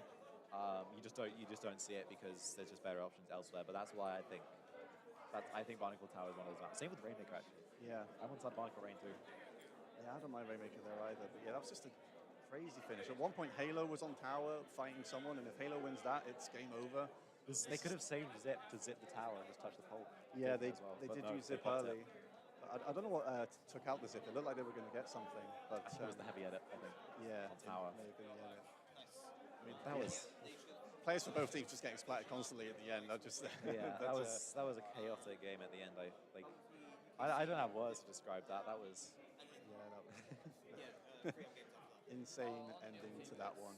I mean, I'm very surprised as well. Be careful what you wish for. In that scenario, managed to actually pull off a defense and not snowball it to KO, because I think they went 2 down at one point on the top left with the tower on the top left, and still managed to pick 1 or 2 people and force them off the top right. So, I think that's a deserved win. That was also a very equal set. Yeah, they definitely did well not to let that snowball to KO at least. They did struggle at points, but yeah, they were able to stop it and took it back at the end. I don't know how they did that with the weapons they were using. They're so slow. I really thought they were just going to get bombed on tower, but just too much staggering, I think, from Green Gnome Wizard at the end. So So be careful what you wish for, take it. Yeah. And they're now 2-0 for sets, so they're in a really good position to possibly go to top 4. It's going to be very hard for Green Gnome Wizard Party to get through now. They're going to have to beat Dude's team, which I forget the name of, but that's going to be a tough set to win for them, I feel, especially if they're, getting upset by the bottom seed in this group. Yeah, definitely. All right, are we done now? I think that's the end of our slot, if I'm... Yeah, are we... Is that all that? Oh, okay. Okay. Okay. Yeah. That was a director in our ear, clearly. But yeah, that was all the sets that me and Acing have. I think we're going to go to a quick break to bring you the next 2 casters, but this has been really fun. I think this is the first time I've ever actually cast a LAN. I know I've cast before. This is the first time I've casted ever. And you were really good. Ever. So that was a really fun cast. Yeah, I enjoyed that. Looks like the next set is going to be... I think this is a Dude's team, so Takimi, Ninja, Snipes, and Dude versus... what's the name? Bubble Tea. So that's the set you'll be seeing next. Before that, though, we're going to have to go to a quick break, I think. I don't know when we're doing that, but yeah. Oh, look at them. They're so cute.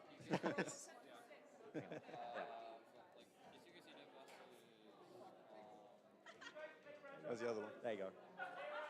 Can't forget Froy Coco. There's one.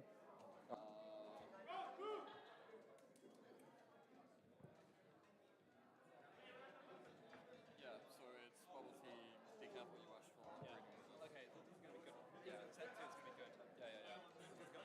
Okay, yeah. We're about to be, yeah. Yeah, we're good.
All right.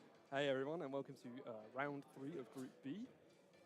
This is UKC Div versus Bubble Team, is that correct? Yeah, that is correct. It is UKC Diff versus Bubble Team right now.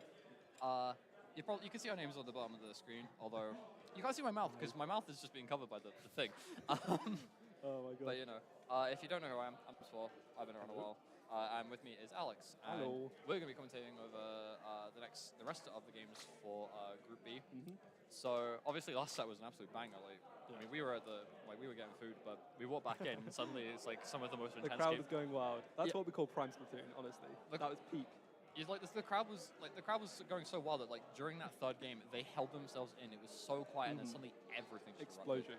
And speaking of eruptions, erupting onto the scene is one of the potential favorites for the tournament right now, UKC Diff. Full of, how do I put it? Returning players, I'll say. Very prominent figures. Extremely strong veteran, that's players. Veterans. Yeah. I mean, between them, is it 4 UKC wins? Yeah, between the 4 of them, there are 4 UKC wins. There's Matthew Ninja, or Matthew Fox, as he's also well known. He's got 2 UKC wins, 2017, 2018. That has to be 2 dudes who you might know from like making great YouTube content throughout the years. He has a UKC win most recently in 2023 last year when he defeated Stuart's Mafia. With him is also Takimi, who not quite as like much more recently up and coming compared to Dude and Ninja, but still an incredibly strong player. Managed to like win alongside Dude in 2023 against Stuart's Mafia, and last but not least, though he may not have a UKC win, incredibly talented player, Snipes. One of my current like picks for best player in the United Kingdom right now. Oh, for sure. Incredibly strong backline player. Has been playing at like high level for a really long time, playing at top level a lot recently as well. So we expect big things from this team. We expect big things from this team, and we expect big things from this tournament. I mean, like some of the games earlier on stream as well. We've had some amazing sets so far, very close ones. Absolutely phenomenal sets early on. Like Shuits don't look very invincible right now, despite how dominant that they have been in the past. So really, it really is all to play for. I mean, we do expect Shuits and UKC to, of course, play off in the finals, but you never know. All to play for, really, isn't it? Everything is to play for in this tournament. Literally everything. And speaking of things to play on, we should probably get into the various map modes that this set will be taking place on, because we are now in round 3 of the group. So, we've got three maps to play. It's a best of 3. So if you're just tuning in, currently it's groups to a top cut, group sets a best of 3, and best of 5 for the top cut, I believe. Yeah. So we're starting things off with quite a standard map mode, I would say. Tower control ship shape. How do you feel about this one? Oh, I think it's quite a pokey map. I can't lie, very pokey map. And of course, tower control, all about picks, well, mostly compared to other modes. Aggression is highly rewarded, isn't it? And you can't afford to go down unless you have cooldown, of course. The classic meta special. We're also seeing a lot of coolers coming out of Snipes over the course of this. Obviously, like most backline players in this day and age, he's in cooler jail. Born to try stringer, forced to cooler. Exactly. So, but plays pencil well. Happy in cooler jail. Best of both worlds, honestly.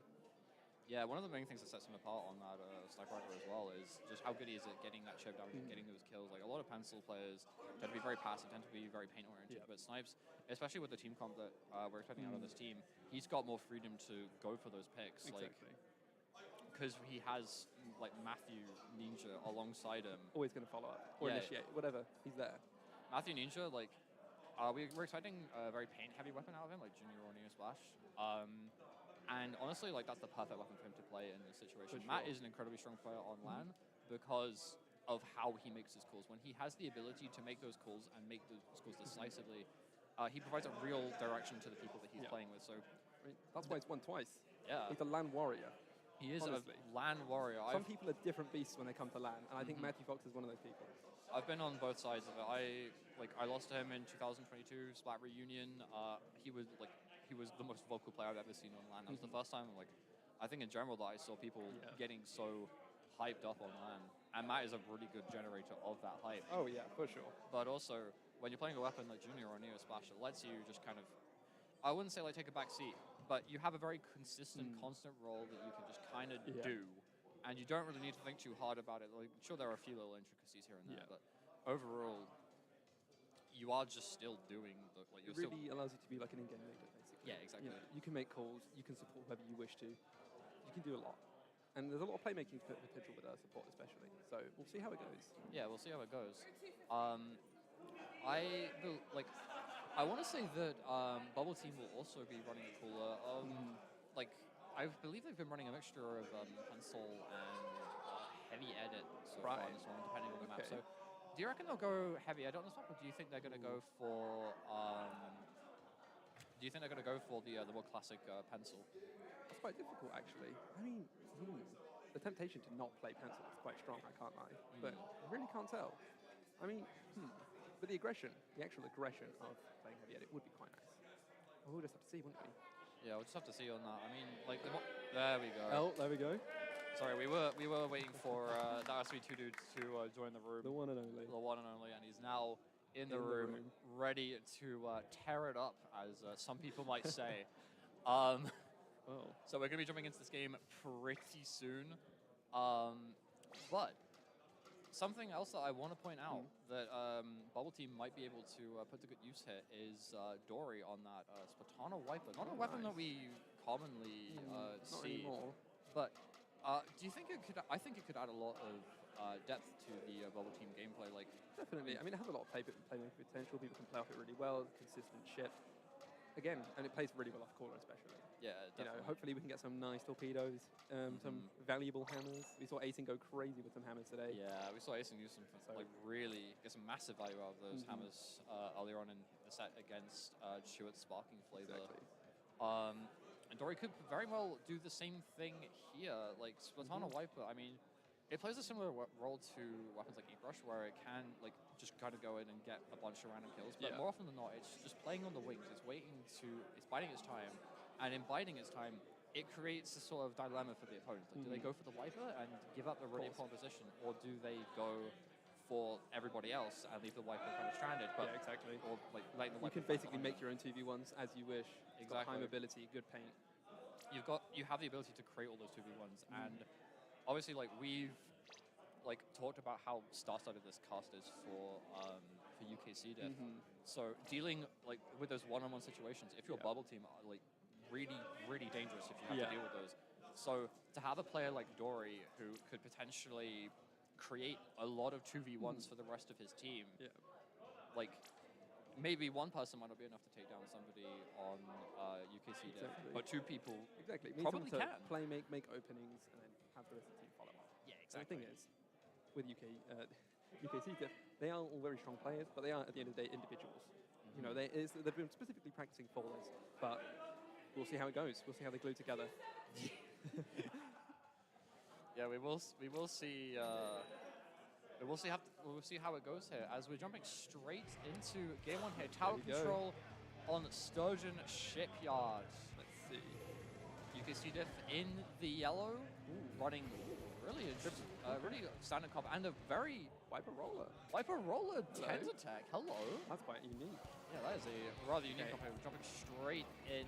Booyah's coming out from the side of Bubble Team. They are hyped up and ready to rumble.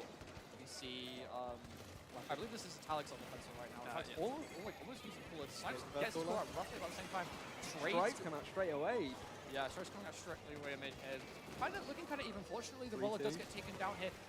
Ninja does unfortunately not quite get the kill, but we do see that does get taken down in his splat. Will still a fairly okay position, but not if Takimi is running into his spawn there. Yeah, like 4v2, it's not looking great. We need to build specials and actually regroup. Yeah, Takimi is being such a menace in that spot. Dory having to use that hammer just to take him out here. Now he's in stuck in a really awkward position. Cannot approach Snipes or Ninja, and Snipes is able to get that pick. Yeah, Strikes being used once again. There's a lot of snowballing going on right now as we see Ninja getting that cooler. Not close to Strikes right now, but might be able to just provide a little pressure with these bombs. Might just paint around the tower, making sure that the rest of his team is able to move up, especially Takimi on that tower, but does get taken out by Dory. Dory even squib bagging, looking to try and tilt them a little bit at the start of this. I think that can honestly play into their favor here. They definitely jump out as well. Right. A little bit of a jump out here. Roller taking top left. Yeah.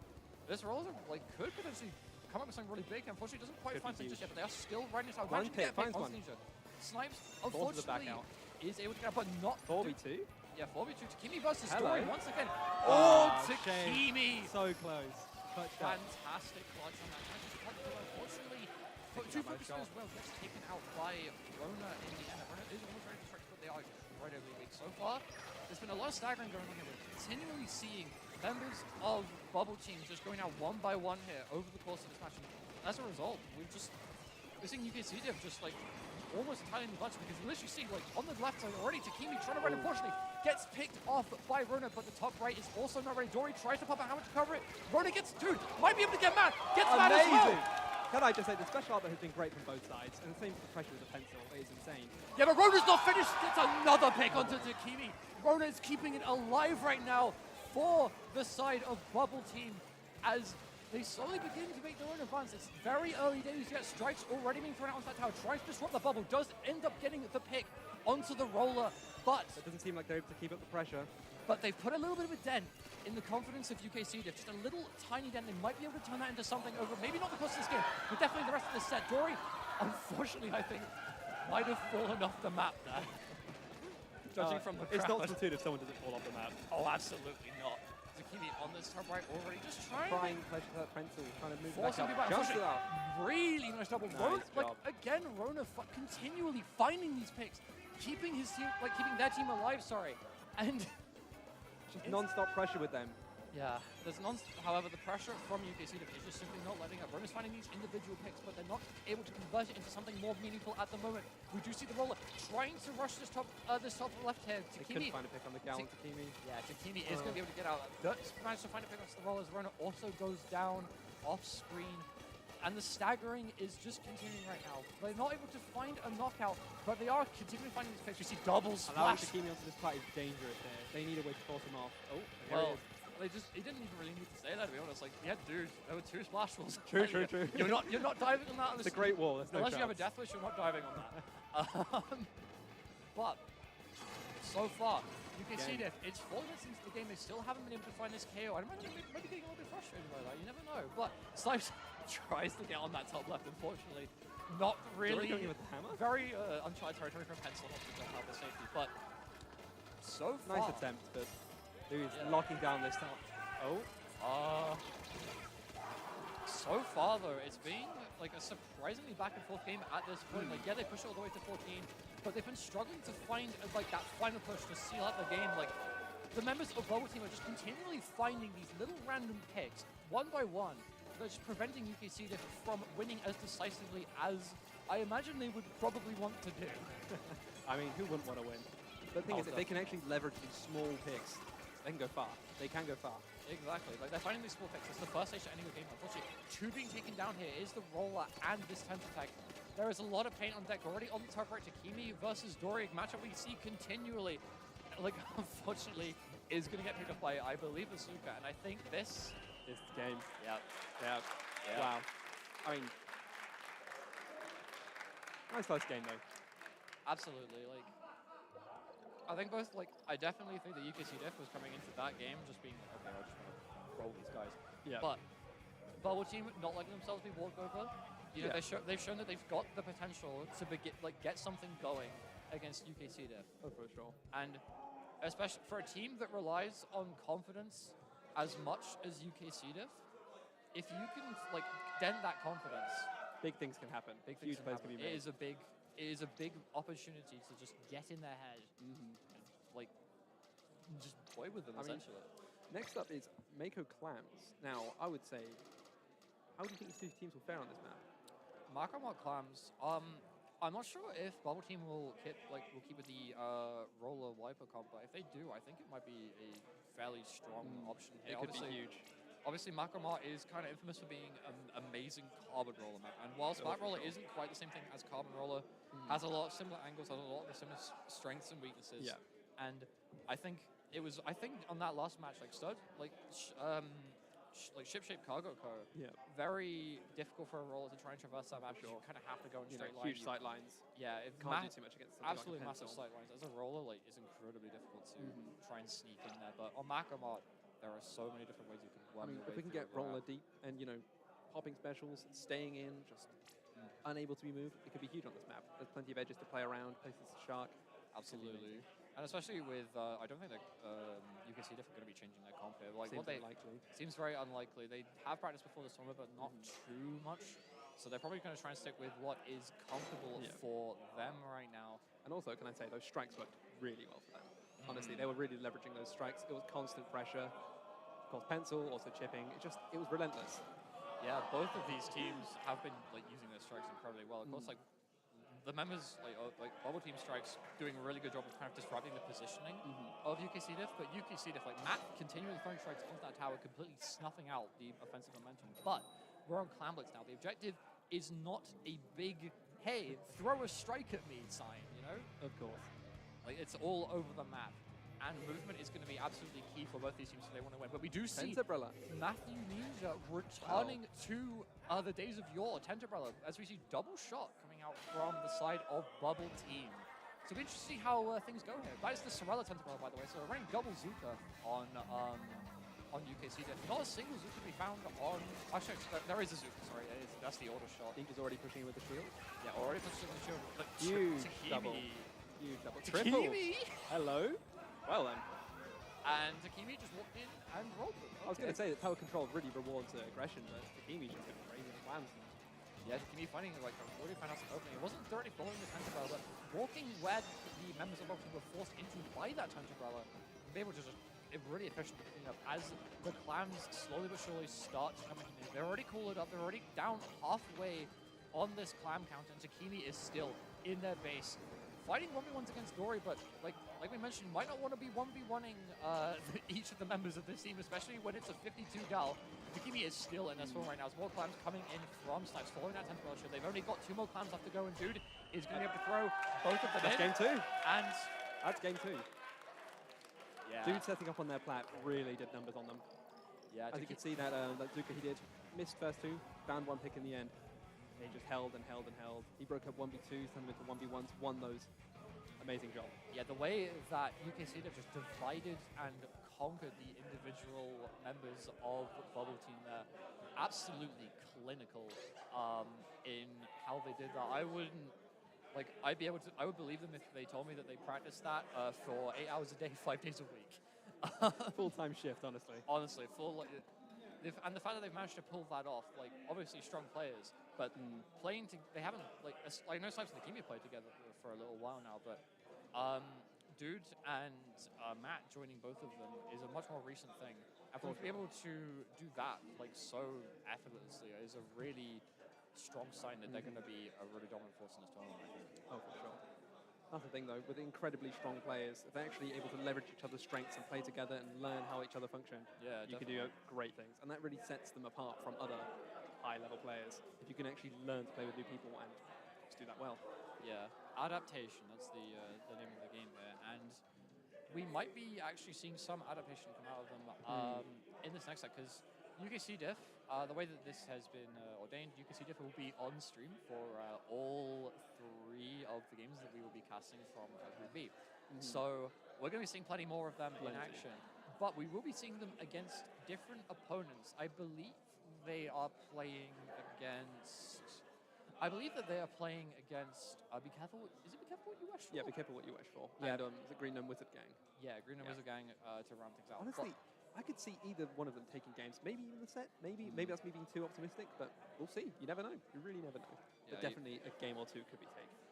Yeah, absolutely. They could definitely find some sort of leverage here. Of course, like, we are talking a lot about UKC Diff because, like, as we say, they are one of the main teams in this tournament, one of the main teams speculated to win this tournament. But we've seen some incredibly strong performances from both Green Gnome Wizard Gang and Be Careful What You Wish For. And that second set of groups, the one that was on before we took on the mic. Amazing set, honestly. Absolute phenomenal. It could have gone either way. Exactly. Genuinely. It could have gone either way, and it went right down to the wire at the very end. That's exactly how you want to set to go. But Be Careful What You Wish For. After coming out on top of that set, they're going to be feeling very hyped, very motivated. They will have had a little bit. They might have had a little bit of a playing break, considering that I don't know if they had any games off, like they've played just now. But they're not only hyped, but they're still motivated, and they're still warmed up as well. Yeah, exactly. And honestly, at LAN, that's a big thing. Being warmed up. It's almost balancing being warmed up and exhaustion. Because sometimes you may get put on, let's say, groups, and then go straight to semi-finals. It can be exhausting. Whereas if you play morning in the first group, you can be warmed up, and then you go, oh, here's a 2-hour break, and then you get into finals, and then where's the warmed upness? The heat's gone. You got to get back into the swing of it. You may lose your first game, but you can't let that demotivate you. You just got to keep pushing through. You got to keep pushing through, and I mean, just keeping on pushing through is what I think. In a game like Splatoon, where you only have 5 minutes, you really need to make sure that you've got that down pat. You have to get through all the stages of the group in like a minute, and then go, it's all right, let's get back into it.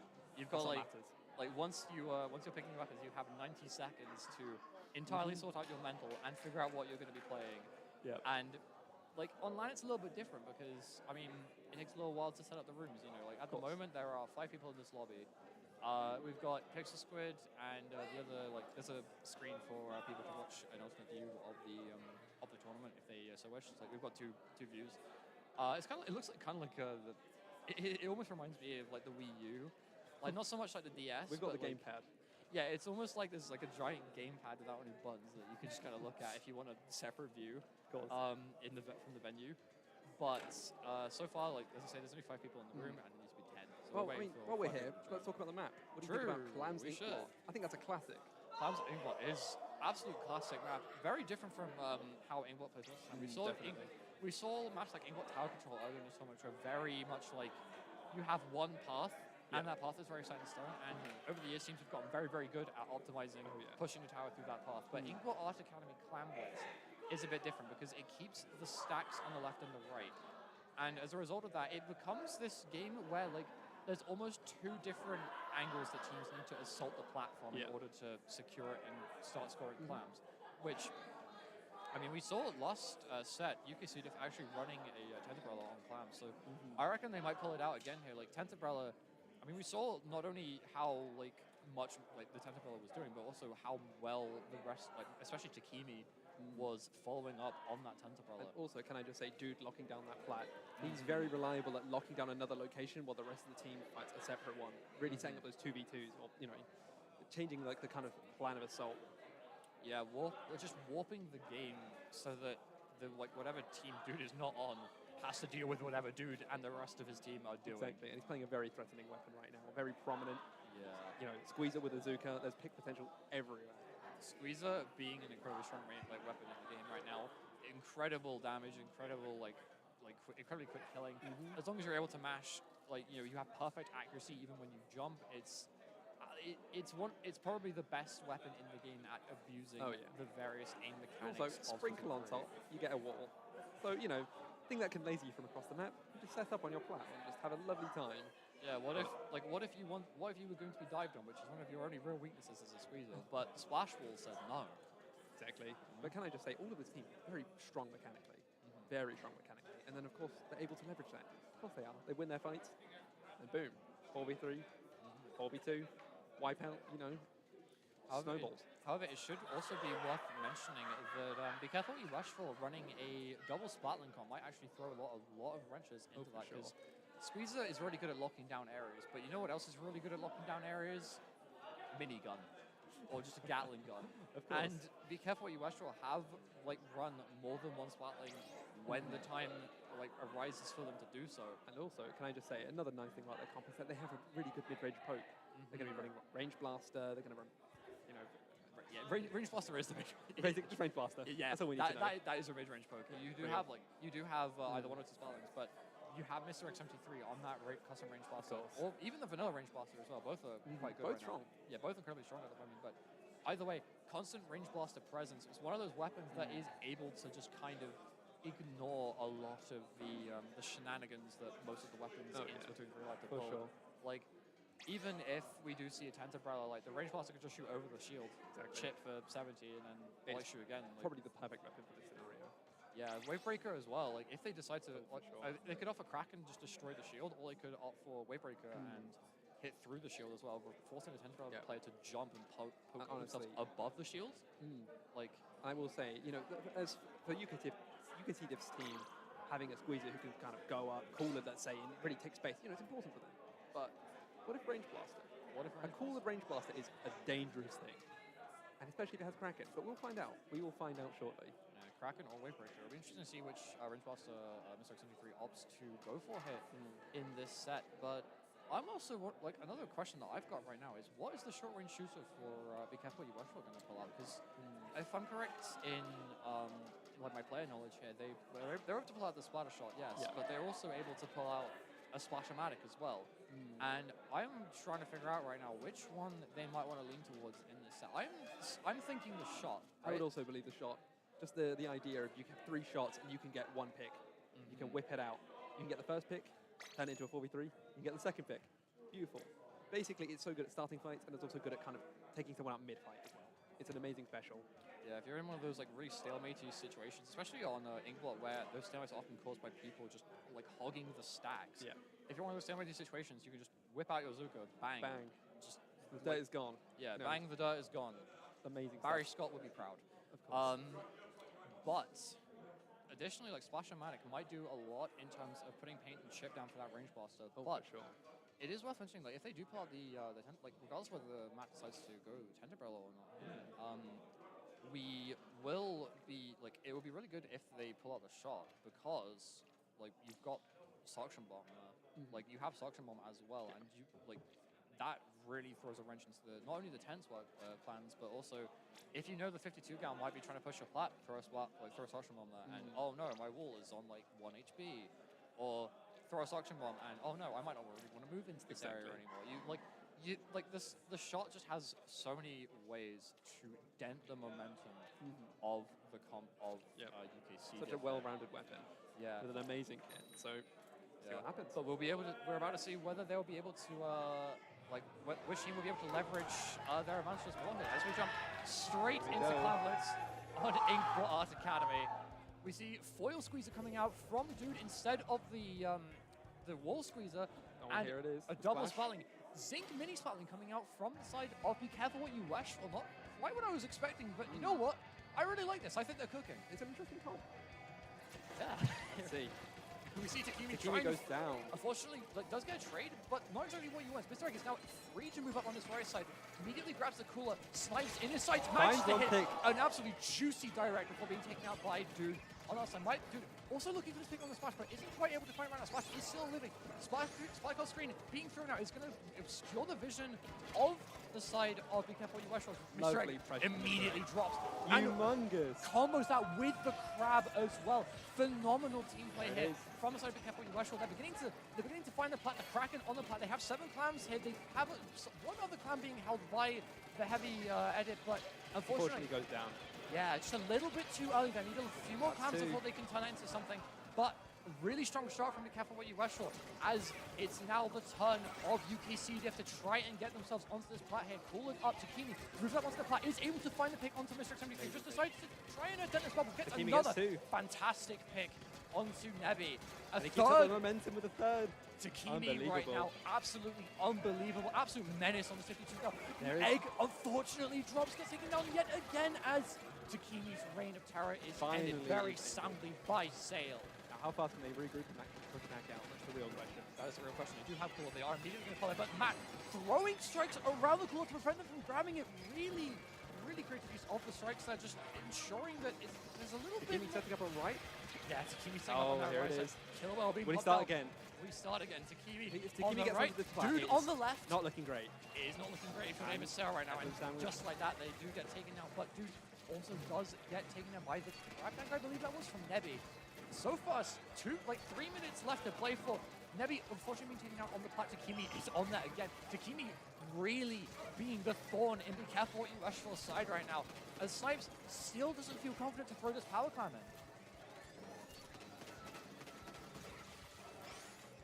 Yeah, slowly but surely the picks are coming out. Dude, once again, thinking that they do have 2 power climb players, is going to reveal where both of, 2 of the 3 remaining members of Be Careful You can see div are, but that's not going to matter if Takimi walks onto the plat and kills 3. Unbelievable stuff. Honestly, Takimi is going crazy today. He's like a ravenous piranha. You walk into his waters, and you just get bit. You walk into his waters and you get bit, but not only that, but the rest of the teammates are hungry as well. Takimi's going even further beyond. Dude pushing the plat versus Mr. Egg. No, loses the fight. But allows Ninja to slide in and score 2 more clams. It's Mr. Egg versus 73 versus Ninja. Unfortunately, Ninja is going to be able to win that, and the clams will continue to come in for the side of UKC. Snipes living. Yeah. Oh, shame. Massive shame there. That's going to be the end of the push. Dude opting to back off and shark. Unfortunately, none of the members of the Careful What You Wish seem to have figured out where he's hiding just yet. Takimi does get taken down here, stepping outside the bubble. Splat bomb, the auto bomb from Dude. Actually blowing up in the bubble and getting a pick there. Decides to pop Kraken just to try and get a little bit more control here. But all the members of UKC are hiding on the plat. Mr. WT tries to push it with Kraken. Unfortunately, isn't going to be able to get there. It's a fantastic pick on the snipes from Mr. X73. They're not going to find very many clams, but they have found an opening. 1 minute and 30 seconds left to go here. All they need to do is find something a little bit more than that, and they might be able to take this game. Honestly, I believe it can go either way. I believe so too. I think it's going to go either way, but right now the control is on the side of UKC diff right now. So far, one member being taken out on both sides. Strikes coming out. Strikes are going to be used, but unfortunately, plenty of pressure on the plat. Strikes being held by the person with the power climb. Not really what you want, and they can't score it very easily. As Matthew Ninja is down. Really nice pick from FLM. There's picks continually coming out from both sides here. Neither of them are really finding an advantage at the moment, but as I say, as soon as one of them does, they're going to be able to get an absolute boatload of clams, and the clam economy in this game has been really phenomenal to watch. There's always been clams whenever either team needs them, really. As we do see Crab on that right stack, manages to chip Snipes a little bit. Isn't quite going to be able to find that pick, but they are looking for Dude. Unfortunately, unable to find him. Takimi going down on that left-hand side. And now all the members of UKC need to do is sit on the bats and camp. They need to regroup and actually build specials, be careful what you wish for, and then they need to all push out together. Yeah, they can't afford to go down. The one special that I'm looking at right now is that crab tank. I want to see whether they can get that crab tank. Unfortunately, Matthew Legion is going to try and drop. Doesn't win the fight against Eflin, but the screen being too high up as well doesn't deal any damage whatsoever. Unfortunately, Dude is still going to be able to clean up, even without the chip damage from the screen. It is just Sailor left to right now as the members of UKC Diff hunting Sail down are able to take them out, and they do still have a power clam hit. The overtime will trigger, but with 2 members down, I don't think they're going to be able to find too much here. Pressuring the plat as well. I would love to be proven wrong though, as Matt sneaks in and gets a power clam in. Wow, there was so much going on in that game. That was ridiculous. Yeah, both teams extremely eager for that win there, but game 1 going to UKC Diff. It is best of 3, so it's already match point for them. But, you know, it can still go either way, especially with the next map being Rainmaker Humpback Pump Trap. Ooh, that's a lovely map for something like a blaster, isn't it? Oh, it's a juicy map for a blaster player. Absolutely scrumptious map for a blaster. Yeah. It's also a very strong map because drawing on my my experience playing with and against the members of both Shirts and Spark, which the UKC Diff is largely comprised of, Humpback Pump Track was not a strong map for either of those teams. Understandably, it was just not a map that either team was especially comfortable in playing, even in the days of yore, also in Splatoon 2. I do think this map is quite a sore point for a lot of people, though. I can't lie. I do think that unless you're certain like specialists from like slashers, blasters, it's not a fun map for many people. Yeah, it really doesn't favor shooters with how like awkward the terrain can be for those more sort of like traditional like shooting weapons. But you know, blasters and buckets need their time to shine, and this map is definitely the place. Blasters and buckets need their time to shine, and luckily, if you're on Be Careful What You Wish For, you have a blaster player called Mr. X73 who, you know, he is on the rise right now, has been steadily climbing through the scene so far, and even managing to defeat some like +3 sort level players in like the form of Green Goblin Wizard gang. Oh yeah. I was trying to remember which order they were in. But you know, there's quite a lot of strong players who are quite relatively new to the scene. They haven't put the same amount of time in as, of course, with the older people. They've gone quite a distance, I think. Quite a distance. Yeah, quite a distance in a remarkably short amount of time. Like definitely like a lot quicker than a lot of the players rose up in Splatoon 2. I imagine. But yeah, so far it's just FLM figuring out what they want to play, figuring out whether they want to stick to the Zinc Mini Spelling or whether they want to go for something a little bit different here. As we're jumping straight into Rainmaker on Humpback Pump Track. If UKC Diff wins this, they will win. If it wins this game, they win that. And Snipes pulling out the Wellstringer as a regular mini spotling is pulled out from Be Careful What You Wish For. Both teams opting for a hammer. I'm really interested to see what the Wellstring does in this situation. It pops the Rainmaker incredibly quickly. That's what it's going to do.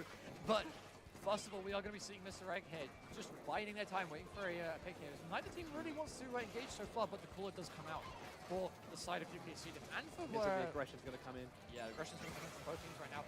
Zap trading slash Mr. Egg being chased and managed to get really nice pick onto Snipes. Unfortunately, Dude is going to be locking down that right-hand side. Is going to be able to dodge that Rainmaker blast as well. Going to continually just trying to get that Rainmaker as a bit of miscommunication there from Be Careful What You Wish For. I think they could have dealt with Dude if he had been called out, but it didn't seem that was the case. As we see left podium, and he's taking their flat. Already, Takimi is looking for an incredibly aggressive angle. Snipes opting to hold the Rainmaker, knowing that the Wellstringer not the best in this sort of situation. Might be able to provide chip, but not really too much else, as they are able to secure lead, and this checkpoint, the Crab, not quite going to be enough to deter them. As 2 going down for the side of Be Careful What You Wish For. Takimi is still alive here, still continually staggering the members of Be Careful What You Wish For right now. Takimi is a menace, but these bulls keep staying alive, and they just can't deal with him. Takimi literally does not die, and he kills everyone. That is the thing. And he gets a double. Just whips it out. It is just FLM, but unfortunately, FLM is already dropped into mid. Doesn't quite find the hammer throw, but Mr. Egg is going to be able to clean that up. A nice little bit of... lovely first play, honestly. Yeah, Amazing stuff. absolutely fantastic. But could have gone all the way there if the respawns were just a little bit slower there. But that is down. That does mean no cooler. That does mean no cooler for the time being, as we see Russell moving up slowly into mid. Unfortunately, they need to be careful of Takimi hiding wherever. It's always Takimi. It's always Takimi. It's always Takimi. It always was. Always has been. Always was. Always has been. Getting taken out by Mr. X73. Unfortunately, like so far, the momentum is not really swinging in the way of Big Apple Rush right now. Mr. Egg is finding these picks. Hopefully they can work with it. Is finding this pick, but Snipes on that well string is going to provide so much chip. 5 of those bolts being fired at the same time. Hammer throw. It's going to be able to take out the Rainmaking area, but not before they're able to get that trade point. Unfortunately, Sales Cooler not really going to do a whole lot as the rest of their team gets taken out here. And once again, mid control is resumed to the side of UKC Diff. Crab online for be careful what you wish for. Yeah, this could be pivotal in holding them back, but could be pivotal, but it's equally pivotal if Takimi walks in and kills it. Classic Takimi. He doesn't need a special weapon. He is a special weapon. Takimi is the special weapon. Unbelievable stuff. He just keeps walking in for free. It's like they can't even see him. He's like an invisible man until he murders 2 of them. Yeah, he's invisible until he murders 2 of you, and then he resumes being invisible. He is the epitome of an assassin right now. Final push. It looks like it's about to be... And that's game. Yeah. Great stuff from UKC Diff. Yeah, UKC Diff, and especially Takimi, is an absolute menace right now.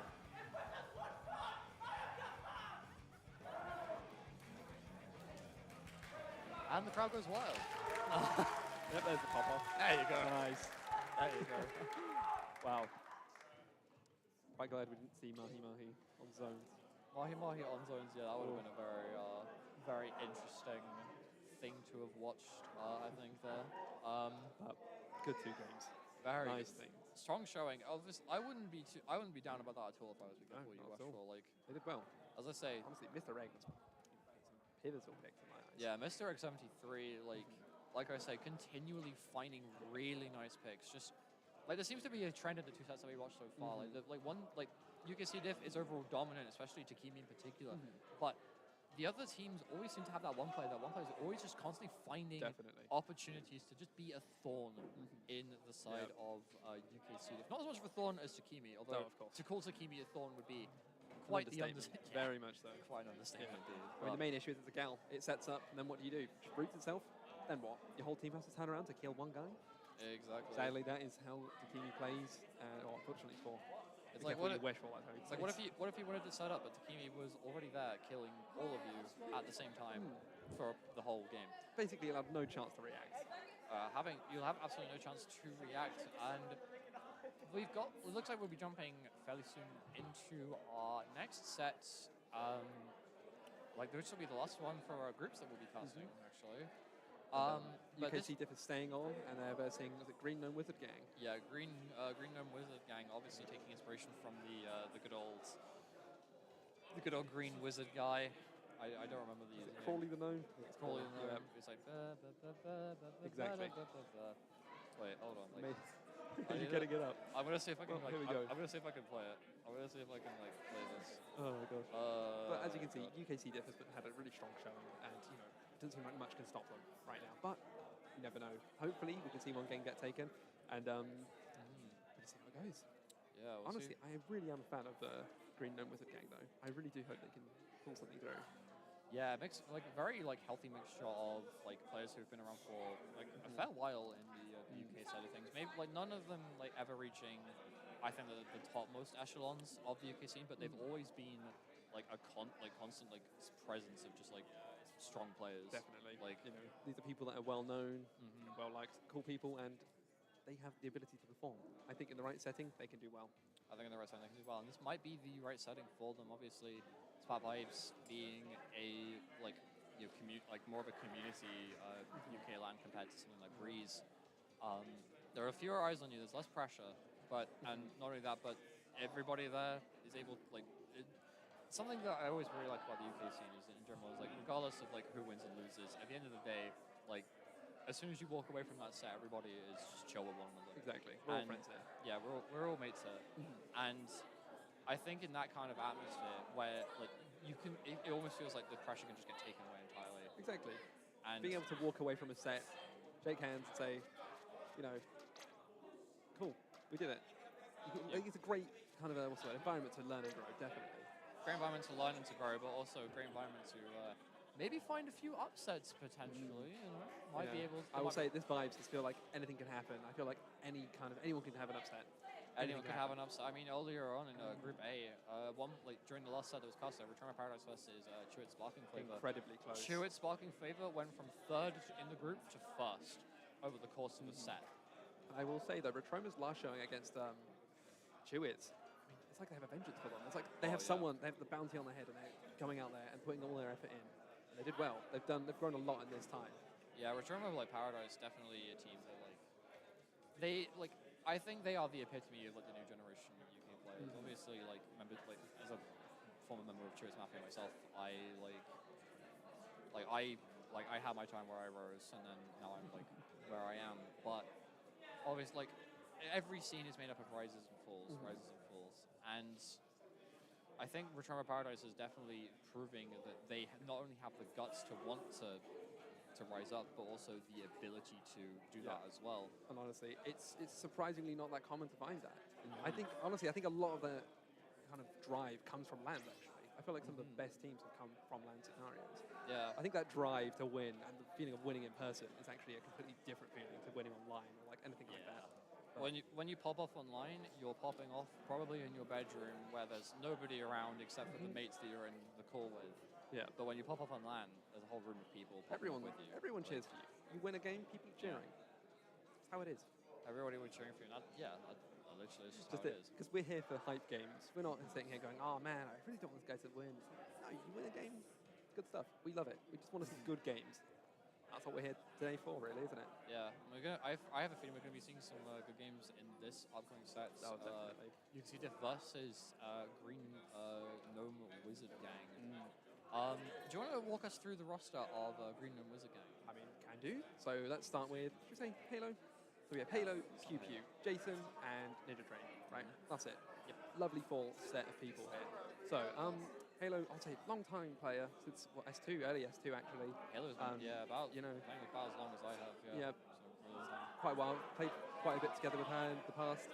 I'd say strong player. I think originally was it more shot-based kind of gameplay, if I'm not mistaken. Yeah, they play a very distinct brand of shooter gameplay where they'll play those versatile short to mid-range shooters. Yeah. In Splatoon 2, they were a CDS player. Yeah. Back in the day. Of course, sadly, the downfall of Julius has come. R.I.P. Wrestling for spaghetti. The golden age is over. Yeah. But either way, I think she's made a successful pivot into, other weapons. Definitely. Yeah. Very successful pivot into weapons like shot, splash, and the weapons that you need to have in your team. And people want to play them. They are enjoyable weapons, and they're very much necessary for any team comp. Next, Jason. Let's go with Jason. Let's go with the new guy. Yeah, let's go with Jason. I'll say strong up-and-coming player. Yeah, definitely. I mean, he's not got much time in this game. If I remember correctly, check his little Switch stats. Maybe 300 hours in Splatoon 3 at most. At most. Didn't place 2. And this guy is popping off, I think. We've had some really good games with him, honestly. Pew Pew is another classic player. Very similar to Halo. Mostly it was CJet, wasn't it? Yeah, Pew Pew was known for having an incredibly aggressive brand of CJet in Splatoon 2. But of course, similar to Halo, another casualty of the we're in Splatoon 3, your weapon will be bad now. But really amazing pivot into playing Squeezer. There are very few Squeezer players that you'll play against and go, wow, I'm scared. I think Pew Pew is definitely one of those people you play against him, you have to really keep an eye on Pew Pew and actually shut him down before you can actually make huge plays. Similar to Dude, similar to Chris. I think he has a lot of potential as a player. Yeah, definitely. And finally, the one and only Ninja Train. Yeah, Ninja Train probably making the hardest pivot of all. I mean, Splatoon 2 was a fairly high level Tetra player, and for a good chunk of Splatoon 3 as well. But basically, just like me, another victim of Tetra's falling off incredibly hard into Splatoon 3.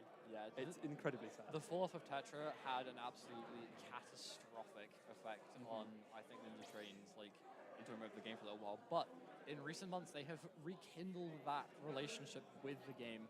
And they're here at Vibes playing a new weapon equally as one-trickable as Tetra, the Splatana Stamper. Amazing weapon. As you know, Prochara, the GOAT. The GOAT. The sword player of all time. That sounds bad. I mean, that sounds in a bad. good way. that sounds bad.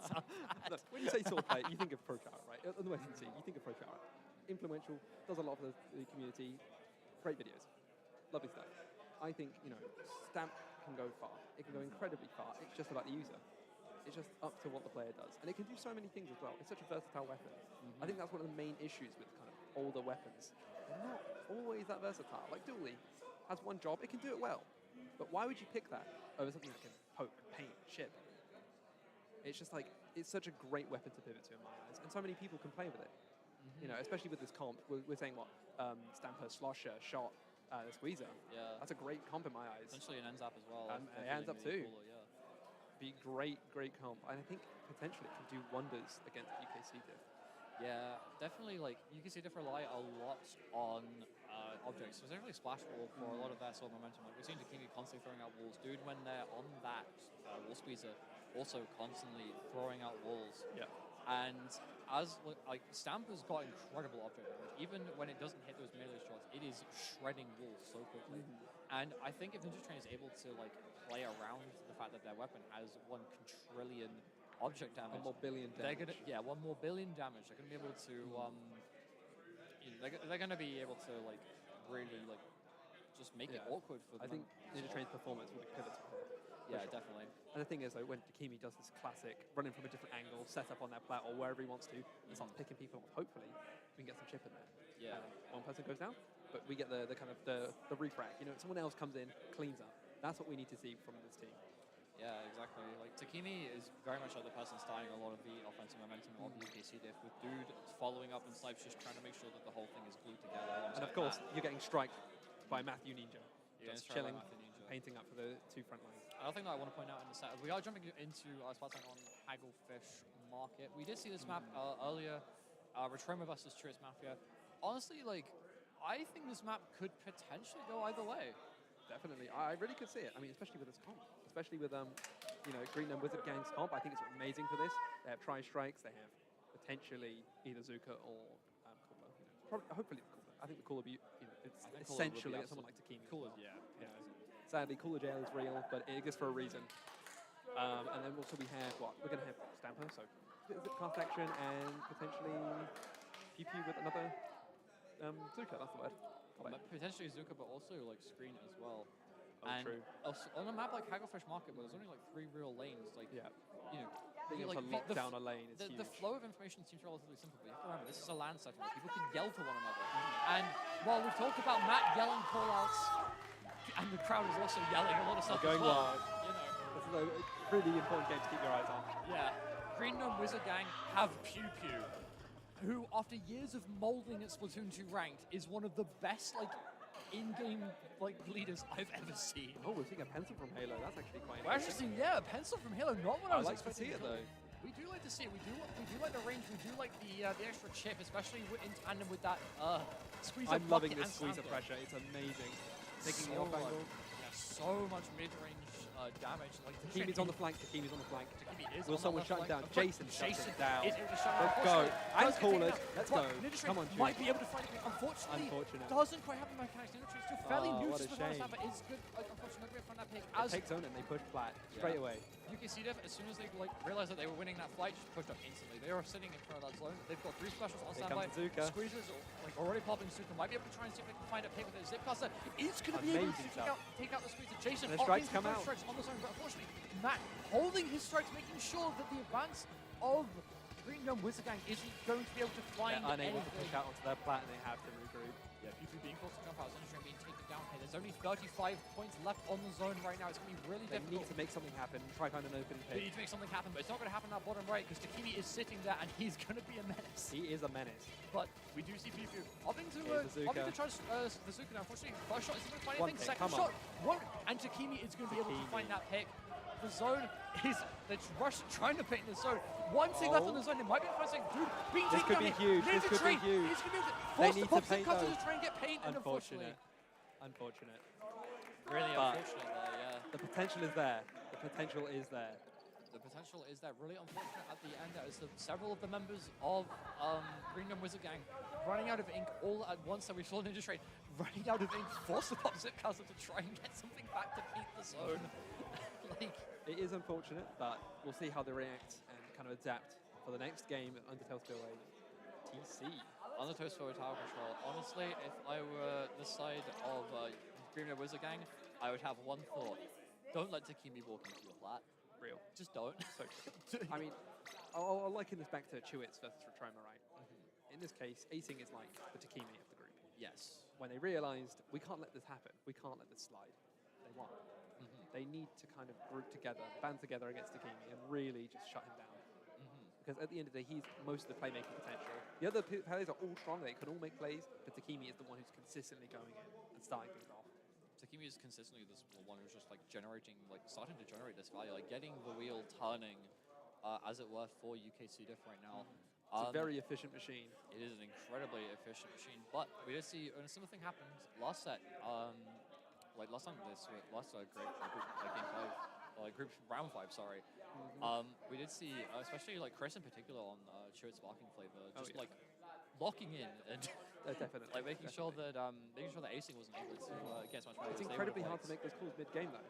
It's such a fast-paced environment. It's hard to realize. It's so hard to make those calls mid-game to the point where Chris didn't even say anything. So I'm really excited to see, Let's see how this goes. How this is going to go. Pencil comes back out. Yeah. I think.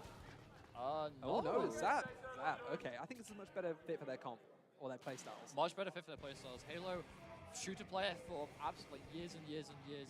Is going to switch over to the NZAP, a weapon that they've been playing on and off probably like since 2018, 2019. So like it. Very established. Unfortunately, Ninja Train is going to get chipped by the pencil. Like Cyber is taking a lot of angles, just shutting down the mid. Down. Yeah, shutting down and even like maybe taking down the members with the mid-range weapons on the side of Ninja Train taking knock angles to try and pressure tower. He's doing a good job at stalling. He's doing a But good job at sadly, the stalling. whole team is down. Three people are trying to shoot him. Takimi isn't sure whether to try and shoot him or not. Ops the pot to a well, so the whisker shot. Takimi is getting ready to set up. Yeah, Takimi is setting themselves up on this far right side. Not really where I would think No, to set he up. is drawing attention away from the tower. He is drawing a lot of attention away from the tower right now. It is just Halo like spamming bombs from this far right side, which not exactly the best angle to spam bombs from. Really, Halo can't afford to go down either, especially with Cooler. Unfortunately, they are going to be forced to jump out. Opting not to paint the sponge and go up, especially with Takimi. Takimi on the great as we said, whale. don't let Takimi And look at him, he's walking back in. There we go. Unstoppable. Finds pick on Jason. Finds pick on Jason. Did he get 2? Finds 2, Ninja Train. 3. Can he get 3? Finds 3. Amazing. Can he find 4? Can he find 4? I think he's in his element. Takimi's going crazy he cannot find 4, but it's fine because Duke pops over and killed 2 guys. The classic Duke maneuver. Absolute classic It's so maneuver. close, but that's it. Yeah. Wow. I didn't expect these games to be so fast, honestly. Honestly, yeah. Wow. Honestly, though, good job to Green Gnome with the party. I still think they did a good job. Yeah. Green Gnome, unfortunate. Green Gnome Wizard Gang there, just like, I think after that first set on stream where they narrowly lost to the Complete Rush, I think it was a little bit, lost a little bit too much mental in the end there. But at the end of the day, right, like, UKC Diff absolutely phenomenal. They've got this. They've got themselves locked in. It's not the same as like the winners of the other group, Chewits Sparking Flavor, where they looked a little bit shaky, a little bit rusty, a few holes here and there, like being exposed as being vulnerable. UKC Diff was clean. Bam, bam, bam. They just win. Barry Scott would absolutely endorse UKC Diff. That is my my ifs and or buts. No ifs, no buts. Nothing. Great performance, honestly. But either way, though, absolutely like really, really great games. I'm really excited to see how this top cut is going to go. I think it's going to be very exciting. I think it's a great day for Splatoon in general. Honestly, we have some great teams, great people. See what happens. Yeah, especially with how like transitional the UK scene is at the moment. Like, definitely. The old titans of Spark and Chewits Mafia are no longer really being a thing. True. Players like trying to decide whether they want to continue on like pushing the game, pushing like things, or whether they just want to like turn up and vibe with their mates. Exactly. You know. But we'll see, really. Yeah, it'll be a little while before we jump into the top cut.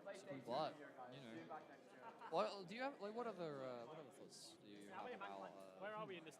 How these games have gone? Honestly, it's been really impressive. I think this has been a really well managed LAN so far. Yeah. I really enjoyed the seeding as well. I think we've had some really close games, especially streamed. That's the thing, though. You want to see close games. You want to see good games. I will say, this Group B surprisingly went by way quicker than I thought because UKC different absolutely crazy and popped off. Yeah. Honestly, been some amazing games so far today. Yeah, you'd have thought like that they might have let off the gas a little bit considering there is groups and they are going to have to play like at least 2 very intense sets if they want to win this LAN. The jump is going to be quite extreme. The jump is going to be quite extreme, but like I think all these teams are going to be able to make the jump. Especially with how insane like groups have been. I mean, like I say, Chewits went from 3rd to 1st over the course of a single set, right? Like, insane. I mean, the thing is, though, like seeing the Chewits games were incredible. I think that's really proving. The new generation can definitely go far. The new generation can definitely go far. The real question is, what would they do afterwards? Yeah. Hopefully we may see a Chewits win. We may see UKC win. You never know. It could be anyone. It could be anyone. It could be anyone, and that's like something really interesting as well, considering that this LAN is the first qualifier for Splat Legacy, which. It's similar. It has a lot of traits similar to that of a LAN from 2022, right at the end of Splatoon 2. A little LAN called Splat Reunion, which, at least to me, I consider that like the founding of the modern UK Splatoon scene, right? Sure. Like there are a lot of players there. Some of them established, like been there, like even in the days like 2018, 2017, even like back to like the Great British Splat Off. Anybody, if you remember the Great British Splat Off, please mention it in the chat. Like, I want to see how many people remember that. But yeah, I mean, crazy stuff. I mean, again, especially because this is a qualifier, right? The follow-up qualifiers, the winner's not going to be playing. So again, all to win for, and there'll be some very interesting sets, I believe, in those future qualifiers. If you win this LAN, you don't have to deal with Nintendo Switch Online. Exactly. That's a really big. I think that's a really big incentive, personally. Who needs lag rules if you just don't DC? I mean, you say that, but we have DC'd. Okay, we did see Pew. I don't think we saw Pew, but like I'm aware of Pew at this LAN DCing early on in the day. It's a shame. So but, oh well, at least it happens rarely, but not as often as online. So we love it. That's what We love to see it. Yeah, definitely.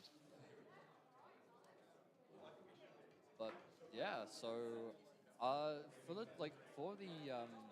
top cut, it'll be the top 2 teams from the 2 groups, I believe, going through. Yeah. So in Group A, that's Chewits, Sparking Flavor, and I believe Class of 2018. Yes, I think so. Yeah, Class of 2018, like really, like I'm happy. They pulled through. I'm really happy. It's nice to see older players, like veteran players, that kind of pull through. Super veteran players, yeah. Like I'll say that if you have to think of people that are like classic, like fine wines, it's nice to see them still in the scene. Still active, participating. It's great. It's like if you consider Chewits Mafia and Spark, like you that to be more sort of vintage or veteran players at the scene, then Class of 2018 is like one of those really, really expensive wines. Yeah, it's like the kind of drink you'd only pull out for your actual esteemed guests. You're like, wow. Sorry, I don't even think that you would pull out. I think you'd get a sommelier to pull it out. Like that's how like aged and refined. You're only allowed to the sip, wine and then you have to put it in a bucket. Yeah, you have to put it in the bucket to keep it cool the whole time. Oh yeah, my bad.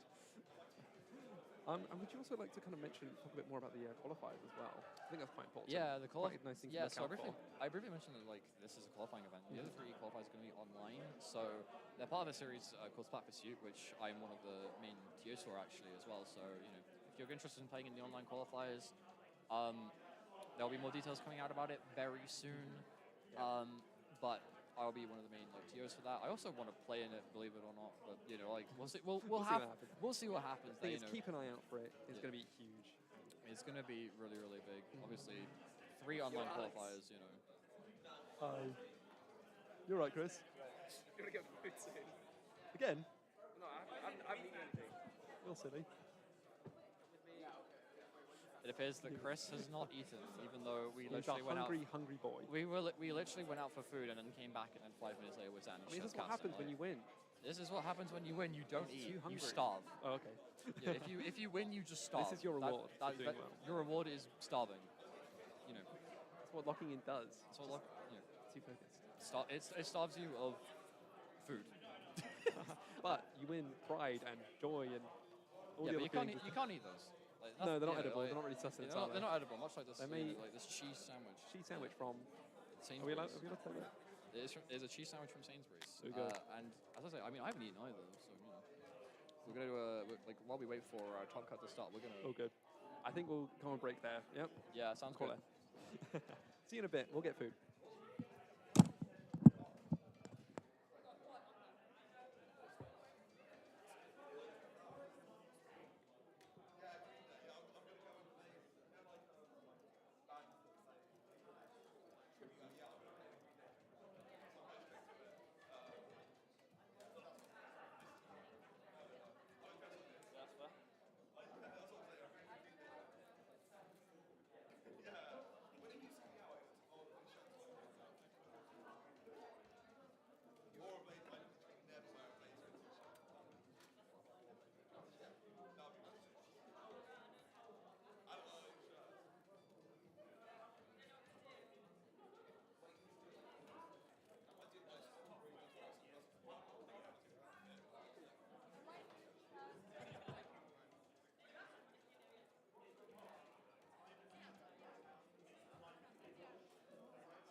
I don't actually know. I don't know why they haven't said that. I have no idea what's happening. What's happening, dude?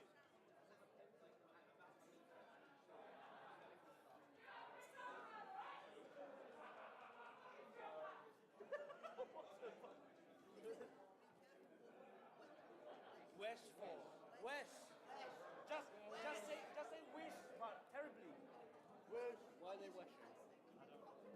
Wish? Yeah, wish. Wish? Yeah. Wish. Wish. Yeah, it's the French thing. There's one guy that introduced you to our dialect. Wish. I think it's pie informally.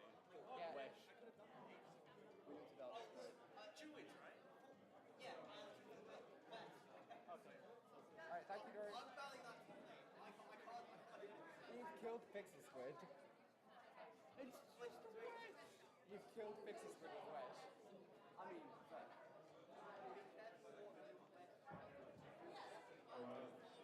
Sorry for the delay. Can we have choose market and be careful what you wish for? Wish. Wish.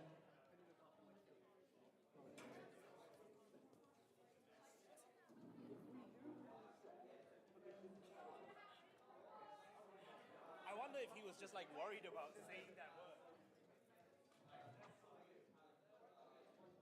Because you're just worried about saying that word.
Yeah, fair enough.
And hello, everybody, and welcome to the very beginning of the top 4 of Splat Vibes Volume 2. Yet again, my name is Crystal, but this time joined by someone a bit different. I am here with Dory. Hi, everyone. I'm Dory. I'm the wiper guy.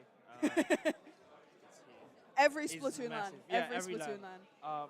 Play Splatoon wiper, but then also stick around for the top 4 because we have Chewits Mafia versus Wish. Be careful what you Be wish careful for. what you wish for, That's yes. the full name. Yes, it's going to be really exciting. What can we It is look going to forward be expecting? very, very exciting. So for this, for this first game here, Chewits Mafia versus Be Careful What You Wish For, we have a team that was very, very strong in their group, as in Chewits Mafia. Surprisingly, dropping a game to both Class of 2018 and Retroma Paradise. Yeah. Maybe not looking as strong as we thought, but still coming out on top in their group, looking really strong. And then be careful what you wish for. A team that actually very much surprised us, knocking out GG Well Played out of making it into top 4 and beating them 2-0, which I don't think a lot of people were expecting, but they have proven to be very, very promising in this tournament so far. So, I mean, especially now that we're moving into a BO5 format, I think they could really surprise us with some stuff here. They are playing quite unusually. You can call them off meta. Personally, when I played against them just now, I was surprised by the double splat lane, which has been really, really exciting.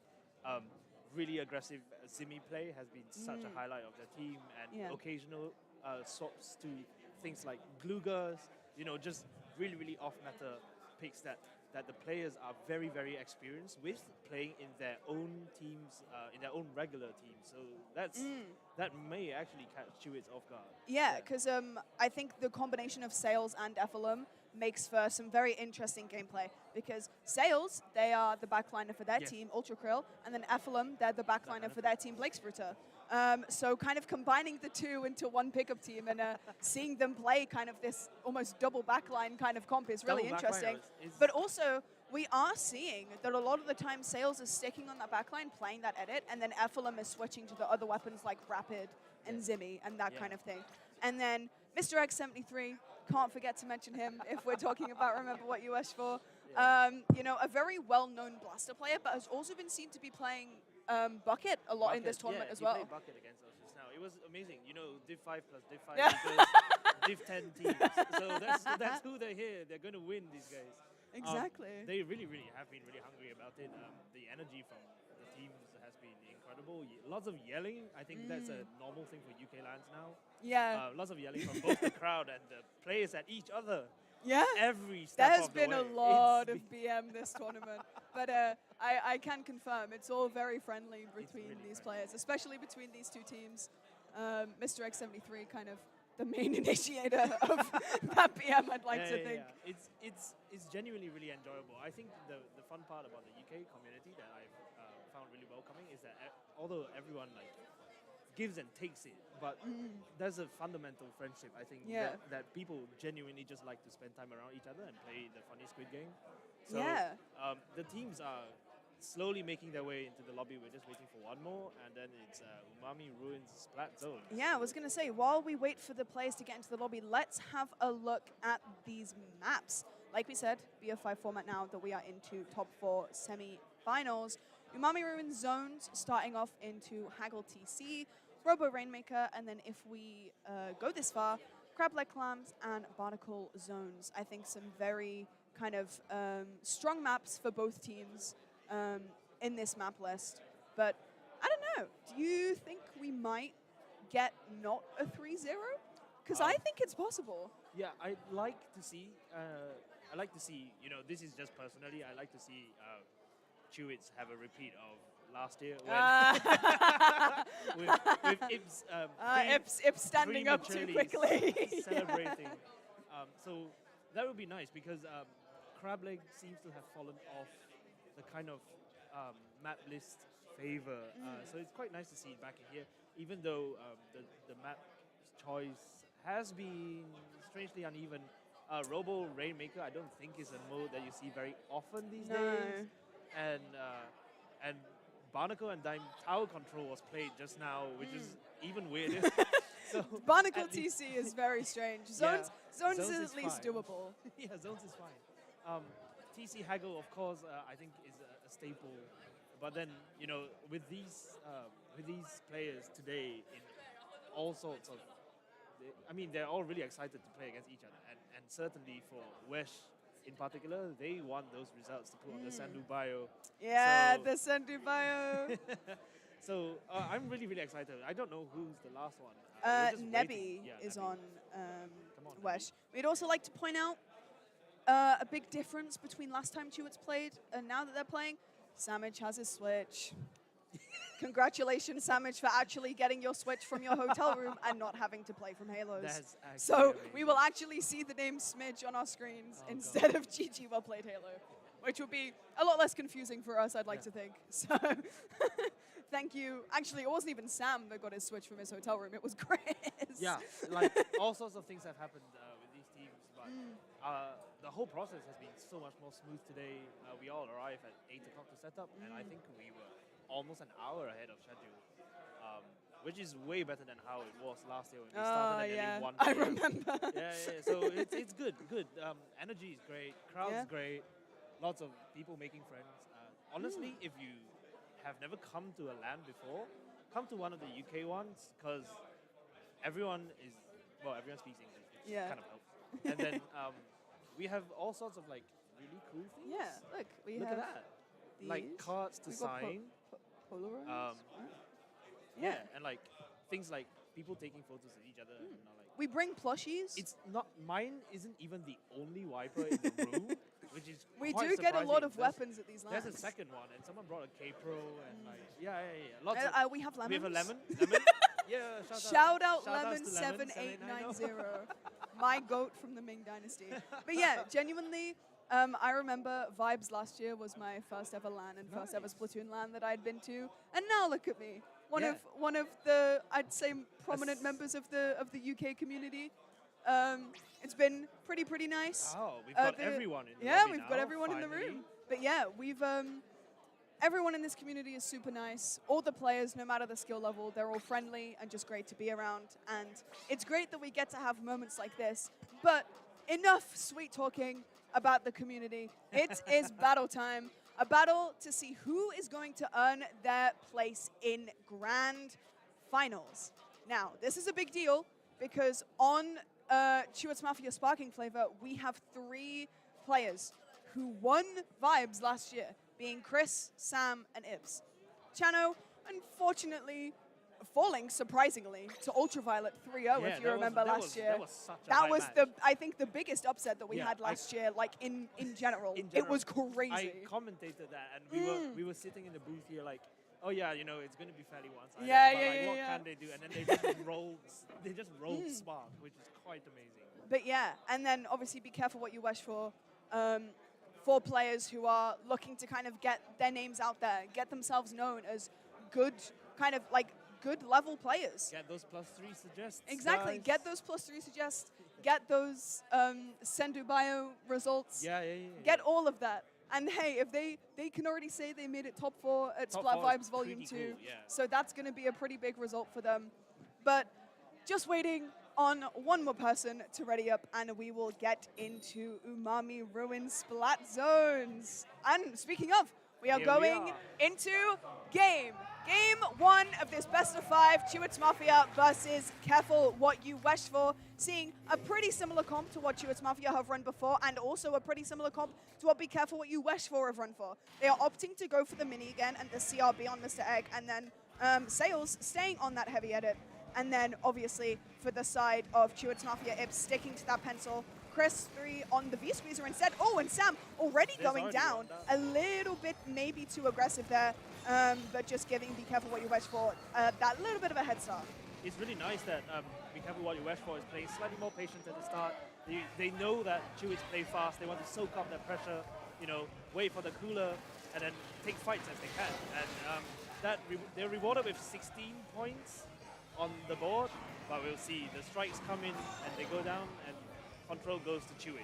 Yeah, I think Chewits realized that Be Careful What You Wish For were kind of, like you said, soaking up all that aggression. A really nice Zuka there from Chris 3. Yeah, the 2 Zukas. Yeah, the 2 Zukas, they're really good. But they were realizing that Wesh was soaking up that aggression and decided to change up their playstyle just a little bit to make sure that they could actually get space where they needed to. And now, as we can see, that's worked in their favor as they now have nearly complete control of Wesh's plat. Yeah, with a squeezer, just sitting on the plat here, it caused so much damage, gets 1 assist, really nice, forces Mistake into that. And the thing about playing Kraken on zones is if you're a Kraken, you're not painting zone. Yeah. So Egg is probably going to end up, Yeah, and I mean, not even just a Kraken, a CRB isn't really going to be painting zone at all. That's not Mr. Egg's job in the slightest. His job is to go in and get those kills so that the rest of his team can paint, but obviously with the amount of control that Chewits have over the rest of the map, that's not really working. A nice cool down from Sales, and I mean, just playing a bit of the neutral game here, but Chewits do end up flipping that zone right back. But they do still have those penalty points to get rid of. Yeah, those penalty points from West were huge because it ensures they keep in the game for more than 2 minutes. It's a bit of a cagey situation right now. They know that, you know, strikes are coming as well. That's the second set of Zukas. And, you know, what can West do except sit here and wait for all those specials to be used? And Chewits is spacing them out really well, just wasting time running down the clock and picking them down one by one. So that's never really a 4v4 going on. As you see, they're 2 down again. Yeah, no, really well played from Chewits. And I mean, a squeezer in the hands of anyone is a weapon, but a squeezer in the hands of Chris 3 is a weapon of mass destruction, it seems. Chris 3, with his, you know, his signature weapon of that squeezer, been playing it since Splatoon 2, always looking so clean. And I mean, be careful what you wish for here, looking to maybe try and flip the zone to make sure that Chewits get those penalty points, but not quite able to. Able to neutral out one of the zones, but Chewits take that control back straight away. A nice Zuka from Samage coming in there, taking down Sails, and that's a wipeout. Taking game 1 Insult to to injury. But No, yeah, they just very went in well circles. played. Yeah, they went in circles around mid, and that never actually gets you the cap though, because when you try to cap one zone, the defending team can just sit on the other one and repeat what you've done. So yeah, no, really well played from Chewy. It's very organized. Wesh had the semblance of a push at the start, but it quickly fell apart. Chewy is really fast, and they'll have to find something. West will have to find something to soak up and push back against the speed of Chewits.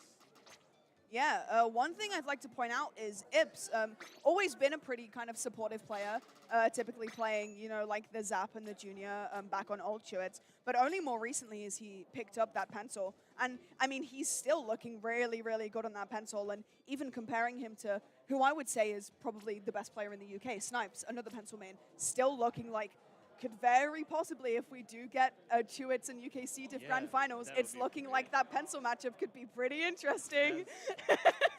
As I see Chano give me a little look over there. It's great. We probably will see more pencil action, I hope. You know, you see Ips on the 10th. There's the pencil. There's the pencil from Ips. I'm loving the energy from this crowd, no matter how down the enemy team may see. And yeah, like I said, FLM finally bringing out that Rapid again that we've seen a few times, I think, today. And I had a look into some of their scrims, and I saw FLM playing the Rapid. So I'm very interested to see how this is going to play out against Chewits' team comp. But as we go in here, Chano already going for a flank hit, managing to get one. Really nice. Horse gets two as well. Chano. And with the strikes ready, that's tough. Yeah, I mean, Chano has kind of always been one of those players. We spoke about him when he was back on Spark. We spoke about him a lot last year at Breeze, at UKC, at Vibes. Chano has always been one of those key players that we need to look out for. And despite not playing with Spark, he's still proving himself. Yeah, Chano has made the switch from, you know, solo queue warrior to an absolute menace in a team setting. And it's the speed and the confidence with which he does gets the slosher forward in your face, and you know it's quite scary. Even if you're trying to play slow with Chano running towards you, it's so easy to just make a mistake and go 2 down like they did at the start. Yeah. Which Chewits are at the second checkpoint. Wesh has done a very good job of just slowing that down. Even though I feel like that peak was premature as well. And 2 down again. Nice bomb. I was about to say, Chris 3 giving a lovely example of how you should play Squeezer. This guy himself has coached me how to play this weapon, but then dying to the bomb. But Mr. X73 on this bucket, managing to get 2. Really well played. Like we said, this nice team just keeps surprising us as well. These bomb placements have been really good as well. Yeah, when they play together, it's so exciting to watch. We honestly, personally speaking, I feel like Ultra Pro and Black Spurter were both under-dived, but it's fun to joke about them being non-relatable, I think. Yeah. So yeah, there we go. First checkpoint, and Chewits will presumably put up a much tougher defense here compared to Wesley. Yeah, definitely. Now the control kind of starting to look a bit more in Wesh's favor, getting a pick onto Chris 3, but I mean, Ips, even if he's just on pencil, he is a danger to anyone who is within range of those shots. Really He's good like, Yeah, he's got really, really good awareness. And I mean, Mr. X73 pushed all the way up into their plat and still managing to live here is insane. Oh, No, doesn't he quite doesn't manage get to that. get the kill though, but honestly, really well played from him. He buys just enough time. Is it enough? Did they get the? Oh, they don't get the checkpoint. That's actually critical. It just makes the job so much easier for Chewits if they don't get. Oh, Shadow! Amazing sloshes right there to get the double. Wow. Really, really huge double kill from Chano there, just allowing Chewits to get just a little bit more of that control back into the hands of Chewits Mafia. Yeah, this is dangerous. I feel like, you know, whenever teams come to the LAN to play, it's often there's like, you know, 2 or 3 teams who come to really want to win, and like everyone else who comes and has a go at these teams, and like I had to play Dude earlier, and now these guys have to play Chewits, and it's tough. But then you get the learning experience of just how much faster these guys play. You get the possibility of a replay. Well, you're on screen, you don't get it like the game replay, but you get the screen replay, and you know that they're definitely going to go over these later. So let's see how West decides to defend this checkpoint, and they don't do it. So I feel like right now it's all hands on deck, and they're kind of like pushing forward one by one. This is where the stagger is really important. Yeah. That is final checkpoint. So yes, okay, that will presumably be the end of a Chewits push. Oh! Samage managing to get 2 with that Zucra, but does get traded out. We saw a little bit of a few overextensions from the members of Chewits Mafia there, maybe getting a little bit too greedy, a little bit ahead of themselves. Yeah, they just wanted those final points. Yeah, just looking kind of, just trying to get as many points as they can in these final moments. Nice from Mr. Egg. Unfortunately, not quite able to get the second, but a very, very good effort. Samage coming in through mid, assisting his teammate, getting that last pick with only 30 seconds left on the clock. 2 members of Chewits are actually down. This could be the chance for Wesh to get this control back into mid and possibly get themselves some more points on the board. It's quite, it's really intimidating. You know, you're facing Chewits with 20 seconds to go. You still have all 3 checkpoints up, and these Zukas do not help at all. And you know, for a defending team, they can just sit back and wait for you to paint the floor, and then paint over that, and then you get GG strikes and double Zuka. You know, I don't think they've managed to get a point here, so that. Oh! Unfortunately, not quite able to get the game, but Ephelum with a really nice 2K at the very last second of that game. Double, yeah. Very, very nice. I mean, you can see that they really aren't pulling any punches, you know, but now staring match point in the face, they have to come up with something. There's something just now was switching off Zimi into long rapid.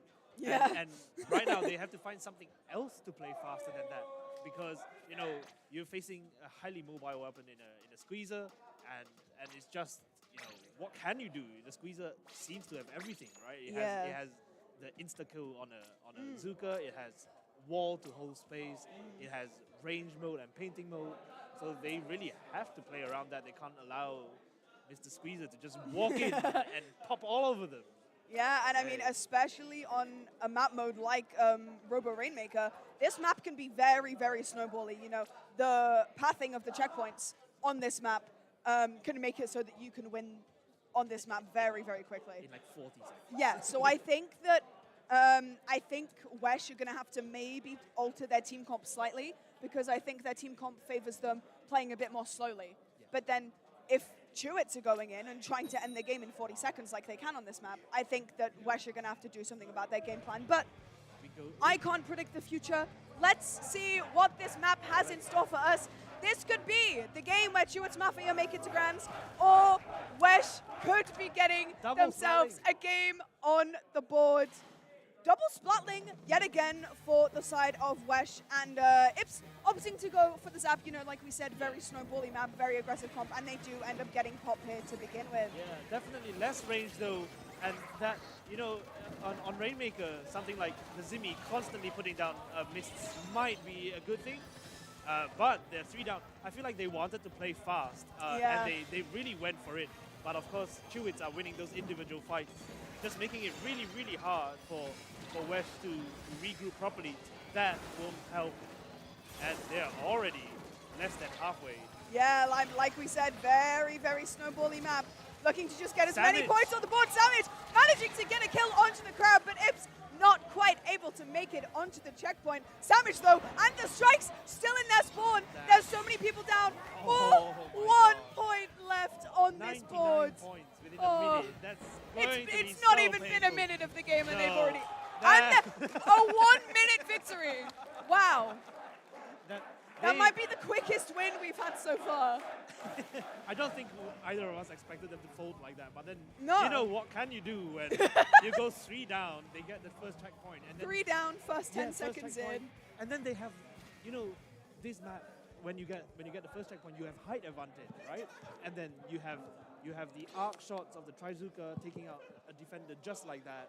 And it must feel so frustrating and so discouraging to have gone toe-to-toe, almost toe-to-toe in Splat zones, and then slightly less toe-to-toe in tower control, and then just get absolutely rolled like that in Rainmaker. So that was a quick 3-0. We don't get to see crab leg, and that's fine. Yeah, I do want to say though, be careful what you wish for. Obviously, we're still going to get to see them play in the 3rd place match. But they definitely put up a good show against the teams that we saw them play today. You know, against Stuart's Mafia and against the other teams in their group as well. They put up a really nice showing. And like we said, they beat GG Well Played, who people thought were going to get out of the group. You know, with like players like Ninja Train, Halo, Pew Pew, and Jason. Yes, I think something like that, you know, when you come and you have practiced a lot prior to this, you know, you play slowing alpha all the time. You pop off in things like paddling pool, and like it's not inconceivable that you could come to a LAN and see the people you used to admire and go like, yeah, I'm going to beat them. And that's exactly what these people have done. We saw a major upset last year, and we saw this is pretty We're big seeing too. upsets this year We're as well. seeing upsets this year. So literally anything could happen, but I feel like, you know, when we move to the next match, which is UK Div versus Class of 2018, this is going to be fierce. This is going to be a fierce one for us. You know, UKC Diff, a lot of people saying that they're expecting them to win this tournament. You know, you have a lot of good players on that team. You have 3 UK champions in Matt Ninja, who we haven't seen in about 10 years. We've got that SRB2 dude, current reigning UK champion, with Tikimi as well, another current reigning UK champion. And then to finish off the roster, we have who people consider the best player in the UK and one of the best players we have in Europe, Snipes. Probably one of the best, if not the best pencil we have to offer, as well as being a really good bow player. I mean, we saw him play Wellstring in a few Rainmaker games. Yeah. So No, it is this roster's amazing. really strong. Roster, and like, you know, even that. Class of 2018 are not afraid of them. They've got real veterans, Lemon and Lime, Conroe. You know, people who've been playing since forever, since Splatoon 1 pre-release, right? Like these guys are not afraid. Conroe's been the inspiration of the younger generation. Honestly, like Conroe is one of the people I look up to a lot. Just like a really serious player, you know, humble, lovely people, and like Lemon and Lime.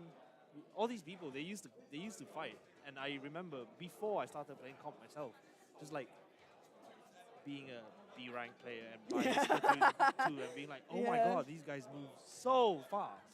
And it's really amazing to come here and watch them do it, and how much they concentrate. Gio is an amazing sniper. You know, things like that. They have been popping off all day. So I think it's going to be interesting to see the fight between Gio and Snipes. Oh yeah. Honestly, I think that's going to be really fun. But both of them get so loud. But one thing I've spoken about a lot when casting today is the element of pressure. Obviously, when playing on a main stage in front of an audience and in front of on stream in front of a lot of viewers, getting commentated, that can be a lot of pressure. Yeah. But the thing is, with these two teams, I would say that both of these teams thrive off of pressure. Obviously, Class of 2018, like you said, veterans in the competitive scene have been doing this for years. They're going to be used to that pressure of being on stage, playing in front of people, wanting to win, and being at a stakes as high as this. But then also, we have UKC Diff as well.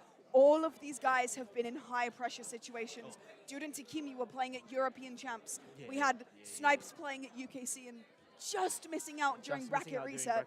And then Matt Ninja obviously playing in UKC as well, back in Splat Reunion as well. A lot of pressure experience and a lot of competitive experience on both sides here. So I really think it's going to be, I feel like it's going to be more of a mind game between the two teams. It's going to be more of a mind game. Oh my, at Splat Reunion, a great highlight was Matt standing up and telling the other team, hey, you should play junior, you should play shot. I can't wait for these teams to go. I mean, they're all friends, so they can do this to each other, and they know each other's limits, and you know they're going to try pushing everyone's buttons. Yeah. I hope to see a cheeky squeak bag or two. I mean, I say this as a friend of Snipes', but anytime someone tells me they have to fight against Snipes, my biggest piece of advice to them is tilt him. Yeah. Tilt him. Get on that. ZL. If you just tilt Snipes, it's funny, and you probably maybe take him out. You might, yeah. And I honestly, these guys don't. Like, of course, they're good enough to take a match anyway. So I hope for Game 5. I really want to see some fierce fights. It is the same map list as just now. So it is Zones Umami. And obviously completely different comms from these guys. So I don't know what we'll end up seeing. Dude on a 96 maybe. Dude's Krakens have been popping off. Yeah, the 96 has been seen. We've also been seeing a lot of Squeezer. I think Matt Ninja staying on that Neo Splash, just trying to farm for strikes. Takimi also on the 52. The combination of Dude playing either Squeezer or 96 and then Takimi on Squeezer has meant that they're running double wall, which isn't necessarily the worst. Obviously, it means you can play a bit more defensively. But the lack of bombs sometimes maybe not the most ideal, especially on a mode like Splat Zones where bombs can be really good at getting the paint on the zone and like kind of backing people away from the objective. But and then, I mean, we look at the other side of Class of 2018 and we see things like the Tri Nouveau and the Machine, and we can't forget the iconic Fire Fin from Geo. I think it's going to be really, really interesting to see how these teams adapt to each other, because obviously the players must have played against each other in different scenarios, but it's never been this combination of 4 players against this combination of 4 players. Yeah, I'm particularly looking forward to the Charger battle. Both of them have been really confident today. Gio is particularly impressive for playing with his face like 20 centimeters from the screen, and the volume of the crowd whenever anyone hits a shot. Yeah, and I mean, it's amazing. I think Snipes has a pretty big reputation as well, you know. Won with Stuart's Mafia at Vibes 1, came second at UKC, won Breeze with Gentleman's Assembly. I believe he came third at United LAN in Germany not long ago. Okay. So, I mean, he's got a big kind of resume of results to his name. And, I mean, people saying that he is the best player in the UK. Yeah. He kind of has that title attached to him. +1 guy. There's, plus, in +1 player as well. There's going to be, I say there's going to be that pressure on him, but I know Snipes. Yeah. He doesn't feel it. He just kind of plays the game how he wants to and how he feels like it, and just goes for it. So it is pretty cool. This is basically a final. Yeah. Just players who have played against each other hundreds of times in various combinations. You know, maybe they feel like they're playing opens. Or maybe it'll feel like a Sendoku set. Yeah, put this on Sendoku, guys. Yeah. Plus 12 points. Plus 12 points. Oh, this is actually their final games of Celts. It is quite funny because dude actually got flagged up on Twitter recently. Yeah. Gold in Sendoku. For having played a set before Celts, and so the person was like, nice gold plus, and it was all like uncelt +2 players. Yeah. So that was really funny. But here we are. These players they know each other well enough. Yeah. They know the mind games. They know how each other likes to play. You know, they know what each other is particularly good at, and they're at a level where they can absolutely respond to each other fast enough. They'll be like, and I mean, I also think it's a bit of a battle of like old and new. Obviously, we have a lot of veterans on the side of Class of 2018, and also we have players like Dude on the side of UKC Diff, but then we also have players like Takimi, and, well, Snipes has been playing for quite a while too, but if we take Takimi, for example, this guy, Spark was kind of his first ever team that he joined, and he went and won UK champs, got 4th at EC, first team he was on, went straight up to the top, and then but is still, still very new to the competitive scene, but has proven to be a really mechanically gifted player and really, really good at what he does. Solid player. it's really nice. I did actually get to squid back in. Oh, let's go. That's a clip in my album. That's like my dream. I did actually. I beat Snipes in a 1v1 one time, so that's kind of my credit. Yeah, no, these guys, I'm genuinely, I just want them to yell at each other. I want to see them yell at each other over the table. I want to hear fighting words. I want to see gestures. Yeah, I want to see like tables flipped. I want people to stand up before the game ends. Like, it is pretty interesting, and some of them have decided to play what you think are fairly unorthodox weapons at the top. I believe Ninja is bringing bringing a tent umbrella. Oh. There were a couple of glimpses of that at the other table just now. So I've only seen like only seen him playing the Neo Splash. Yeah, just So- stuff. Well, Neo Splash has now made a kind of resurgence to the top, right? Yeah. So quite a few people have been playing it today. Yeah, a lot Crowd's of waiting. strike spam has been Lots of pretty common recently. Kind of shying further and further away from Zuka meta and leaning into something a bit more new, which I'm kind of happy about. It is pretty good. It is Neo Splash and its painting power is one thing. You kind of expect it to be slightly passive, but then it fights, right? Like it's got no orange. You just go and fight if you need to. Pick up a cooler and go in and then come back and throw strikes because there's no downside to that. And so I've seen people regularly get 2,000 paint in X rank, and it's like that's so much. Like I don't want to be playing against that. Dapple Dualies main. These guys are blue Dapples main. Derogatory. Look at those pilot goggles. No, good stuff. They are waiting for just the last two players. I think we're waiting on Matthew Fox and that SLB2 dude. Yeah, I think it's like sound settings. It might be. Every team has had some major adjustments to sound after the games, just because some people are used to yelling really loud. Yeah. And so things have been loud. Oh my goodness, it's Harmony from Splatoon 3. Paruko!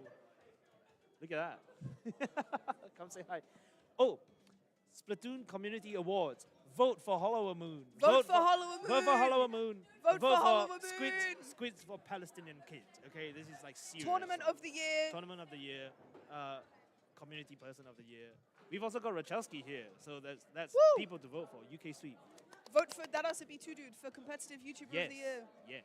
So yeah, UK. Vote for the UK people. We don't get enough representation. No, absolutely. We actually don't. Yeah. It's always like, oh, NA, oh, France. Yeah. Where's the UK? True. Huh? It's really nice though. Like That's why I really like LANs like this, because like the community is so good. Yeah, I remember being really intimidated. The first time I ever went to a LAN, I went to Breeze 2020 by myself. I didn't know anyone. It was just because I had like gone on bloody Reddit Splatoon or something. And then there was like a LAN, and it was like 20 minutes walk from my house. So I went there, watched the matches, and went home. And the only people I talked to was like, dude, who was really nice to me. And Milana and like Acid Sunshine, Melissa, just stuff like that. And I didn't know anyone. So when Breeze, dude's here. Every time. Yeah, but dude's last as usual. But the community has been super welcoming. Yeah. It's been really nice. That's one of the main reasons why I kind of stuck to the Splatoon community, because I was a part of the Valorant community before I joined here, and then I went to Vibes last year before I even had the game. Oh wow! Because I was friends with a lot of the Spark members. And I came to Vibes last year and I had a great time. Everyone was so nice and so welcoming. I was like, damn, I think I'm going to play the game and I'm going to stay in this community. And I made a very good decision. And now I'm here at Vibes 2. Casting, having a great time, seeing all my friends fight. Like physically fight. So they finish here and then they do it in the car park later? Yeah. You know, like by the swing No set. live stream for that. Yeah, there's a swing set at this venue. That was my favorite thing about the venue last time. And then when I heard it was the same venue this year, I was like, oh my god, we get the swing set again. No, it's great. I do genuinely like these people. I came to playing Splatoon because of the art and the music, and played casually for years, happily playing, Splatoon 2 Blue Dapples and liking Mori Towers. But here we are, and competitive scene, locally here is Yeah. genuinely supported by people like Pixel Squid. Like, he carries the local scene. So, yeah. We love Pixel Squid. He bought these monitors. He found some job lot and bought like 20 monitors for 300 pounds, which is amazing. But he brought his entire PC here today. Yeah. There's a tower here on the table behind Yeah. the screen. So all these Crazy. people, like, doing so much just because we really, really want people to come and Yeah, play. And the more we really care about Yeah, we just really the care. game and the community. And So, doing things like this is yes. fun. November in Basingstoke, we've got a 2-day event. It's not Breeze. It's not Breeze. Not Breeze. But it's a 2-day event, so come for that. It's going to be cool. And there's online qualifiers throughout the entire month of August. Yeah, it's basically unofficial UKC anthem. 'Cause And last I'm year was so sure you'll see some familiar faces of players that have played here. We may see some teams that maybe didn't do so good here, but still want their chance of redemption. Maybe we'll see. Be careful what you wish for. That kind of thing. I would love to see them That play would be together cool as a if we unit saw them again. because both of their teams play fairly. Ultra Crow and Black Splitter both play fairly unorthodox comps. And Ultra Krill's comp. Ultra Krill's Playing comp. against that comp, I've scrimmed against Ultra Krill It's quite so a few times. molding. It is the worst thing I've annoying. ever played against just because it's so annoying. But Oh, the enough, teams are finally enough talking about other things. Our teams are ready. Same map list as before. We only got to see 3 maps last set. Let's hope we can see 5. a few more in Yeah. this set. I want them to play like an extra game, just like someone DCs or something. Okay, 5.5 games. Let's 5.5 games. Someone gets a DC. 5.5 5 games. 5.5. It is exciting. I do genuinely admire a lot of these players for Yeah. how focused they've been to stick with this competitively through relatively lean times. Like, Nintendo doesn't really support the local scene, so like even things like UKC were terribly organized last year. Like, terribly organized. The streams, the streams. The hand cam stream, my hand cam stream at UKC was such a shame. Oh my god. But now we are here and we've got like people capable of doing a really fantastic job. We go in. It's Game time! The last game of semifinals for top 4 of Splat Vibes Volume 2. We have UKC Diff. We have Class of 2018. The final chance for one of these teams to get a spot in Grand Finals starts right now. Zones on Umami Ruins. Let's see what these teams give us. Both teams running comps very similar to what we've seen before, except Geo is running a custom E-liter. Amazing stuff. Which We've I got- don't think we've yeah, seen yet so a far. Kraken from him, I can't wait. Both teams with Neo Splash again. You put a Neo Splash in the middle and it paints both zones, whatever. Really, really aggressive start from UKC Diff. We're not getting the best view of this. We get squeezed gameplay. Trust me, Squeezer gameplay is not the most interesting in the world as someone who mains the weapon. But it is Oh. pretty cool. Oh, punished for overextending there. Yeah, Conroe 2 comes. picks for Class of 2018 right there, and it's kind of left all up to Snipes. One thing I can really appreciate about Snipes, and it may sound silly because he's playing Pencil, but he's really good at not dying. Ooh. Even when all of his team overextends and goes in, he's really good at kind of anchoring and not dying. Takimi, Oh my god, Takimi going coming from behind. in though, even after Matthew Ninja kind of overextends and gets picked off by that grab, Takimi still going in really, really aggressively, which is something that we've been seeing him do all day today. And something that he's kind of pretty well known for, especially when he was playing for Spark, was just kind of Just running in running and it, getting yeah. kills. So it's good to see that he's still doing it to this day. If the first minute is any indication, we're just going to get a team deathmatch. Yeah. Like, Kill all after throughout. kill after after kill. kill. Teams constantly fighting 3v3 or 3v2 like that. And holding zone, really, really nice punish on Dude at the end there. But, Jill will want to see if he can actually establish position. Kraken comes nice out Kraken. to avoid dying to Really those aggressive. strikes. Snipes just opting to stay back a bit. Ninja, not quite dying, and quite Not possibly quite. might get the pick onto the Elita. Takimi, unfortunately, does go down as well. Strikes coming out from the side of Class of 2018, looking to get the zone back in their control, applying that penalty points to Nice. UKC Diff, and a lovely pick. Does Lovely manage to get double 2. there.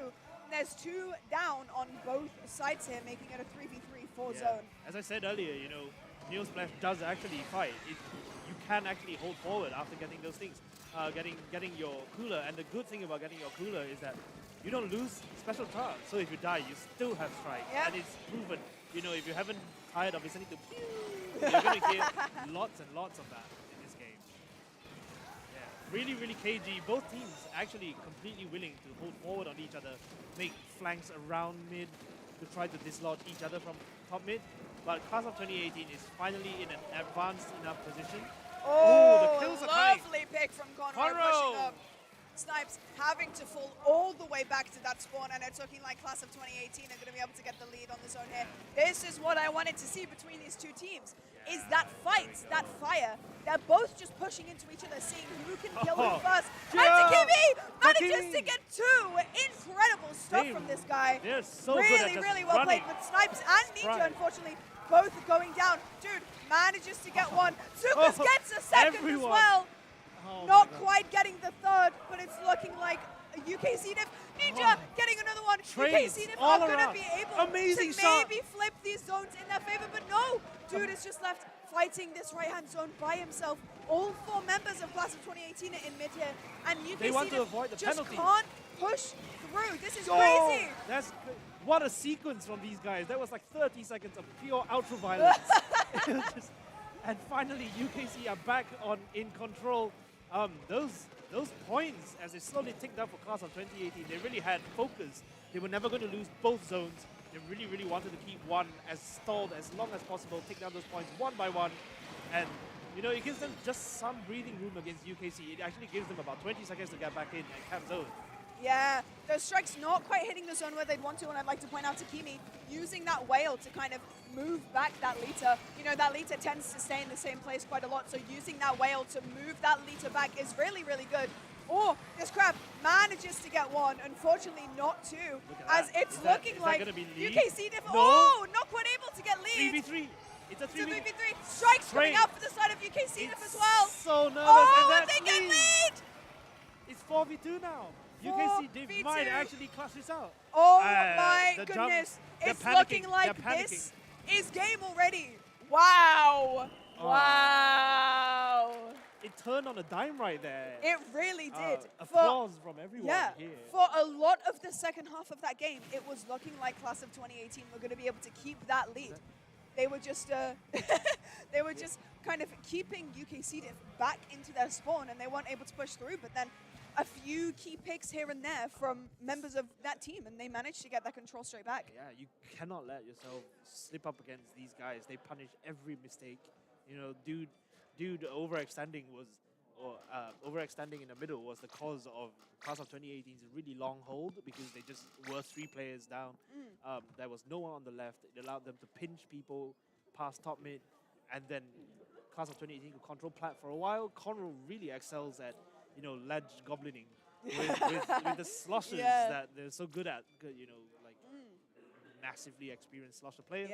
That will probably come into play in tower control, Hagglefish market as well, when you want to hold those checkpoints and threatening people on the enemy tent. So, do you think they'll change weapons? I'm not too sure if they change weapons for this. I think for the side of UKC diff, all of the weapons that they've been playing are very good for a map like Haggle. You know, the pencil can just kind of sit on top of Hut and get the paint that they need to, and then fall back every so often if they need to. Also a good position for throwing out coolers to their teammates. Squeezer also has some really nice angles on this map, especially on opening. You can either choose kind of the middle route, or you can maybe go for a bit of a flank on either side. Neo Splash is kind of just good in, I'd say, nearly all scenarios. In general, it's pretty and then pretty good 52 is pretty fighter. similar as well. 52 with the And Takimi as well, running one main of Intensify Action on his 52 to make sure that those shots are hitting, because he is just kind of running into them, going for kills. You will just go straight at you. It is kind of amazing to see a 52 player just dive at you like that. That's quick quick respawn. And he's good enough to come in, take 2, and then you don't have your defensive line anymore. And then it flips control. So I'm really excited to see whether the kind of like difference in verticality, Takimi still on that girl. We'll see. And going back to the Firefin for Geo, Game 2, TC Haggle for both of these teams.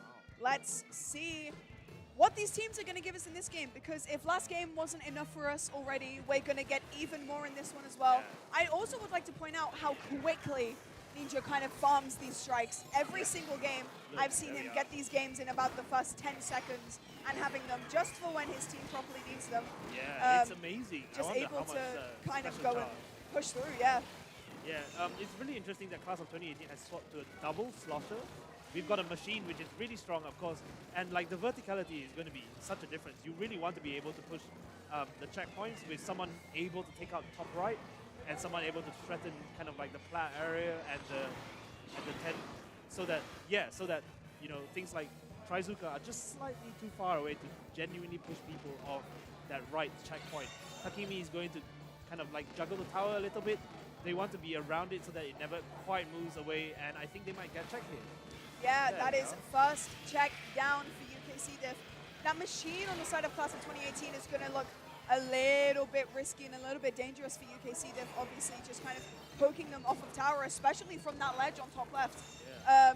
But Snipes kind of answering back to that really well by just kind of poking out that ledge there with the pencil. But Gio has had some really nice shots this game on some really key players. But Takimi, oh, a lovely trade there and a nice little adjustment from Gio there to get out Takimi.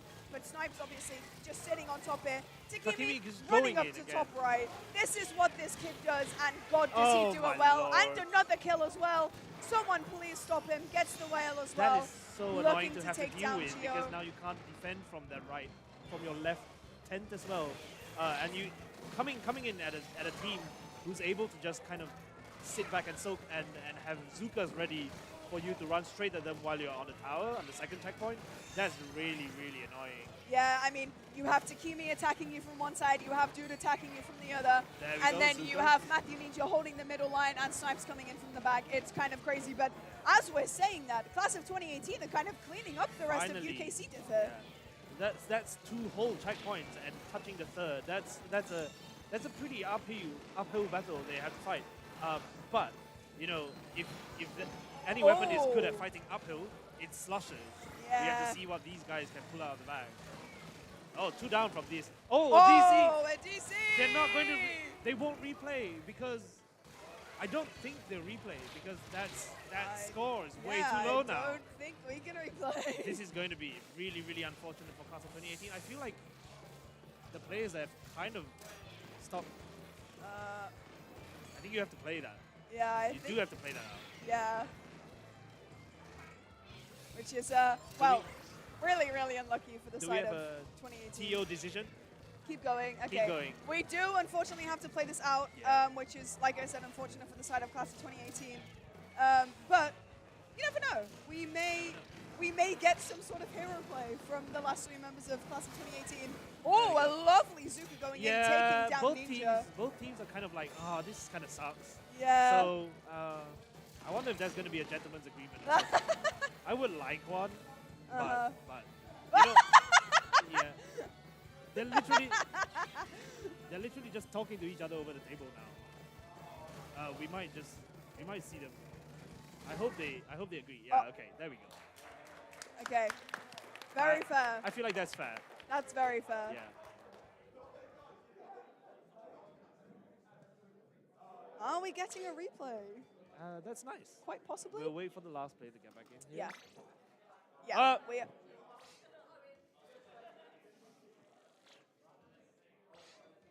Yeah, there we are. That's a full lobby again. Okay, it's really cool. nice. These guys, of course, they're friends, so they want to win properly. Yeah, they don't want to. So. I mean, especially the players on the side of UKC Diff. They don't want to win because of a DC. No, they want to win because they beat the other team. Yeah, absolutely. They want to win because, you know, I feel like there's probably a slightly justified view that Class of 2018 is maybe slightly weaker. They don't have quite the star power and just like the top level championship. Probably like winners. Recency as well of what they've done. A lot of what UKC Diff have done well has been recently, but we haven't heard from Class of 2018 in quite a while. And this is a good comeback. It's pretty cool just to see these players run at each other again. So we get more Splatoon. We get even more Splatoon for everyone here in the audience and everyone watching at home. Yeah. I'm sure you're all overjoyed by this because I know I am. Yeah. Getting to watch TC haggle yeah, again. It's two different games of TC haggle. You know they know what they're going to do now. So Class of 2018 are sitting back because they went down really fast at the start. And now they're sitting back. And Takimi's going and running at them from one side, and Dude's going to run at them from another side. Yeah, there we go, there we go. Oh! Conroe wins this Okay. fight. So Conroe is going to be like threatening from the right with those fizzies, those deadly fizzies, you know, that they're so good at putting out. Now fighting a 2v1, Oh my God. that's wild. The fact that 2v1 lasted for Lasted so so long too. was crazy. But, Takimi we is could in appreciate it. the elbow already, up Oh, on the plat. 2-3. That was 3 That's- down for the that's side of not gonna Class be of pleasant. 2018. Takimi, like he usually does, sitting in their spawn. Snipes is the only one on tower. Dude and Ninja just kind of supporting from almost the midline. First checkpoint already down. Yeah, there's A Booyah coming through though. it's quite interesting because there's always been, I guess with Spark, you know, and Luti Division 1, there has been talk that dude's washed, right? But then it's terrifying. Like you don't want to be, facing dude who's out to just win games. Yeah, like he may seem like the nicest person ever when you go and talk to him, but as soon as you face him in a tournament situation, He doesn't care. You are dead. It's scary. It's really scary, yeah. And these guys, even though they know dude, right? And they know how Ooh. dude plays, that's going to be painful. Either way. Lovely shot from Snipes there, winning out that sniper battle. You do love to see, and getting a big one to Conroe as well. Somehow living Surviving this that. Zuka. Yeah. Crazy stuff from this guy. Oh my. Somehow mechanically different, even on pencil. Yeah. Where you could literally stand still and win the game. Yeah, look Oh, at well, standing still didn't work out No, there. it didn't work out there, but well timed from both sides, I guess. So one side gets to punish and the other side gets to respawn faster. These, I feel like, okay, Gio did not see that. I feel like, yeah, that was probably an unforced error. So here we go. UKC Div making their way to the second checkpoint. Yeah, a bit of a bomb spam Class of here. 2018 is going to defend this a little harder than usual. They're already 2 down. The strikes come out, but I think that's going to be wise. It's going to be wise to back up and get that cooler. And just wait a little bit for Class of 2018 to start coming forward again. Yeah, Gio's I think this is one thing that UKC Diff are realizing. They're realizing we don't have to go in and fight them all the time. We can let them fight into us, and then we can take advantage of the mistakes that they make from there. Because obviously, if both teams are just running into each other, if the other team just kind of prepares for the other team to run into them, then they can take advantage of that and get those picks. Slightly risky play by FL Sprite here. These are their feet. I guess they must feel really pinned back at the moment. There's just so much ink and so much speed on the left. You have to deal with Takimi running at you on one side and another Zuka on the other, you know, and then Whale Strikes and Whale.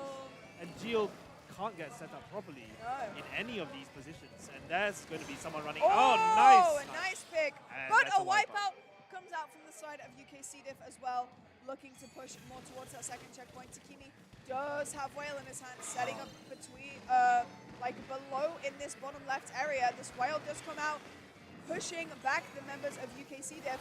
Dude, with this Zuka as well, looking to try and get a pick or two. Unfortunately, does not find anything, but looks to try and take down that shot with that Zuka. 3 members down for the side of Class of 2018. That is and gonna be with knocked 1 point left on the board, that is game 2, going yet again to UKC Diff. Yeah, when you're defending that final checkpoint on Hagglefish, you really just want and hope that your enemy comes from one direction, but with Takimi on the left, on the defender's right, while they're defending from the other 3 people on the left side, that Whale was deadly. You get caught in a crossfire like that, you know, with the Whale, with Dude's squeezer, with the range picking out the last defender right at the back. There's nothing they could do, and that was a pretty smooth KO from UKC Diff. Yeah, and now we're finding ourselves on Robo Rainmaker yet again. Like I said, very snowbally map. Actually, because we're seeing Rainmaker, we are most likely going to be seeing Matt Ninja play Zap and Snipes on Wellstring. I wanted to play something else. I want you guys to play like, you know, Aerospray, Tenterbrella. Just give us some, just sandbag a little Well, bit. Give us 5 games. Wellstring, I've heard that the reason that Snipes is playing Wellstring on Rainmaker is one, because he's a very good bow player, Yes. and two, because you can literally 1v3 pop with Wellstring. Yeah, it's kind of insane. It's kind of busted. It's so strong for just that And reason. I've heard from a certain Chewits Mafia Sparking flavor that their strat for Rainmaker if Snipes is on Wellstring is as long as Snipes is alive, do not go for pop because you will die. 'cause you will die. No, it is kind of impressive. It just, really just is. how strong Wellstring is even without Object Shredder. Especially in the hands of a good bow player like Yeah. Snipes. Yeah, Wellstring is kind of, I feel like, you know what people hoped that Tri-Stringer, vanilla Tri-Stringer could do with holding space, Yeah. using mist and stuff like that. Wellstring does it excessively well. It's really nice that the maximum charge has the shot spread out. So if you're not under threat, you just paint around you, and it's so hard to approach a good Wellstring player because they can switch up their moves anytime. Yeah, so Snipes is... they're gonna have to deal with that. They're gonna have to deal with that. They're gonna have to deal with Takimi running at them, which honestly they haven't really had an answer for. Yeah. And I just- mean, yeah. if Snipes is scary on his own, but on pencil, there's not really much he can do aggressively. When you put him on a bow weapon, now he's scary. No, Because yeah, absolutely. he has so much aggro and so much kill potential with that weapon and that weapon class. It's kind of crazy. I would be scared if I was class of 2018 It's so because hard you to probably don't have experience playing against a weapon class like bow either, especially not Wellstring because it hasn't been out for very long. No. You do get a lot of Wellstring players in the low 1800s in Rainmaker, and then you get a lot of them at 35. That's a 52 deco. That's wild. Here we go. That's a 52 deco from Takimi. Get ready for screens, guys. Just in case you are sensitive. We are relying on AutoCap, so switch away if you need. Yep, I mean, look at Wellstring's pop power. Yeah, that's it's just insane. It shouldn't be able to do that. Really and fast. a lovely and, like, pick from Takimi. So, I mean, this is what this kid was born to do, And was to that's play going to be Splatoon checkpoint. and run My into them. lord. And the screen going in to allow UKC Diff to get that checkpoint, and they get pop in like 0.2 seconds as well. Yeah, this is a good one, a kind of good place to be able to defend from. But that Vac is going to make it harder. Takimi is already behind them. That's wild. No one wants to defend that. That's really well stopped, I have to say, considering that they are getting shot at from both directions. That's wow! So little they can do. And like what? Conroe Just to just get diving. one there, Oh my lord! which is insane. A Gio with an lovely amazing shot from shot. Gio, but They- unfortunately gets traded out by Takimi yet again. Takimi's just going for those numbers. It's He kind of really crazy. is. The plan for UKC Div has clearly been to shut down Gio. And it's worked, because everyone has else doesn't worked. have the same kind of range to deal with even Takimi. Or like, even if you can deal with Takimi, there's dude on Squeezer. And that's the rest of the comp just isn't equipped to deal with that. They're kind of clearing out base now, making safe, as Kevin likes to say. And the Rainmaker resets, although I feel like that's the pop. There we go. Instant pop. Insta-pop, but I mean, class of 2018 still managing to get a lot of control in mid despite Dude, UKC shocking. Diff getting that pop. Dude is oh, shocking. Manages to get one, but the back is there. Unfortunately, not able to get a kill. The Wellstring still alive, looking to try and push out some of the members. The Wellstring's just set up there. Like, Yep. what have class of 2018 got to do with that? They don't really have an answer. They have to wait for Crab, but that's one special, and it lasts 9 seconds, Yeah. which is already too long. It should be like 6, right? We all want this Crab to be less. Oh, those Takimi managed to kill someone with a screen. extra. That's I a think screen death. that might be the first screen kill that we've seen Yo! this tournament. And Snipes Ultra stab. gets 2 with the hammer. My favorite. It's a good special, guys. Ultra Stab is actually surprising. Oh my And manages lord. to get one with the pop as well. This weapon is busted. This weapon is so good in Rainmaker. There we go. And They're just okay. holding forward now. Takimi's still going. Gio is right there. You know. Huge and stick up. And that's a game. wipeout. That's game. And that's set. Ladies and gentlemen, we have our 2 grand finalists for Splat Vibes Volume 2 sitting in grand finals. We will have Chewits Mafia Sparking Flavor versus UKC Diff at the very end of today. But that's not the only set we have left as well. We will got a also third have place. a third place match between Be Careful What You Wish For and Class of 2018. Now, while both of these sets that we saw in these semifinals were 3-0s, I still think that they were still very close, They were especially really this exciting, set. actually. This set did not feel like a 3-0. No, they were really intense throughout. There was so much just like team fights going on all the time. It literally comes down to just who has the nerves to hold and concentrate through, 40-second fights in the middle of a game when it's neutral, when you're trying to cap zone, like Umami was such a slugfest. Yeah. Hagglefish and just having to Both defend Haggle against games. both Haggle games. They played 4 games, guys. So I mean, technically, we did get did see more game than 4. 3 maps, which is what we wanted. that is a hard fight, and It really I feel is. like even though the score is 0-3, of course, on the side of Class of 2018, they can go back really proud at going Yeah. against a team of this caliber in UKC Div, which is pretty Yeah. cool. I don't know what they are planning to do right now. They're probably having the teams swap over. I and- believe we're also getting a caster swap And over we get a caster for swap. third place as well. Yes. So that is all from me and Dory for today. Nice. But I think we've had an absolutely wonderful time casting semis here. We're But gonna have- our other two casters are just- here to is take it you over. guys? It is Great. these guys. Yeah, let us know. Let us know what you want to see. We genuinely thought we would have more time and 12 teams. Yep. But it all comes down to Yeah. the more people come for these things, the better it is. And we have a 2-day event in November. Woo! Krista, you should let everyone know how they can find you on social media. You can find me on Twitter at crystal___ and Twitch That's at 3 crystal__. Yeah. 1 underscore for Twitch. 1 and underscore 3 for Twitch, 3 for Twitter. And I'm Dory. If you can't spell that easily, just search for the wiper guy. Just search for this thing. Yep. This, Well, and you will. It's me. well, yeah. Thank you, everyone, for having us. Thank you, everyone. It's And been we a will lovely time. hand you over to the lovely hands of Spit and Zari yet again. Not that one. the other. Amazing. It's been a wonderful time. It's been lovely. And I'm going to sit right in the middle of that audience and scream my head off for the rest of this I'm very excited. afternoon. Fantastic. Thank you. We'll go for a short break right now.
Oh, once again. We return. Haha. Haha.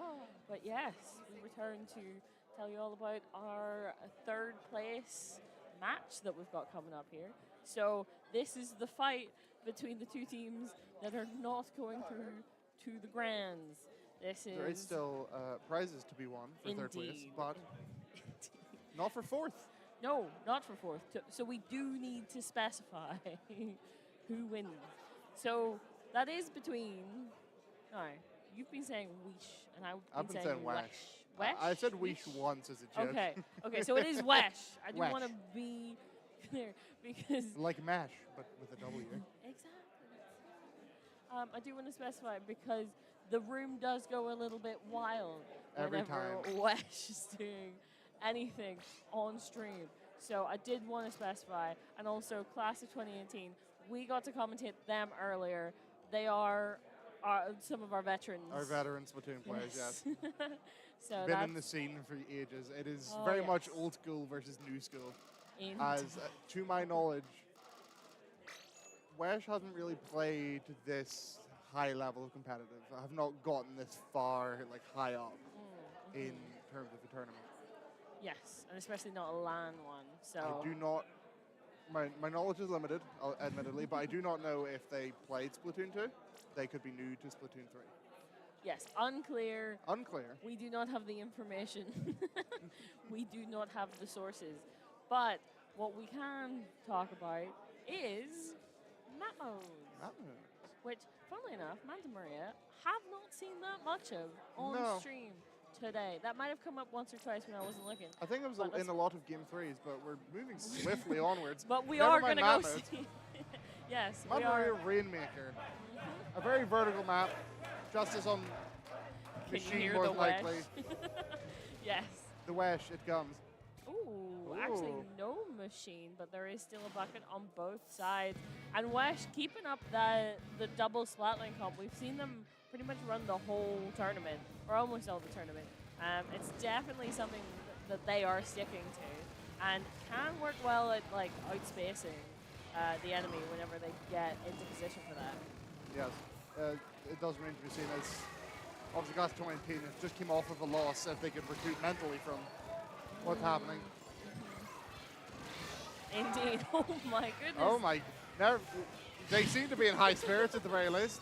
Yes, yes, and definitely ready to push and keep pushing if given the opportunity.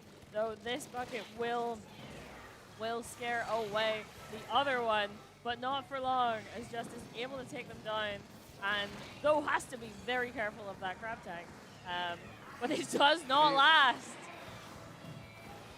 Not quite able Unfortunately, not quite able to. Does get picked by the Slurp. Yep, but that is 2 down on both sides here, and make that 3 down on the side I of think that Class was of a 20. delayed wipe on Yeah.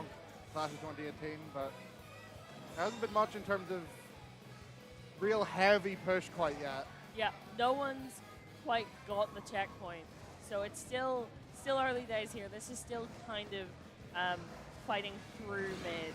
Oh, Gio! If you did not see that, Gio going on the left side to pick up all of the shots possible to then fire it at the right podium, which completely flummoxed the other team.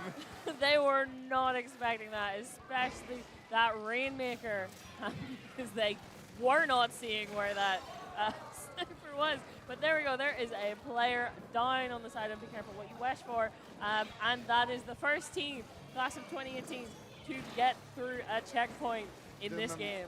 The momentum definitely seems on Class of 2018 side here as they're able to push quite heavily into the enemy base. Using that Hoover to soak up all of the shots. Oh, the last person alive, That able is to a slow wipe. them down. But that does not slow them down for long, as here comes the bucket to try, but it's too late. That is the first game to Class of 2018. Yes, and the first game in this best of 5. Very, very solidly going to the Class of 2018. They do know what they're doing here. They want to prove that they are here for that 3rd place, and they are not slowing down for anyone. No. Anyway, remember those maps we tried to talk about and then the game started? Yes, I do remember those maps. I didn't really get very far through them. No. last time. So we've got Scorch Gorge Clam Blitz, Macamart Splat Zones, Under 2 Spillway, Tower Control. Thank you. Crab-like Capital Rainmaker, and this is a collection of maps. There's a few things some people would disagree with being here. However, I think each team are able to bring their unique play styles to it.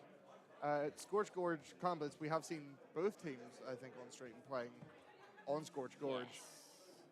Yes, I do believe so. With Rainmaker, I believe. And it's been a very, I don't want to say snowball, but both teams, once they've got a lead, have held on to it.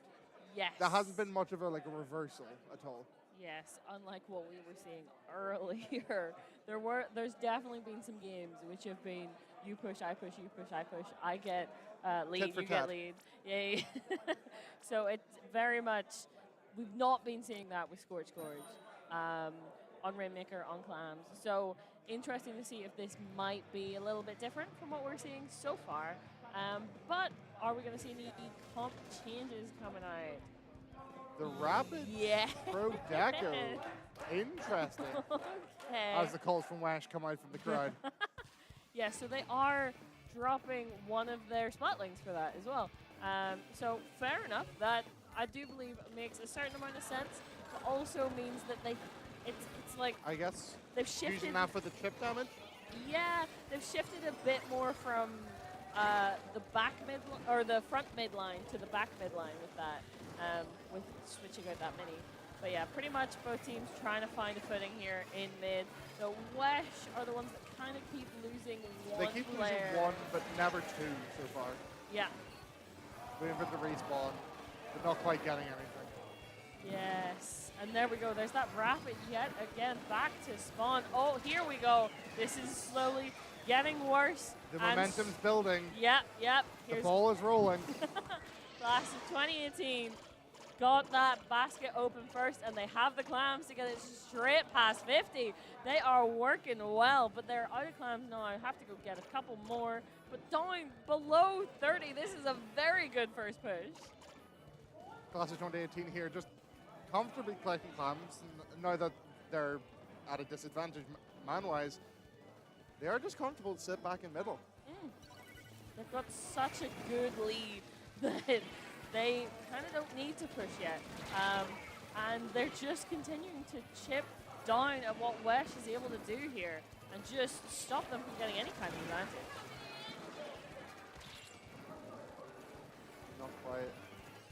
Not quite, maybe not quite the push that Class of 18 wanted there, but they've held their mid position. They're very comfortable. Lemon here with the crab, unfortunately not able to get anything. Yeah, get that chip damage. That's what we were talking about earlier. When you're in that kind of range point, and especially on the top of mid. If you get one hit with that, one full hit with the slosh and one indirect with the rapid, that is a kill. That is a splat. Yes, indeed. Obviously, that can be sometimes a little bit more difficult to do whenever. Oh, hello, Gio. All right. Gio doesn't care. Gio doesn't care there's a rapid pro there, actually. Gio's all right. Gio's playing frontline charger all of a sudden, which isn't a thing. Well, it definitely shouldn't be. Not on that. But Lemon's here we are. currently just chilling in their spawn. Their core.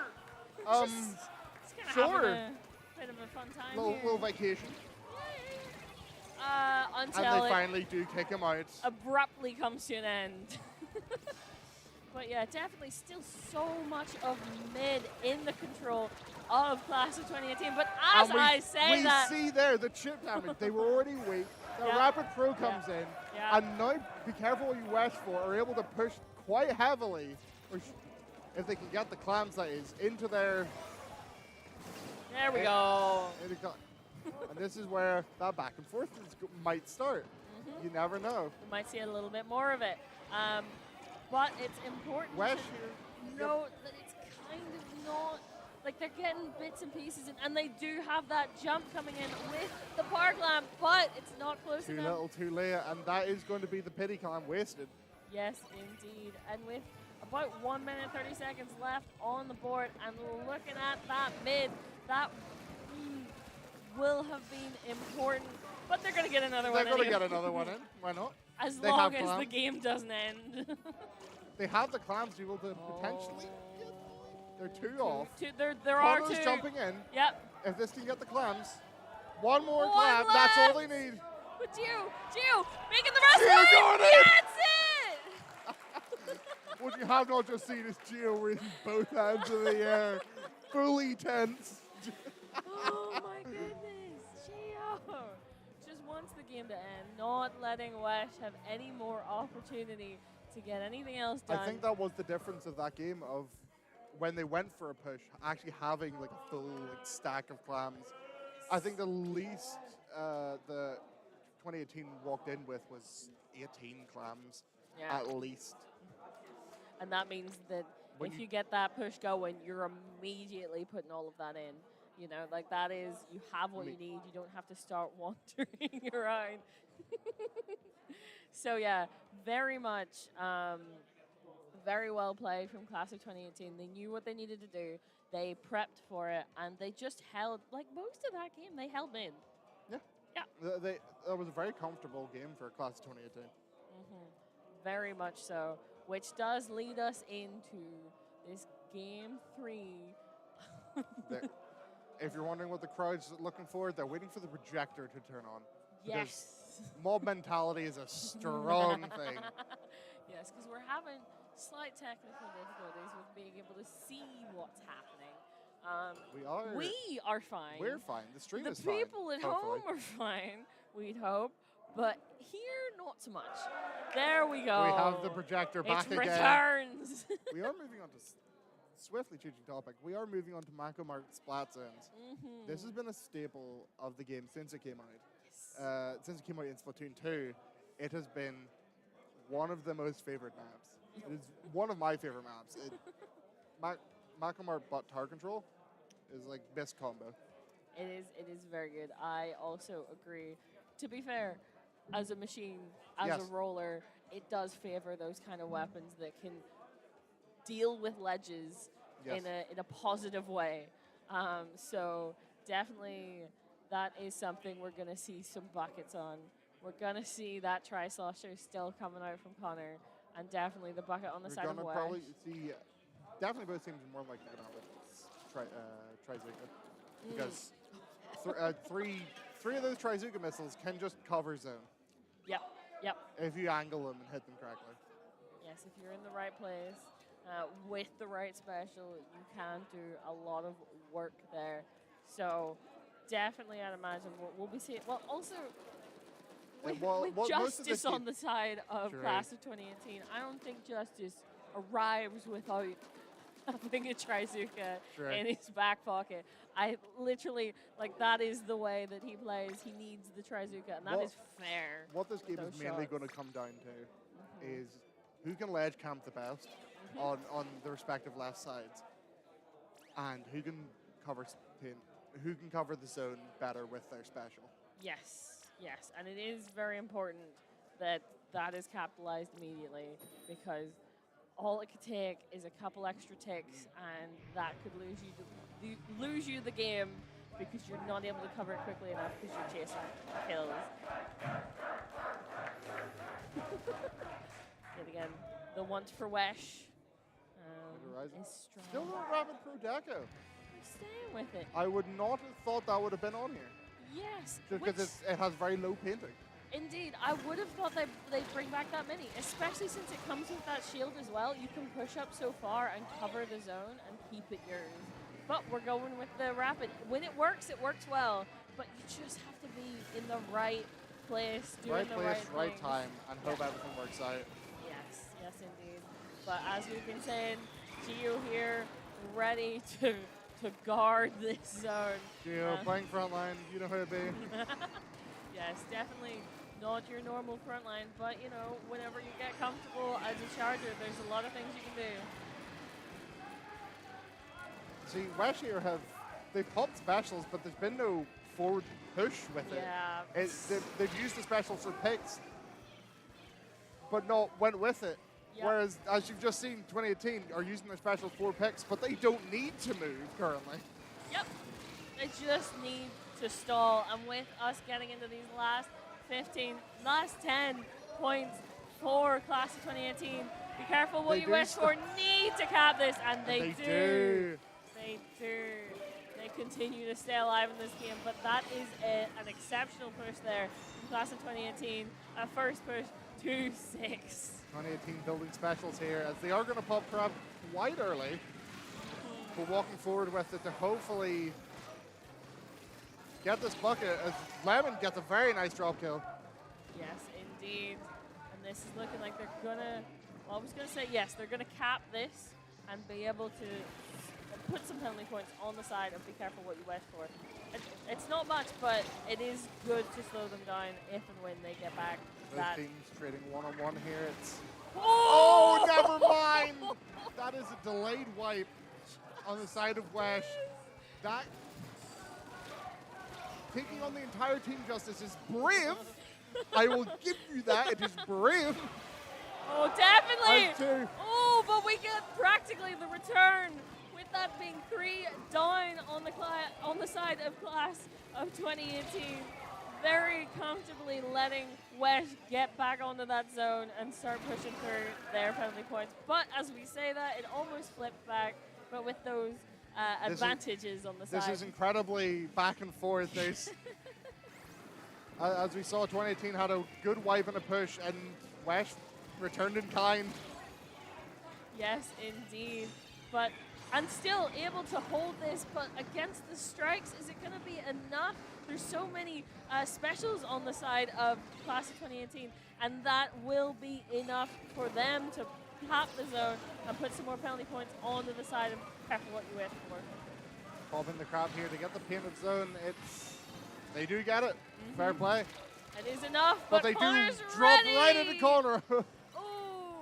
Yes, ready and waiting for that, but almost immediately gets taken out by, that was like right in the face, like rapid. Oh, Gio with the disrespectful squid bag. Oh, Gio.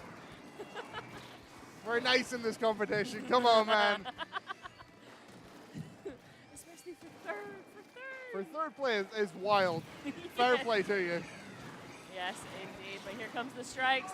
I don't think don't it's going to get be zoned enough. But that's 2 down on both sides. But still, the pinning, is it going to be enough? There is that, they're able to take out the main painting force there. I don't think they're going to have enough. I don't think Welsh has enough to paint it.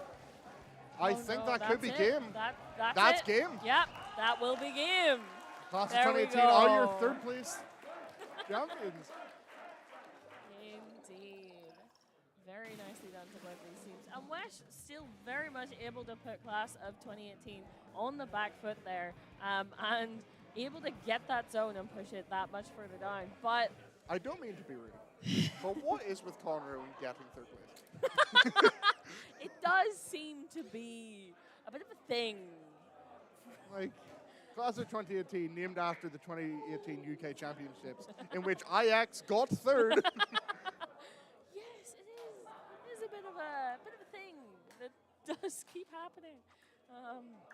But yes, well done to both of these teams. They played incredibly well, but that does take us to the moment that we're seeing stuff switch over. We're seeing at some point we'll get grabbed, but for now we'll waffle. Yes, we will indeed. Once the other ones materialize to take over from us, we will be popping off. But yes, everyone's getting set up for the grand finals ahead of us. But those are some very good games. Some very, very good games. What I did notice is there wasn't so much of like a screaming match, like massive pop off. I don't know, something about like having a full-time job just makes you like chill out a little bit. What I'm going to say is I'd imagine that's not going to continue. No, I have a feeling in the background of the next match, there's going to be nothing but screaming, yelling, fire, and brimstone. Yes, indeed. That is just kind of the way it works here. But here we go. I have him. duckling. He is mine. I'm actually stealing this. I'm bringing it back to my flat. But it's properly on stream. Show the people the duckling. What the hell happened to his nose? I think that's patching. Oh, that might be. Yes, Yes, it did it's lightly either- explode Yes. at some point. There is, I don't know if stream can see, there is a very, very light no-gammy signature. The creator of Splatoon, to say Splatoon 2, of Splatoon, full stop. Yep. Signed If people the are duck. wondering why I have an inflatable duck, welcome new generation of Splatoon players.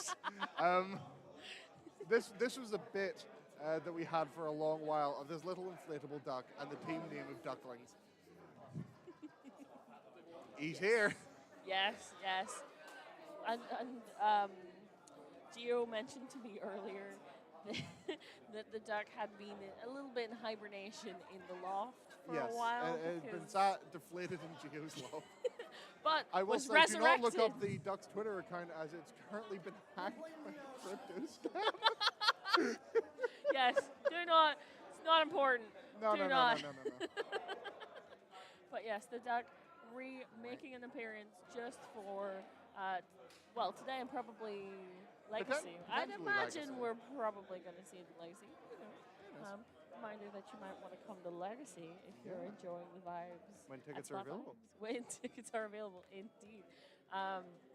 But yes, I would imagine that surely I've made eye contact with the casters that Just are stare going at to them replace us. menacingly. Yes. Prolonged eye contact. They'll get it eventually. They will. They'll They hit my will. mind beam. Maybe eventually. Who knows? But they're currently Just chatting away, having a wee natter. just having a wee chat, so we can continue to have a wee chat. Yeah. At some until point, it's, they'll get dragged off. Yeah, exactly. So, but yeah, everyone's still setting up anyway. Oh, so hey, there's look, it's the plenty king's dad. Wow. Look at that powerful mustache. Indeed. You can always depend on Takibi and his family to really show up. Traveling from Somerset to come here is insane. Oh, very much so. Very much so. So I do believe. We're getting called from upon high that Yes. we are going to have to Yes. So say goodbye. Just to remind people, who are you and where can they find you? I am my name's Spid. At it Spid on Twitter. It's I've been in the Splatoon community for a whole minute now. Yes, been a bit. Yeah, what, 2018? Something like that. Roughly. Yeah. Roughly. Yeah. And You are. I am sorry. I've also been knocking about in the Splatoon community since frickin' Splatoon 1. So it's been a while. But yeah, you can find me at SPL Zarny on Twitch. Or no, SPL Zarny on Twitter and Zarny on Twitch. Where we do good vibes. Good vibes. But yes, we are going to go to a short break as we set up for Grand and Twitch commentators. So do not be going anywhere. This is only going to go more insane. Yeah. So don't miss The level it. of background noise is about to be in this stream. Yes, Is, yes, we are so grateful to have these mics instead Yes. of like the desktop mic. yeah, Yep. because it would pick up everything. But right, anyway, we're going to that break. Thank you for having us. Do not be going anywhere because you don't want to miss this. Bye for now.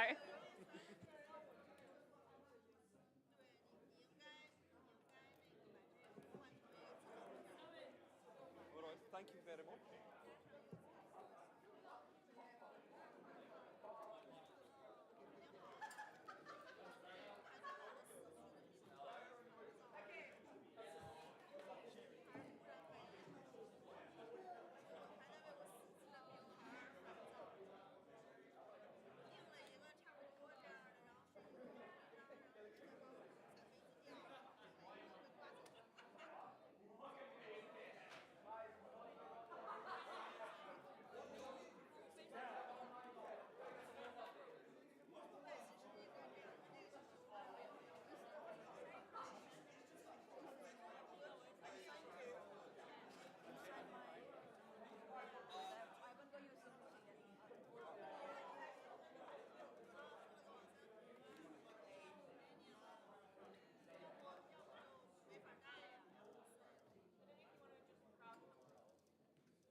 There we go. All right, Graphics working. hold on.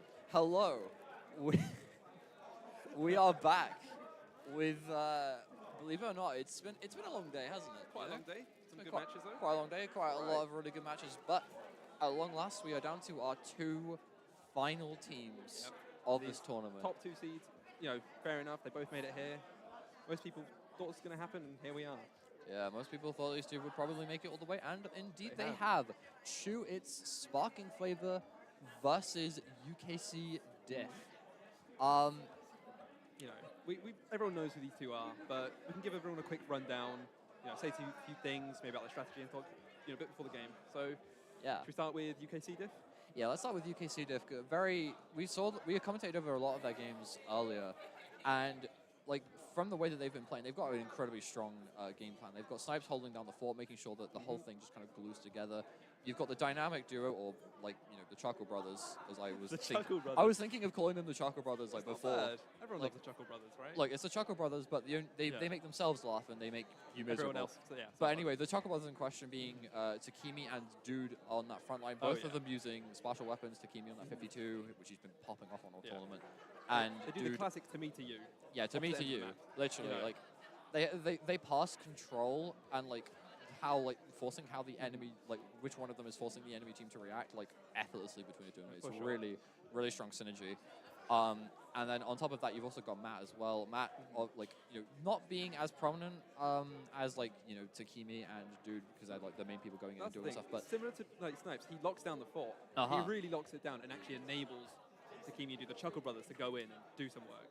Yeah, exactly. Like Matt, like if Snipes is making sure everything is like okay from the back, Matt is making sure everything is okay from the front.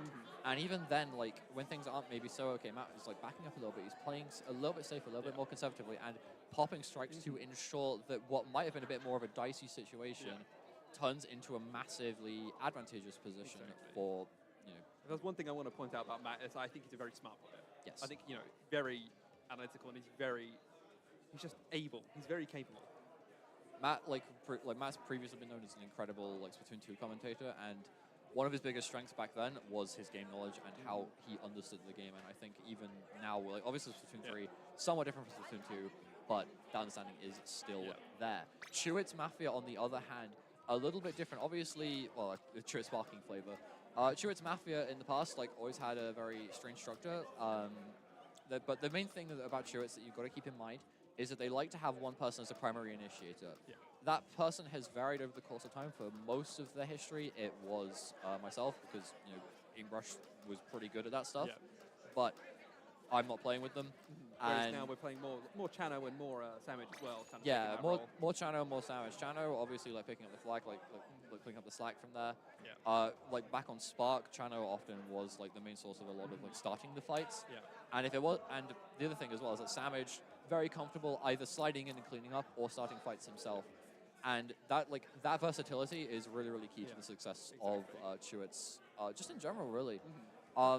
Additionally, they've also got like Chris as well. Chris can very aggressive squeezer player. Can often be a little bit more aggressive than like most other squeezers that you would see, and as a result, he can die a little bit more if he doesn't hit his shots. But the thing is when Chris hits his shots, when he locks in, The thing is, he really leverages his mechanical skill and also just the full potential of the squeezer in my eyes. As close to full as you can, really. Yeah, exactly. And he always cleans up with his Zuka as well.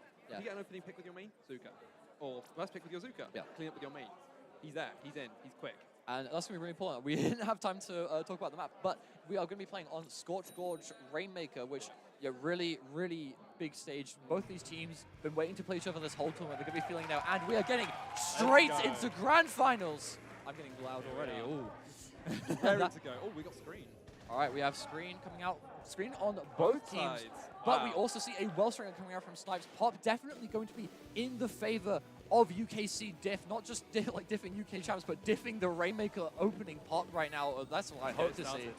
We see Ips already looking to try and charge Cooler. Opting for go for Zap instead of Pencil, but Takimi going down really, really early. Takimi being a key player. Chris holding down that right side as well. Yeah, Chris holding down that right side. Members of Chewit's Sparking Flavor, slowly but surely just advancing through mid here, continually finding this pick. It is just Snipes and Nisha right now. Snipes offering to pop hammer, kills 3 people with the hammer. Might be able to actually get 4. That was an insane hammer. We've had some crazy hammers today, but that was definitely the best one we've seen. That is the best hammer that we've seen this entire tournament. Already, right out of the gate, less than a minute into this match so far, strikes being popped just to try and slow down the advance of UKC Diff here. As we do see, I believe this is Sandwich on the slasher, trying to go in, unfortunately, is going to be taken out by Snipes on that well string of 5. Screen comes out on left. Screen does come out as well, of course. That is going to make things a little bit awkward. Like, you don't really want to get hit by that screen. It's going to make things a little bit awkward to see if you can take some hits. Especially chip damage in this. With chip damage, it'll be a death sentence. It'll be a death sentence, especially like preventing the Rainmaker from actually ground Rainmaker. Oh, and the Snipes hammer comes out again. Another hammer gets one. Unfortunately, doesn't quite find the pick onto Chano. Chano just very. Actually, I think this is Savage. Savage. No, this is Chano. Can they push out with Sorry, they're both interchangeable. There we go. But keep shouting to mid, finally. yeah, Chano playing very conservative, making sure that he doesn't feed, making sure they can just hold those angles, and as a result, it's reset. They're popping, like they popped the Rainmaker. This mid fight is incredibly scrappy right now. Chano trying to find a pick onto Dude, but Cooler will be used for the side of UKC. They find a pick. Lovely stuff. Absolutely wonderful. Let's see if they can move with these strikes on the screen. Yeah, see what they can do here. They can try and push up on this right-hand side here, but again, Snipes on that wall stringer, it provides so much chip, and when you're chipped as a Rainmaker, it really makes you scared. It makes you like just realize how fragile your life truly is, and it is. And he's mopping up. Yeah. Lovely cleanup. Absolutely wonderful cleanup. Approaching from both sides, cornering all the members of Chewit Sparking Flavor. That's just effortlessly taking them out. Look at how fast UKC have reclaimed the space. It's ridiculous. They push up really quickly, but unfortunately, maybe a bit too quickly as they grab the Rainmaker. Duke is taken down by a fantastic splat bomb from Chano. Chano opting to drop here, looking to try and take a little bit more of an aggressive angle. Unfortunately, there is a player called Takimi, and he is hungry. The Piranhas are feasting. Piranhas of UKC, they're feasting slowly but surely on the members of Chewit Sparking. The cooler has been popped, so their feast will be a little bit less filling, but they are still in control of this Rainmaker. They are still able to get 2 picks here. They're going to finally be able to break this checkpoint, but not without Matt being taken out as well. Unfortunately, that is going to prevent them from... a Snipes hammer? We might see a Snipes hammer in the very near future. They aren't going to have a cooler, so they might want to opt to, like, just... Oh, it's coming. No, he is about to use this. Will Snipes feed once again. No, he won't. Probably the best play. Opts to play it safe instead of trying to feed with the hammer. I really like that play, honestly. Didn't have cooler for it either. If he had cooler, maybe he would have gone for it, but he didn't. And I think that, like that option just to play safe, because now he still has this hammer for the push. He could just he could just use this hammer, but not if he gets taken out first. 2 members of UKC Diff being taken out here. 3 members of UKC Diff going down. It is just that SRB2, dude. Will he be able to tear through Chewit? No, it will not. The momentum is real. Chewit Sparking Diff able to get the lead here, really getting all the way down to 25. It is a 2v2 situation. Takimi opting to drop down, trying to take these really aggressive angles, trying to quickly stop the members of Chewit Sparking Diff from getting also momentum. But he is forced to drop into mid. He's going to be useless for this defense, like for the rest of this defense probably, unless he's able to slang the way around. But lovely defense, amazing stuff. Chano opting to Chano, former Splu 7 player, rekindles that instinct, able to find 4 extra points on this Rainmaker here. We've got 1 minute left to go. Chewit Sparking Diff, really comfortable lead, I would say. I would say so too. Notoriously, that final choke is the hardest part to push through on this map. Really incredibly difficult to push through, but they've managed to make some progress, and that progress is probably going to be key, especially if this initial defense fails here. They do pop screen, but Takimi has popped up. He manages to find 2. Might be able to find 3, but unfortunately, Chris will, actually Ibs will be able to take them out with the suction bomb there. It is just Ibs and Chris alive right now. Ibs often to pop the cooler. There is no checkpoint, but if they can still focus so much firepower and so many bombs on that choke point, that it's going to be really difficult for the members of UKC Diff to break through it without some sort of incredibly coordinated push. But Chris is taken out by, I believe, Snipes. Takimi is already in, gets a pick on Ibs, unfortunately. Trades out, not really what you want to see. You want to see Takimi get more than 1 pick in that kind of situation. Chano is sitting on the top left. 3 members of UKC Diff being taken out, and the Rainmaker will be gone. It is just Takimi alive, and Takimi is slain! I will say.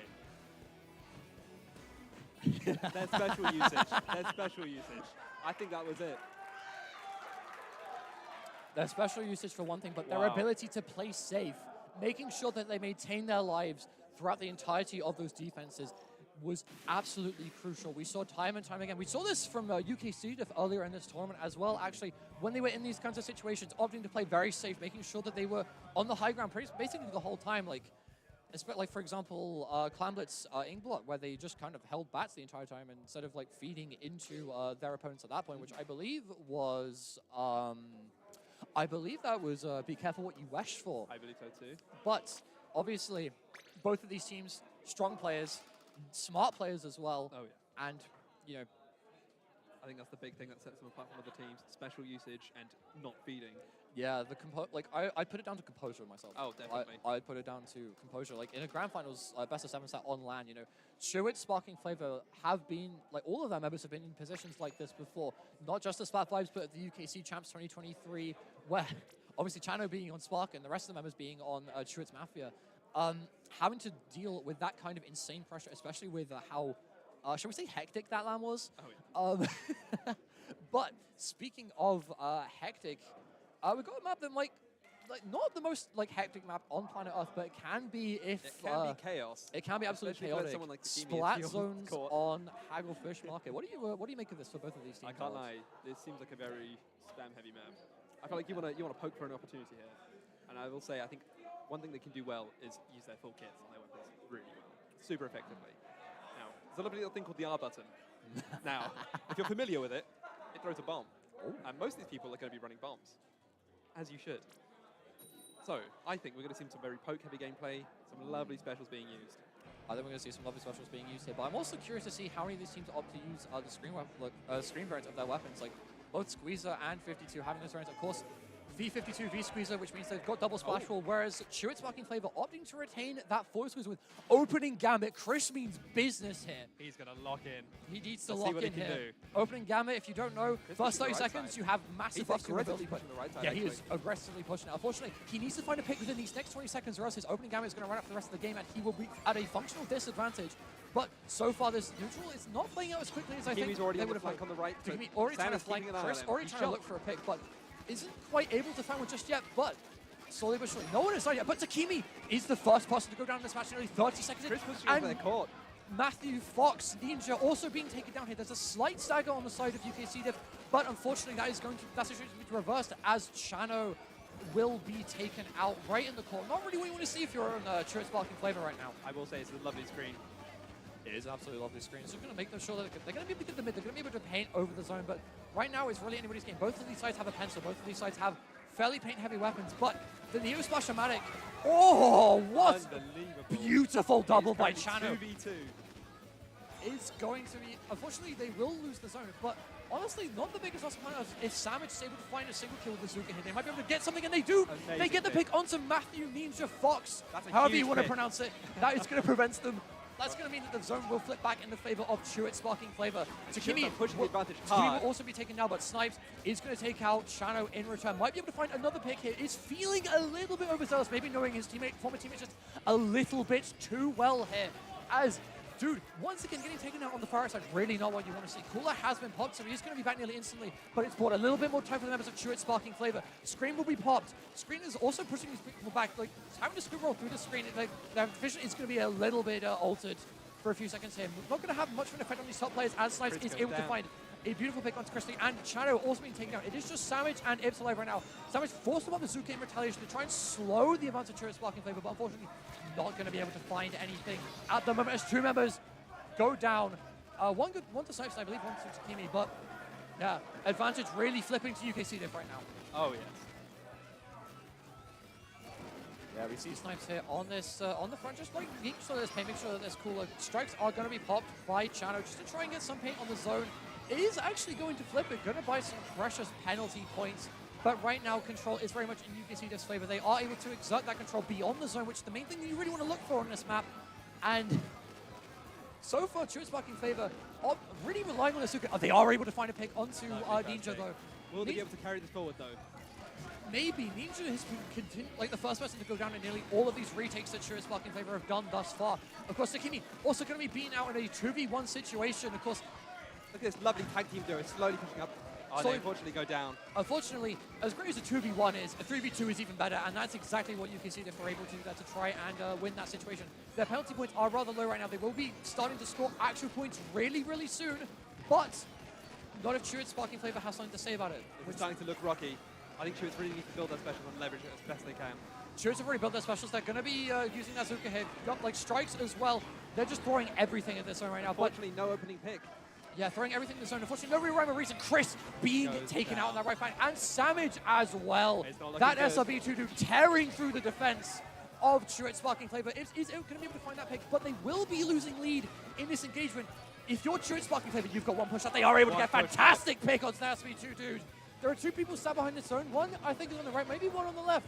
Who knows? I can't see anything from this top.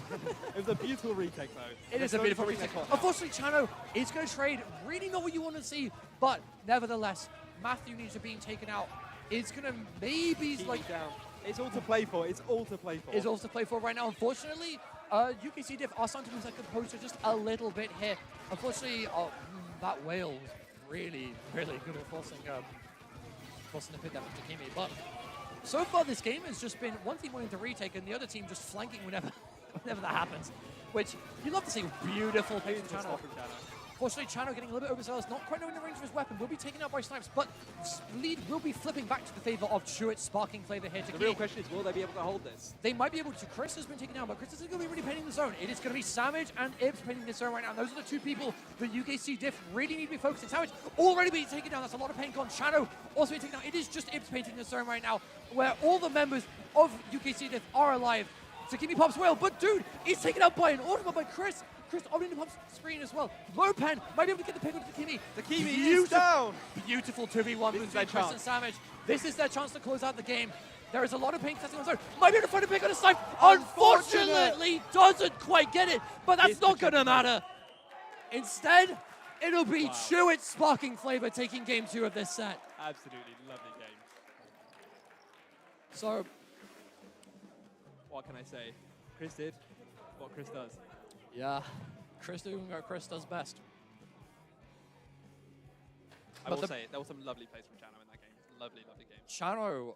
Chano's initiation of so many of those like team fights that we saw, consistently just making sure that whenever like the very second that UKC Diff would unable to try and like look thinking out, you know, maybe let's not fight, maybe let's paint the zone. Chano's just like, ha ha, lol, and then just What if no? goes about. I will say, I do think Chewits have been much better at taming the beast that is Takimi.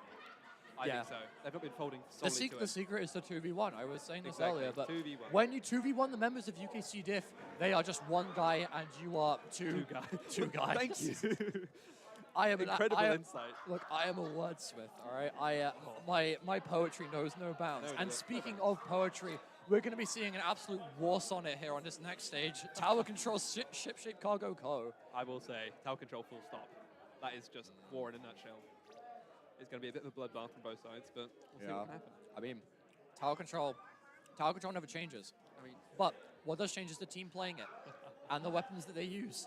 And I'm really interested to see what, like, whether there's going to be a sort like a mix of wall and screen coming out from UKC,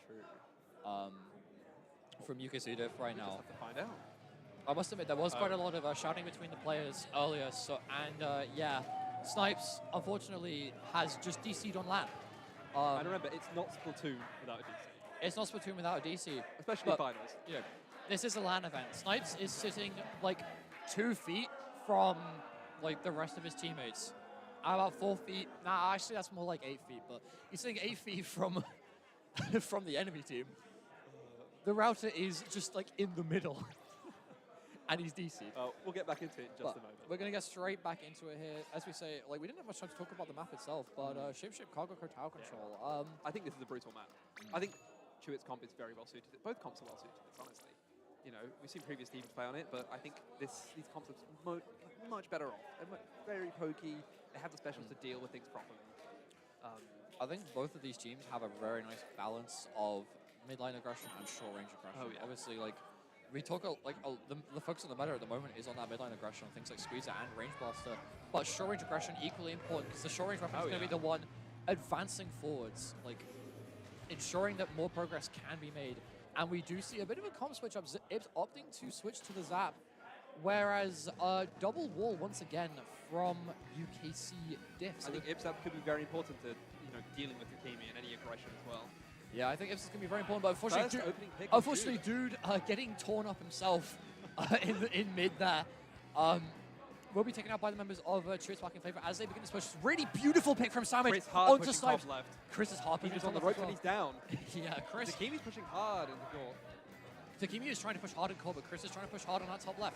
And right now the tower is on that top left. Cheers Sparking Flavor going to be able to get that first checkpoint, but Takimi is holding now a really, really crucial position. Oh, for is, sure. He's going to be close to that killer well. Strikes will be popped, but unfortunately, Chano not quite getting the memo that Takimi is still behind him as the members of UKC Div just collapse on them on all sides. Pressure coming, keeping behind them is but not it. Chris 3, like absolutely like silly engagement, you know. Oh my. All Okay, right. Tennants. Look, when Chris 3 locks in, he locks in hard. He's a demon. He's a beast. He is a demon, and right now And he's got Zuka. A demon with a Zuka is a scary thing. It's a dangerous thing.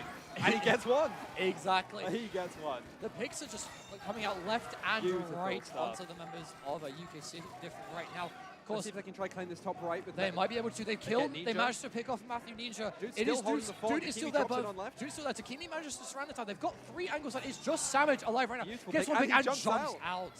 And Chano jumps in. Hello. Hello, Chano. What are you thinking? What are you Devious cooking? strike action. Devious strike, One. picking He off picks Ninja. one. Snipes forced to jump out. It is just Dude on that top left right now. As Cheers Sparking Flavor once again are going to be able to push this tower even further beyond. There are no choke points left. They just need to get it through this choke point and they will knock out Ibs. Opting to pop cooler to try and protect himself. It is just Chano Just alive. Chano once again. But Chano opting to drop super early He's a into that trooper. tower. That was an amazing jump, though. That was a phenomenal jump from Chano. Their Extremely momentum well just timed. did not stop. But unfortunately, lost his composure a little bit there, jumping onto the tower just a little bit too soon against 3 people who very much wanted him not alive. And we do see from UKC Diff, right, their confidence from earlier is definitely shaken. Although maybe Amazing not if you shot. get Zuka picks like that. Like, holy moly, that SIB 2 dudes. This is what I mean. Zuka can just change the turn to battle. It can immediately turn a 4v4 into a 4v3, just like that. 4v4 into a 4v3, and not only that, but all of the members of Cheers Sparking Flavor have weapons that are vital to the defense. Like, whereas you can maybe like get away with having your squeeze or your 52 be like down, you really can't afford to use any of these weapons on the Cheers Sparking Flavor. No, not at all. And so far, Cheers Sparking Flavor are just finding themselves being staggered. First, we saw Ibs being taken out. Now it's Chris is being taken out. Someone is going to be taken out in the very near future. Takimi eyeing away into their spawn as we see Matthew Ninja just trying to like get strikes for this top right as the tower is strikes up very close to pivotal blood. for the next push. Pivotal for next push. Opting to retaliate to Chano strikes nearly instantly. That is going to result in a bit of a stalemate for this tower. Not what I would like to have seen. I would have opted to hold them for just a little bit longer, as we do see 2 of the members of True Sparking Flavor able to now sit on this voice, now top left, and defend this tower. Wait, Chris rather Zuka, effortlessly. let's see what happens.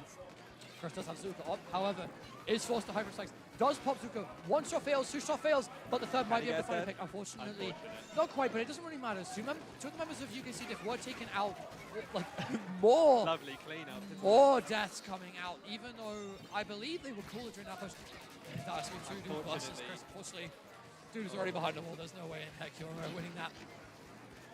But with 1 minute left to play for, still fairly close, I would say. 2 points left to knock out, but I think if UKC Diff are able to keep finding these picks, they're going to be able to do a miracle here, Alex. I believe so too. The real question is, will they hold down the fort? The real question is, will Cheers Sparking Flavor be able to hold down this fort? Cooler will be popped by Snipe Bomb.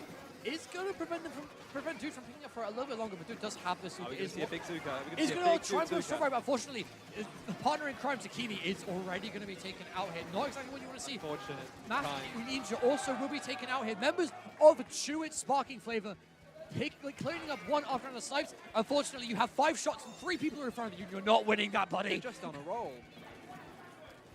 Absolutely hit. 20 seconds left to play for. The mid control is in the hands of Chewit's Sparking Flavor. We are going to have to see a really desperate push from the side of UKC Diff if we're going to see any sort of progress. Unfortunately, Dude will be taking out the strikes, having minimal effect. Chris on that top left, sandwiching Matthew Ninja between a bomb and the laser that is Squeezer. And wow. I will say, I think Chewits, when they're on a roll, they're hard to stop. they're incredibly hard to stop. Yeah, definitely. Nice score from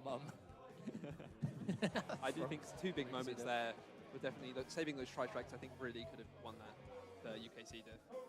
I think that was a big kind of turning point. If they the thing that I want to see right now from UKC diff is more like direct initiation. I think the big difference between these two teams right now is you have any member of Church Sparking Flavor, like Bar Apes or maybe Chris, but even Chris is starting stuff sometimes. Like they are able to start proper team fights, whereas members of UKC diff, there's a lot of individual strength, but there's not really any glue holding Takimi and Deuce together. In earlier sets, that was like Snipes and Matthew Ninja were able to do that, but unfortunately, Matthew Ninja is not really finding his footing in this set right now. I pointed out earlier, like he's continually getting picked off in really not great situations. Exactly what I'm thinking. I really think the strength of Chewits here is that they've played together for so long. Just played together for a really long time, and that kind of coordination is going to be vital on this upcoming map, Museum de Alfonsino Clamplets. This one is quite a... I think some people are not too keen on this, honestly. It's quite a rough one, I think. You know, I think as soon as someone kind of gets hold of your plat and your spinner, it's going to be really tough to push back out on. It is going to be really tough to push back out on, but both of these teams have that capability to just set up on the plat and be nearly immovable. As this is match point for Chewits Mafia. They are 3-0 up. The crowd is yelling Wesh. Can UKC reverse sweep? Well, Chris is running opening gambit, so he's still confident. Oh, he's cocky. He is still incredibly confident. But one thing I want to point out about Dude is he's not running stealth jump on that squeezer, which I think. Yeah, like flank.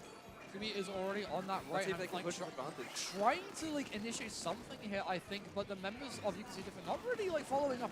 They're being a little bit cautious about following up on what has previously been their tactical nuke in human form. There's a lot of explosions going on in mid right now. Strikes and bombs. Everything, including the kitchen sink, being thrown out just to try and score some sort of advantage in this current neutral state. We have almost 20 seconds left in the match. Normally, neutral doesn't last this long, but Chano being taken down. That marks the beginning of the UKC diff advance, but not if Takimi opts to shark on his bottom right. Unable to find these really safe picks. I think Takimi is very much struggling to just find these picks that he's been so obviously fishing for. It is quite difficult to run up on people on this map. It's so open and wide. So open and wide, but also there are only 2 choke points on the left side and that right side. And Takimi is going to be forced to use that work to try and get onto the plat. There is a lot of paint already there, courtesy of Ninja and Snipes.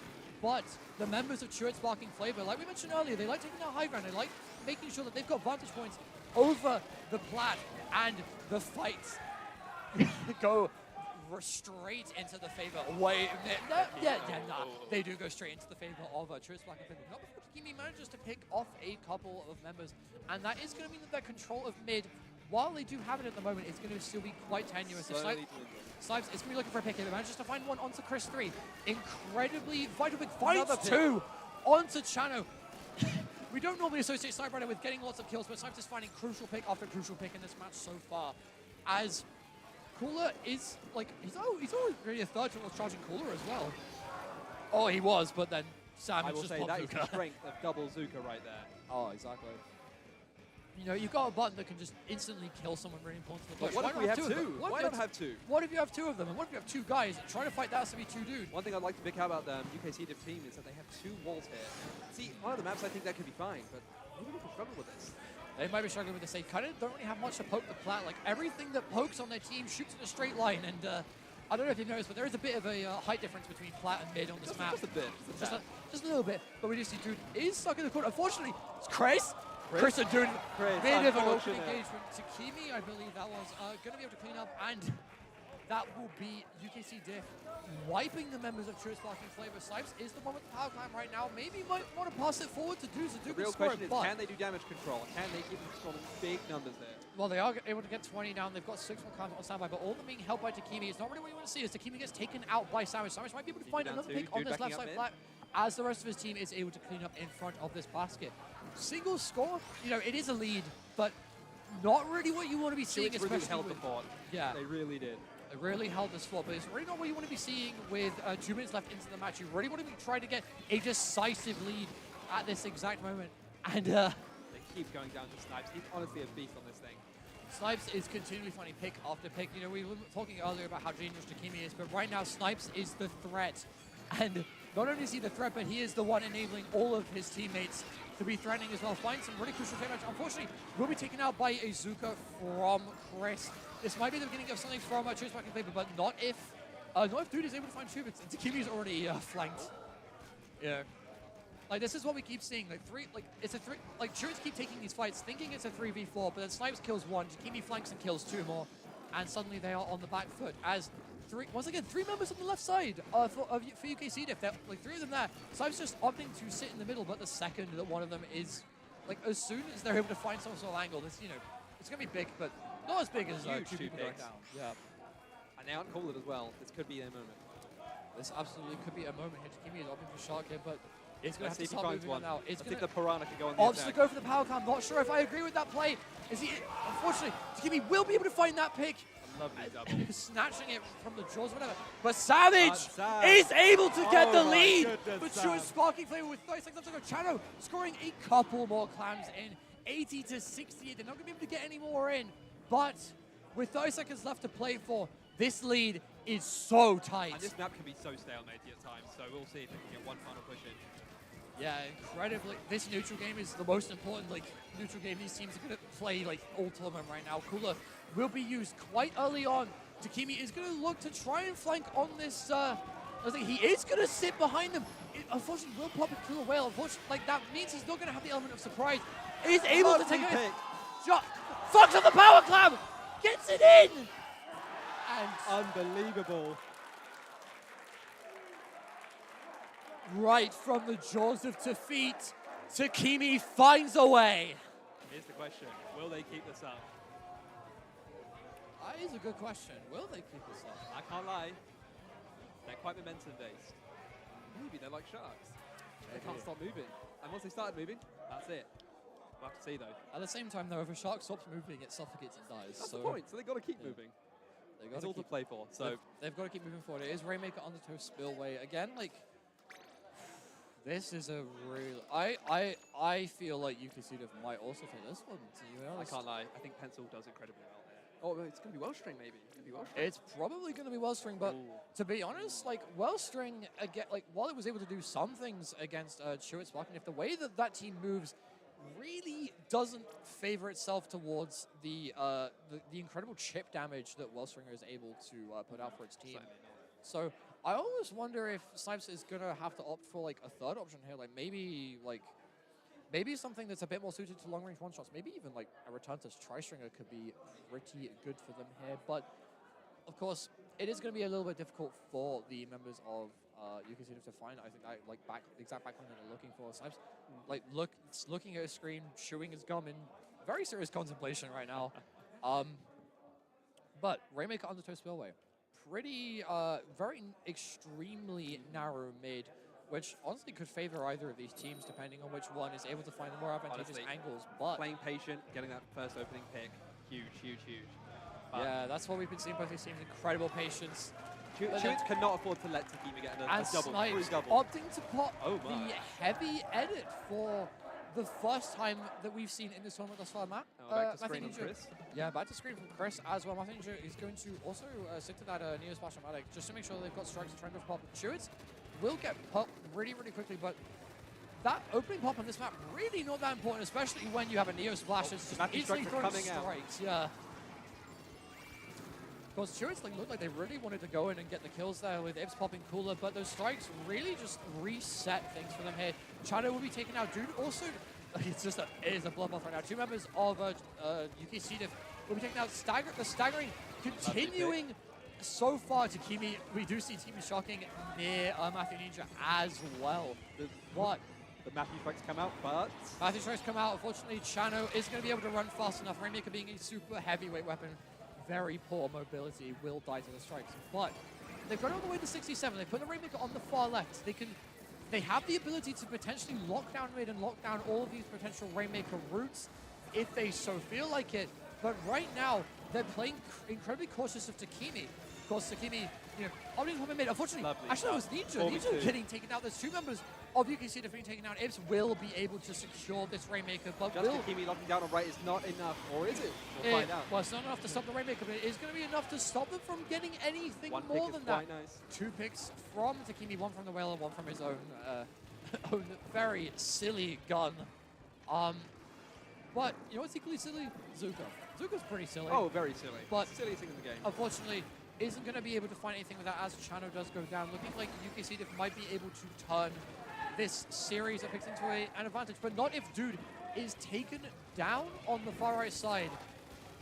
Unfortunately, Takimi, beautiful, beautiful wall from Takimi, painted like the Mona But he Lisa can't itself. maintain it. And speaking of paint, you know, something I want to point out is just how much more you can see Diff have been focusing on painting in these neutral situations compared to Stuart's Sparking Flavor. Definitely credit that to Matthew Ninja himself and also just having a heavy edit. Yeah, Lovely having stuff. a heavy edit, having an EOS Splatoon team, you've got a lot of paint that you can put down in those more sort of quiet moments. But things are far from quiet right now, as Ninja on the top left is So unable close to to get the taking the checkpoint. That's going to be really, really big for them right now. 2 members of UKC Diff being taken out. They are going to lose this pop to True Sparking Diff, but they Can the Zuka turn the tides? But they do need to deal with these specials. Last They do one. need to deal with snipes, and they also need to deal with Takimi, who gets taken now by the Zuka. Matthew Fox being taken out by the Slosher. Sorry, I am hyped right now. It's all good. It's so hype. It is so hype. I am barely able to control my speech right now. Takimi's going in once again. Look at him go, and he's taken down, sadly. Yeah, it is. He is going to be taken out by. It is going to slowly but surely reset to neutral. Sure, it's Sparking Flavor.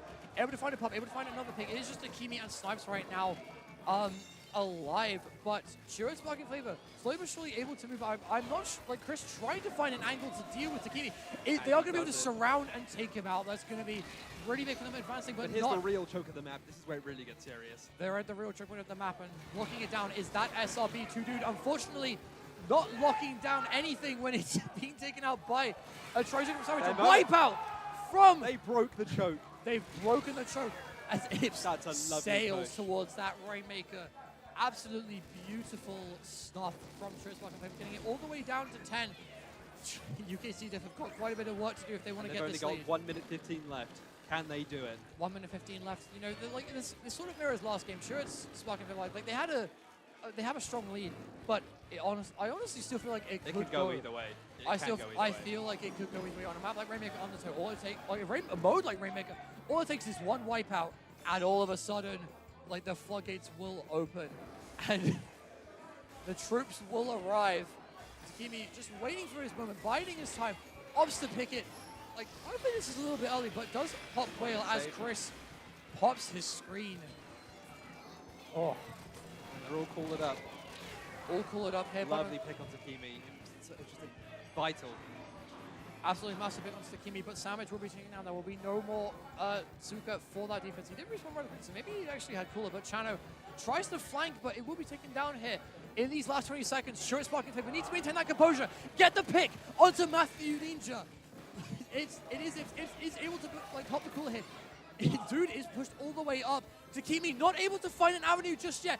Will be able to pick up Ips. Savage also being taken out. It is 2v2. Chris popping screen. It is just Dude trying to lock this down and Snipes looking to try and get this this Rainmaker dunked here, and he is able to pop it, but Sure Sparking Flavor needs to hold one more pop. Savage picking off 2! It's just Snipes left alive right now. Chris and Chano versus Snipes, and Snipes stuff. with that splat. Your defending champions are Chewit Sparking Flavor. I don't even have any words. That is insane. I would have words, but I've been talking and I've been so hyped this set. You've said all the thoughts in my head. You've just, wow. There is a non-zero chance that I fade in the next 15 seconds. Get this man some water. I've been drinking now. I'm running on adrenaline right now. That was. Oh. Damn.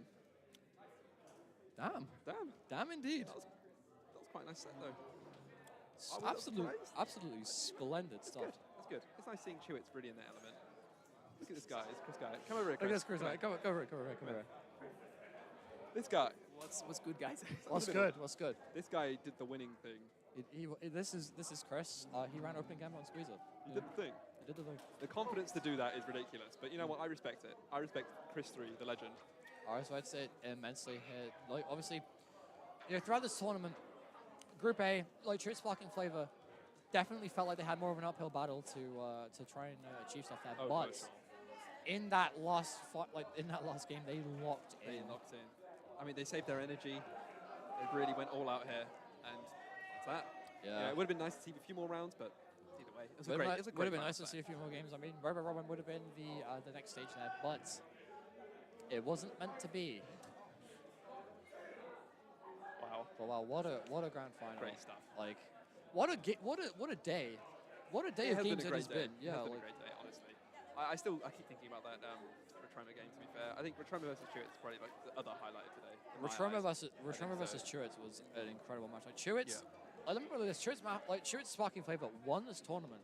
Yeah. But at one point, they Retroma were was almost so going to go out in close, groups. So close. Imagine that. That would be such a weird timeline. But here we are. We did it. We did it. I mean, I'm that's part of Chewits now. That's just Hope you're alright with that. It's alright. I mean, that's how Splatoon is though. Like 1 minute you're in real danger of being knocked out of the tournament really early, and the next you are the champions. You have overcome literally everybody in this tournament. The classic Chewits maneuver, honestly. The classic Chewits lock-in. I can't think of any times they've ever lost. Yeah, you know what? When Chewits Mafia lock in, there are very few teams better than them. Like I will say that now. Sadly, Spark is gone, so they can't really do that. Yeah, looks like we're gonna be like doing the medals very soon. After all, there are medals for the winning teams. I think it was for second and third, right? I'm not quite sure actually. I believe there are for second and third, but Church Sparking Flavor, yeah, another medal to take home, another gold. How many is that now? Well, they're defending for China. China didn't win Lost Vibes, but obviously, for the other three, they won Lost Vibes as well. They got two whole Vibes wins. That's like all the Vibes. Yeah. I mean, that's kind of a fun title to defend. Vibes champions. 2 times in a row. Can they make it 3? Well, we'll find out. We'll have to see if Splat Vibes returns next year. I hope it does. Don't we all? I think we all do. Like, what a day it's been. No, it's been great. What a day. It's great seeing Chewits live, and for anyone watching at home, you should come see Chewits live sometime, maybe. There is a LAN called Splat Legacy in Basingstoke that the members of Chewits Mafia are now going to be abducted to when the time comes. Exactly. So, and as you can see, the UKC div team, all of the members of that team, if they play again together, let's say in the next qualifier, you're going to see them there too.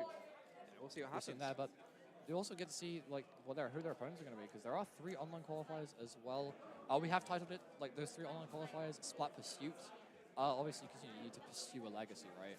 And a team like Chewits Mafia, while they definitely have that legacy, the players on that team, they've been playing for a really long time, and I think for some of them, they might be wanting to pursue that one, that last achievement.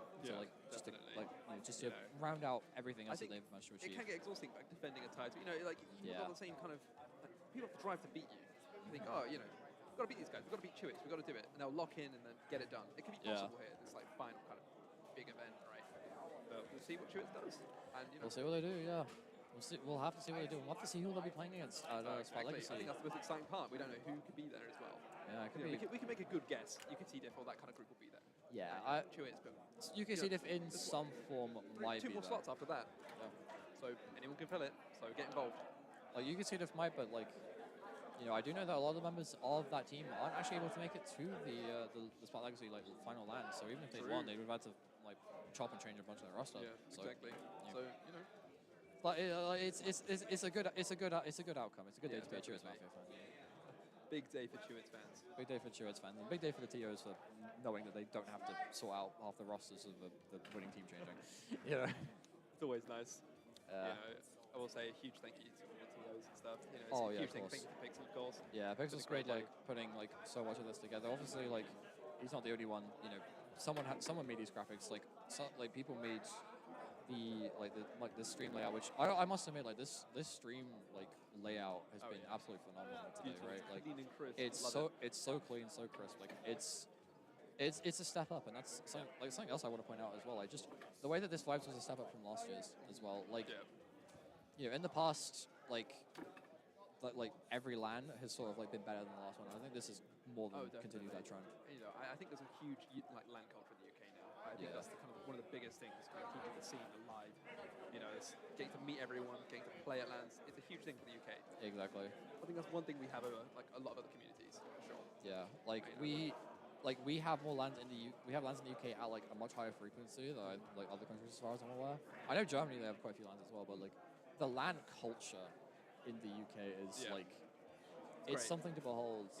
You know, like even if you don't play, if you come along, it's a great time. Honestly. Exactly. You know. Like, I mean, like I came along to watch, and like obviously I'm commentating now as well. But you know, hello. But but you know, no matter whether you're playing or whether you just want to watch, like you know, it's a great community. But you know, thankfully, thanks to the frequency of offline events for the UK scene, you can insert like when you're ready, you can just jump in whenever you want. Exactly. It's beautiful. Damn. But yeah. I'm still in shock. I'm sitting here like, damn.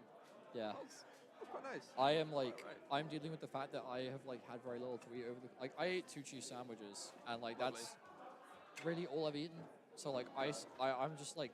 We need some scram for you. Yeah, you know like when Hungry Box like pops off and then you can tell that he's like a little bit wobbly and then like. That is how I feel right now. I feel like You were doing a great job. I feel like I've been continually popping off like the past like definitely. 7 months. My goodness. Yeah. I feel like I just had to let you pop off. I was just like, let this man go crazy with it. It's done great. But yeah, so we're gonna be jumping straight over to the I believe the like medals ceremony. Yeah. So yeah, I've been Spore. If you want to check me out, you can find me on like twitter.com/cardspore.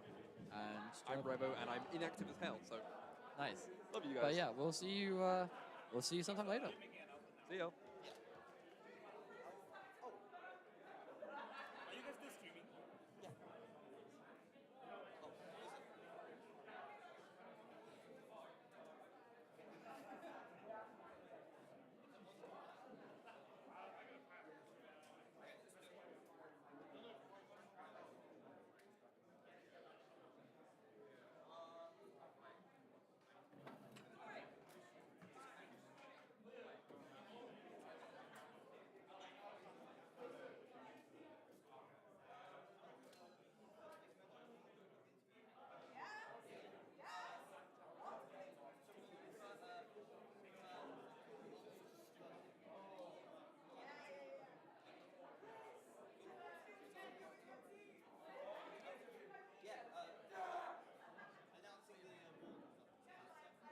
Good evening, Splat Vibes.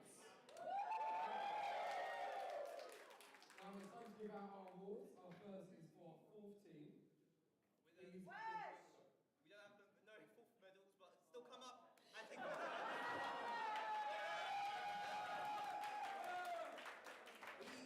just medals, no medals for 4th, but we got individual 8 results. That's kind of crazy. Please give a massive hand to Be Careful What You Wish For.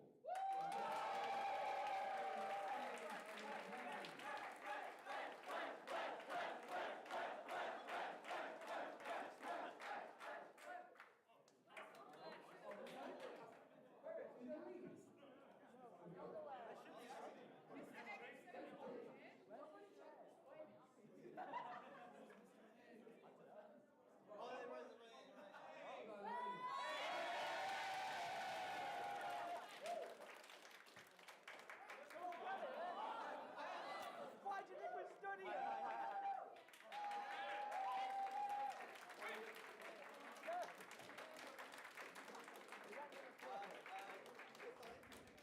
And just face the camera and yeah.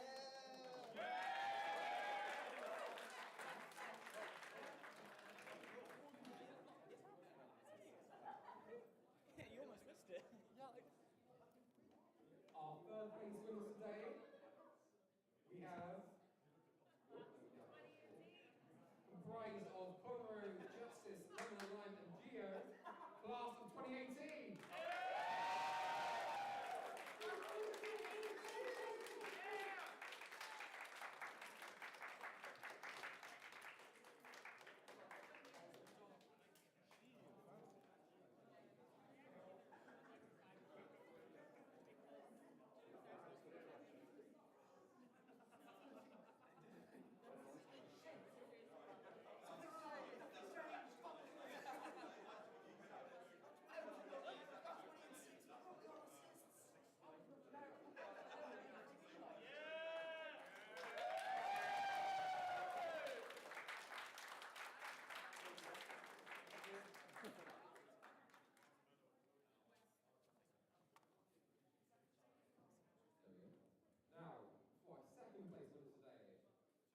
Ninja Snipes Takumi, and do UKC Diff.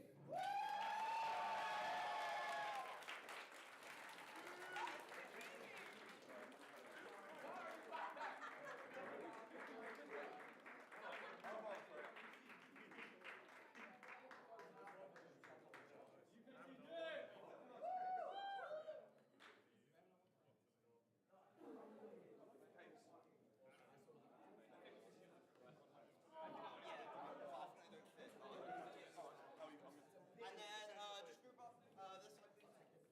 For the photo.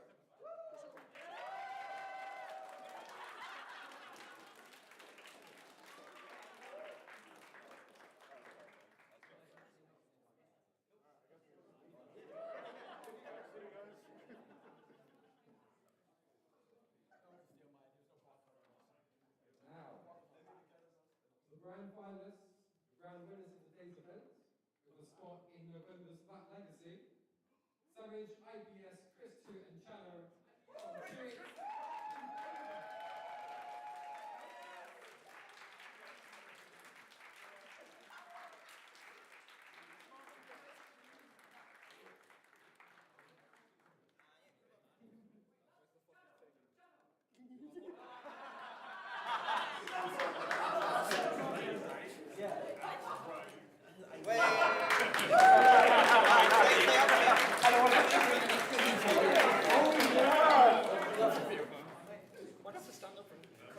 GG's to all the teams playing today, and congrats.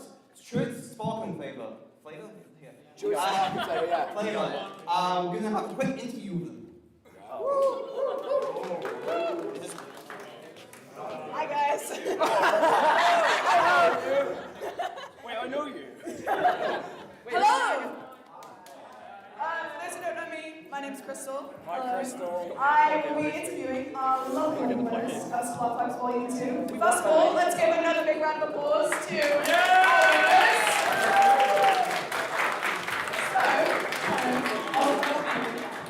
You are the only member of this team that did not win Vibes last year. I know I hate to rub it in, but how does it feel now that you've finally won this one after, facing such an upset last year? No, he's so cool. It's yeah, last year was a bit deflating. We ended up getting third. We expected to win. I think in the end it actually was good that we lost. Then it helped us actually go on to win UK champs. Well, you had to get that in, didn't you? Yeah. UK champion. They should know. Oh, it's in my bag. I didn't want to. You should go get that. Yeah, I didn't want to be too much legalist, wearing a jersey, but no, it's my first Nice. Chris, obviously, won Vibes last year, but also, I just think you played really, really well overall today. I know you've had a bit of a break from the game more recently, but getting back into comp again today. Recently? Sorry. Just today, yeah. I just came back from this. Yeah, I was dragging this guy to school for like 3 weeks. How does it feel to kind of be like grinding out the game again after not focusing it on for so long and feel hard to keep up? No, yeah, it felt really good to like come back onto the game after like a 4-month break, pretty much, of like not doing anything competitively. And to like come back and actually win a tournament, it felt great because I felt like beforehand I was like, I feel like I'm cooked. I feel like we're gonna lose so easily. But it turned out to be way better than I thought. I played a lot better than I was expecting. So I'm really happy with that performance. Nice. So it's then Mr. Irish King. Yeah. So he calls himself. Do you think that winning both these fights now makes you the best player in Ireland? Yeah, I've always been anyway. I've always been the best player in Ireland. I'm here. Okay, you're the North. Republic of Ireland. Republic of Ireland, at least. Yeah, like, I've been the best player in Republic of Ireland for a while now, and this just proves it again. So, there's no one to compete, brother. There's a few players like you. I won't name them. Okay, guys. Finally, Sam, you have played with, Dan and Chris for quite a long time. I'm not too sure what your history with Ethan is, but how does it feel? You lost him. I hate this guy. How does it feel to come together with this group of players and take on the Pretty good. It's like it's a unique thing. You have to play with like people that you hate so much. Actually have your team play with them. You steal my weapon. All that kind of stuff. That's true. Actually, play the bad me. So sorry. It's good. It's nice to have team play with people who just like kill. You're better at shot, anyways, man. I am better at this point, probably. You love Zuma, don't you? I love It's your Zuma. favorite It's special. so fun. It's So much better than burst bomb. It's so engaging to play. It's like you press your you press the red stick and you get 3 kills. I don't Neither do I. That's only Harvey's dream, bro. Well, before I send these guys off, any final words, final thank yous, shoutouts? We don't lose. Also, I'm really hungry. I can't wait to get food. I want to say something, he's not here right now, he had to leave early, but Red Spy, every time I needed a scrim, I would DM that guy, he would find 3 people somehow, and we had a scrim. Because grinding send queue is horrible, so having scrims is so much better. So thank you to Red Spy, yeah. Can't have anything? Get UKC down. Sam, anything? No, I think I said it all. Okay, well, let's give one final big round of applause for our winners!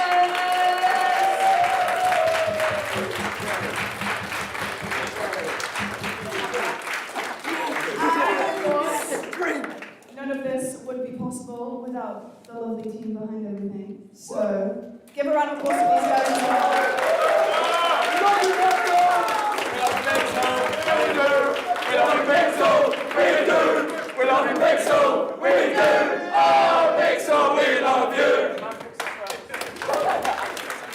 I will quickly hand this over to Pixel to say any final words he may have before we leave. Yeah,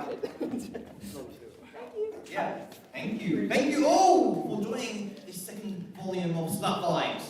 Been a good one, right?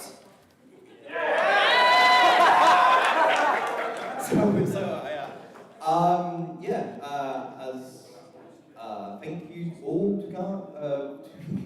Got this, Pixel. To go to the event, and also casters, some of Theo and Stan, Matthew, and whoever has.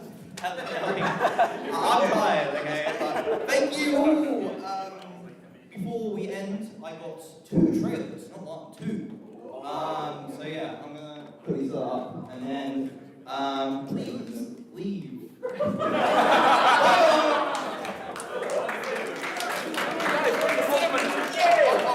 Actually, before everyone leaves, sorry, we lost just to leave, but group photo outside in a minute after the trailers. Thank you all.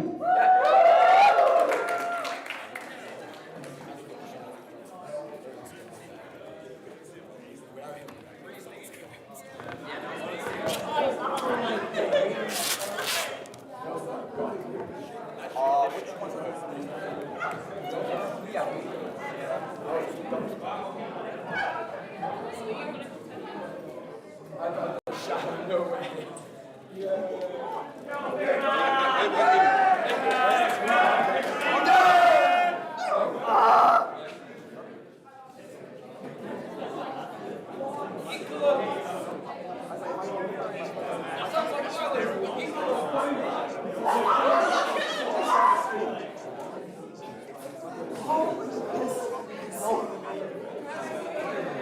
We can see the names.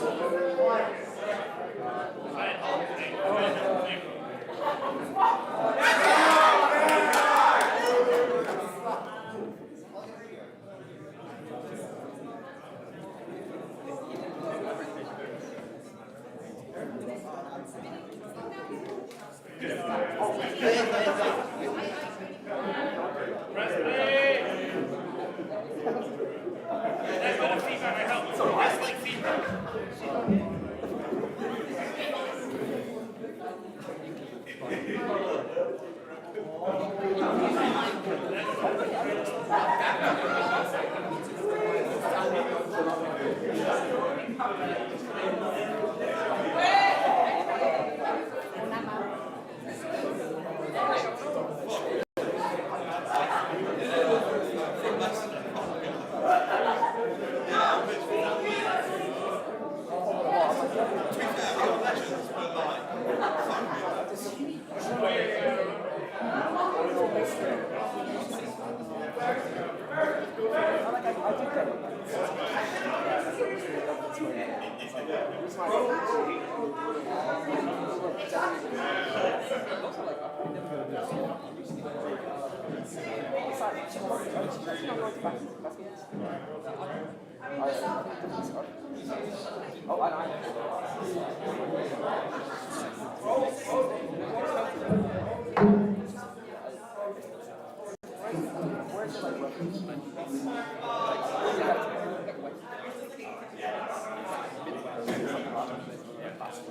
I said that really, except my work. I also go back to the hotel.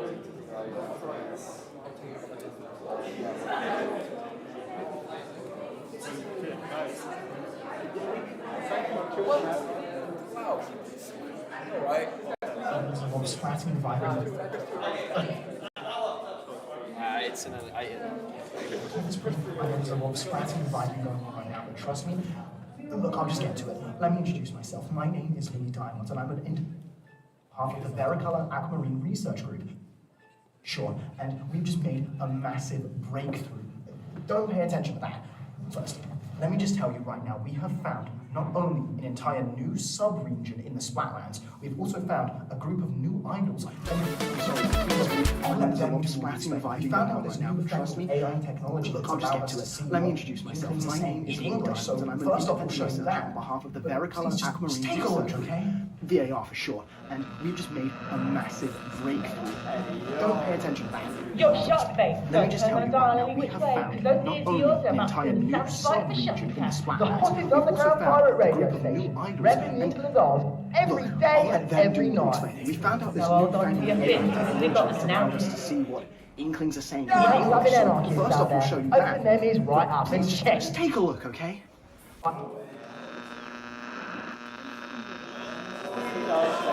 Yo, Sharkbait, don't turn that dial any which way, because those ears of yours are about to feel the savage bite of a shark attack. The hottest underground pirate radio station, repping the England Isles every day and every night.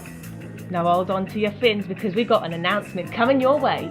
For all you rank-loving anarchists out there, open them ears right up and check it. Officially announced by... Oh, Castle, come on, I want to announce it, please. Jeez, alright, fine Rix, you take the stage. Yes! Coming soon, officially announced by us today, a Rockin' League hosted by yours truly, Shark Attack.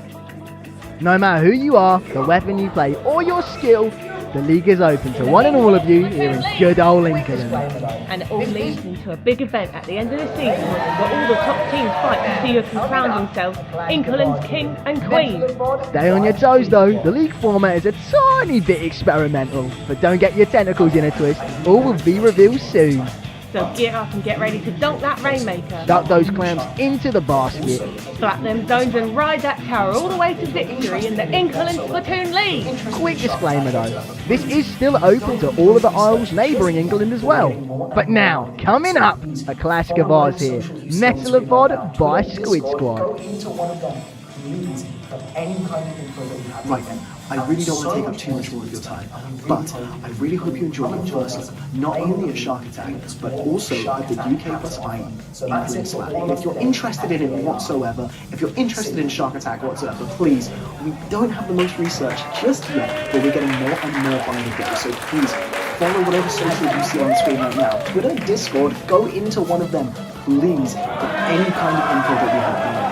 And so much more is to be explained, and we really hope that you all come and join us, play in the league, and witness more of what Shark Attack have to offer. So that's it for all of us today at VAR.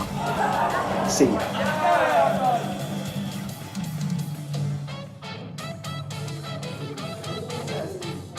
Second, he drops in, he's got two. No rocket online. Go again, two rockets, go again.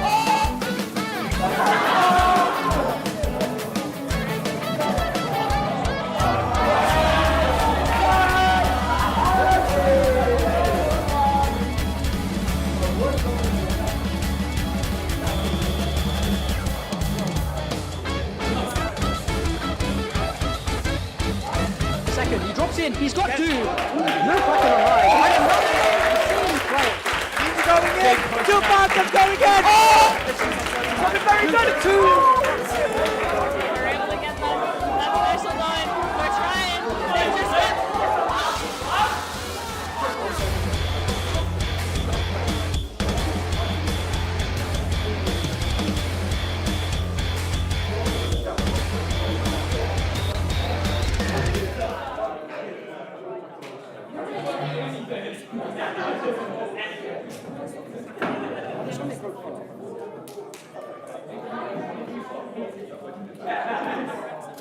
Is it just that thing is running out of battery?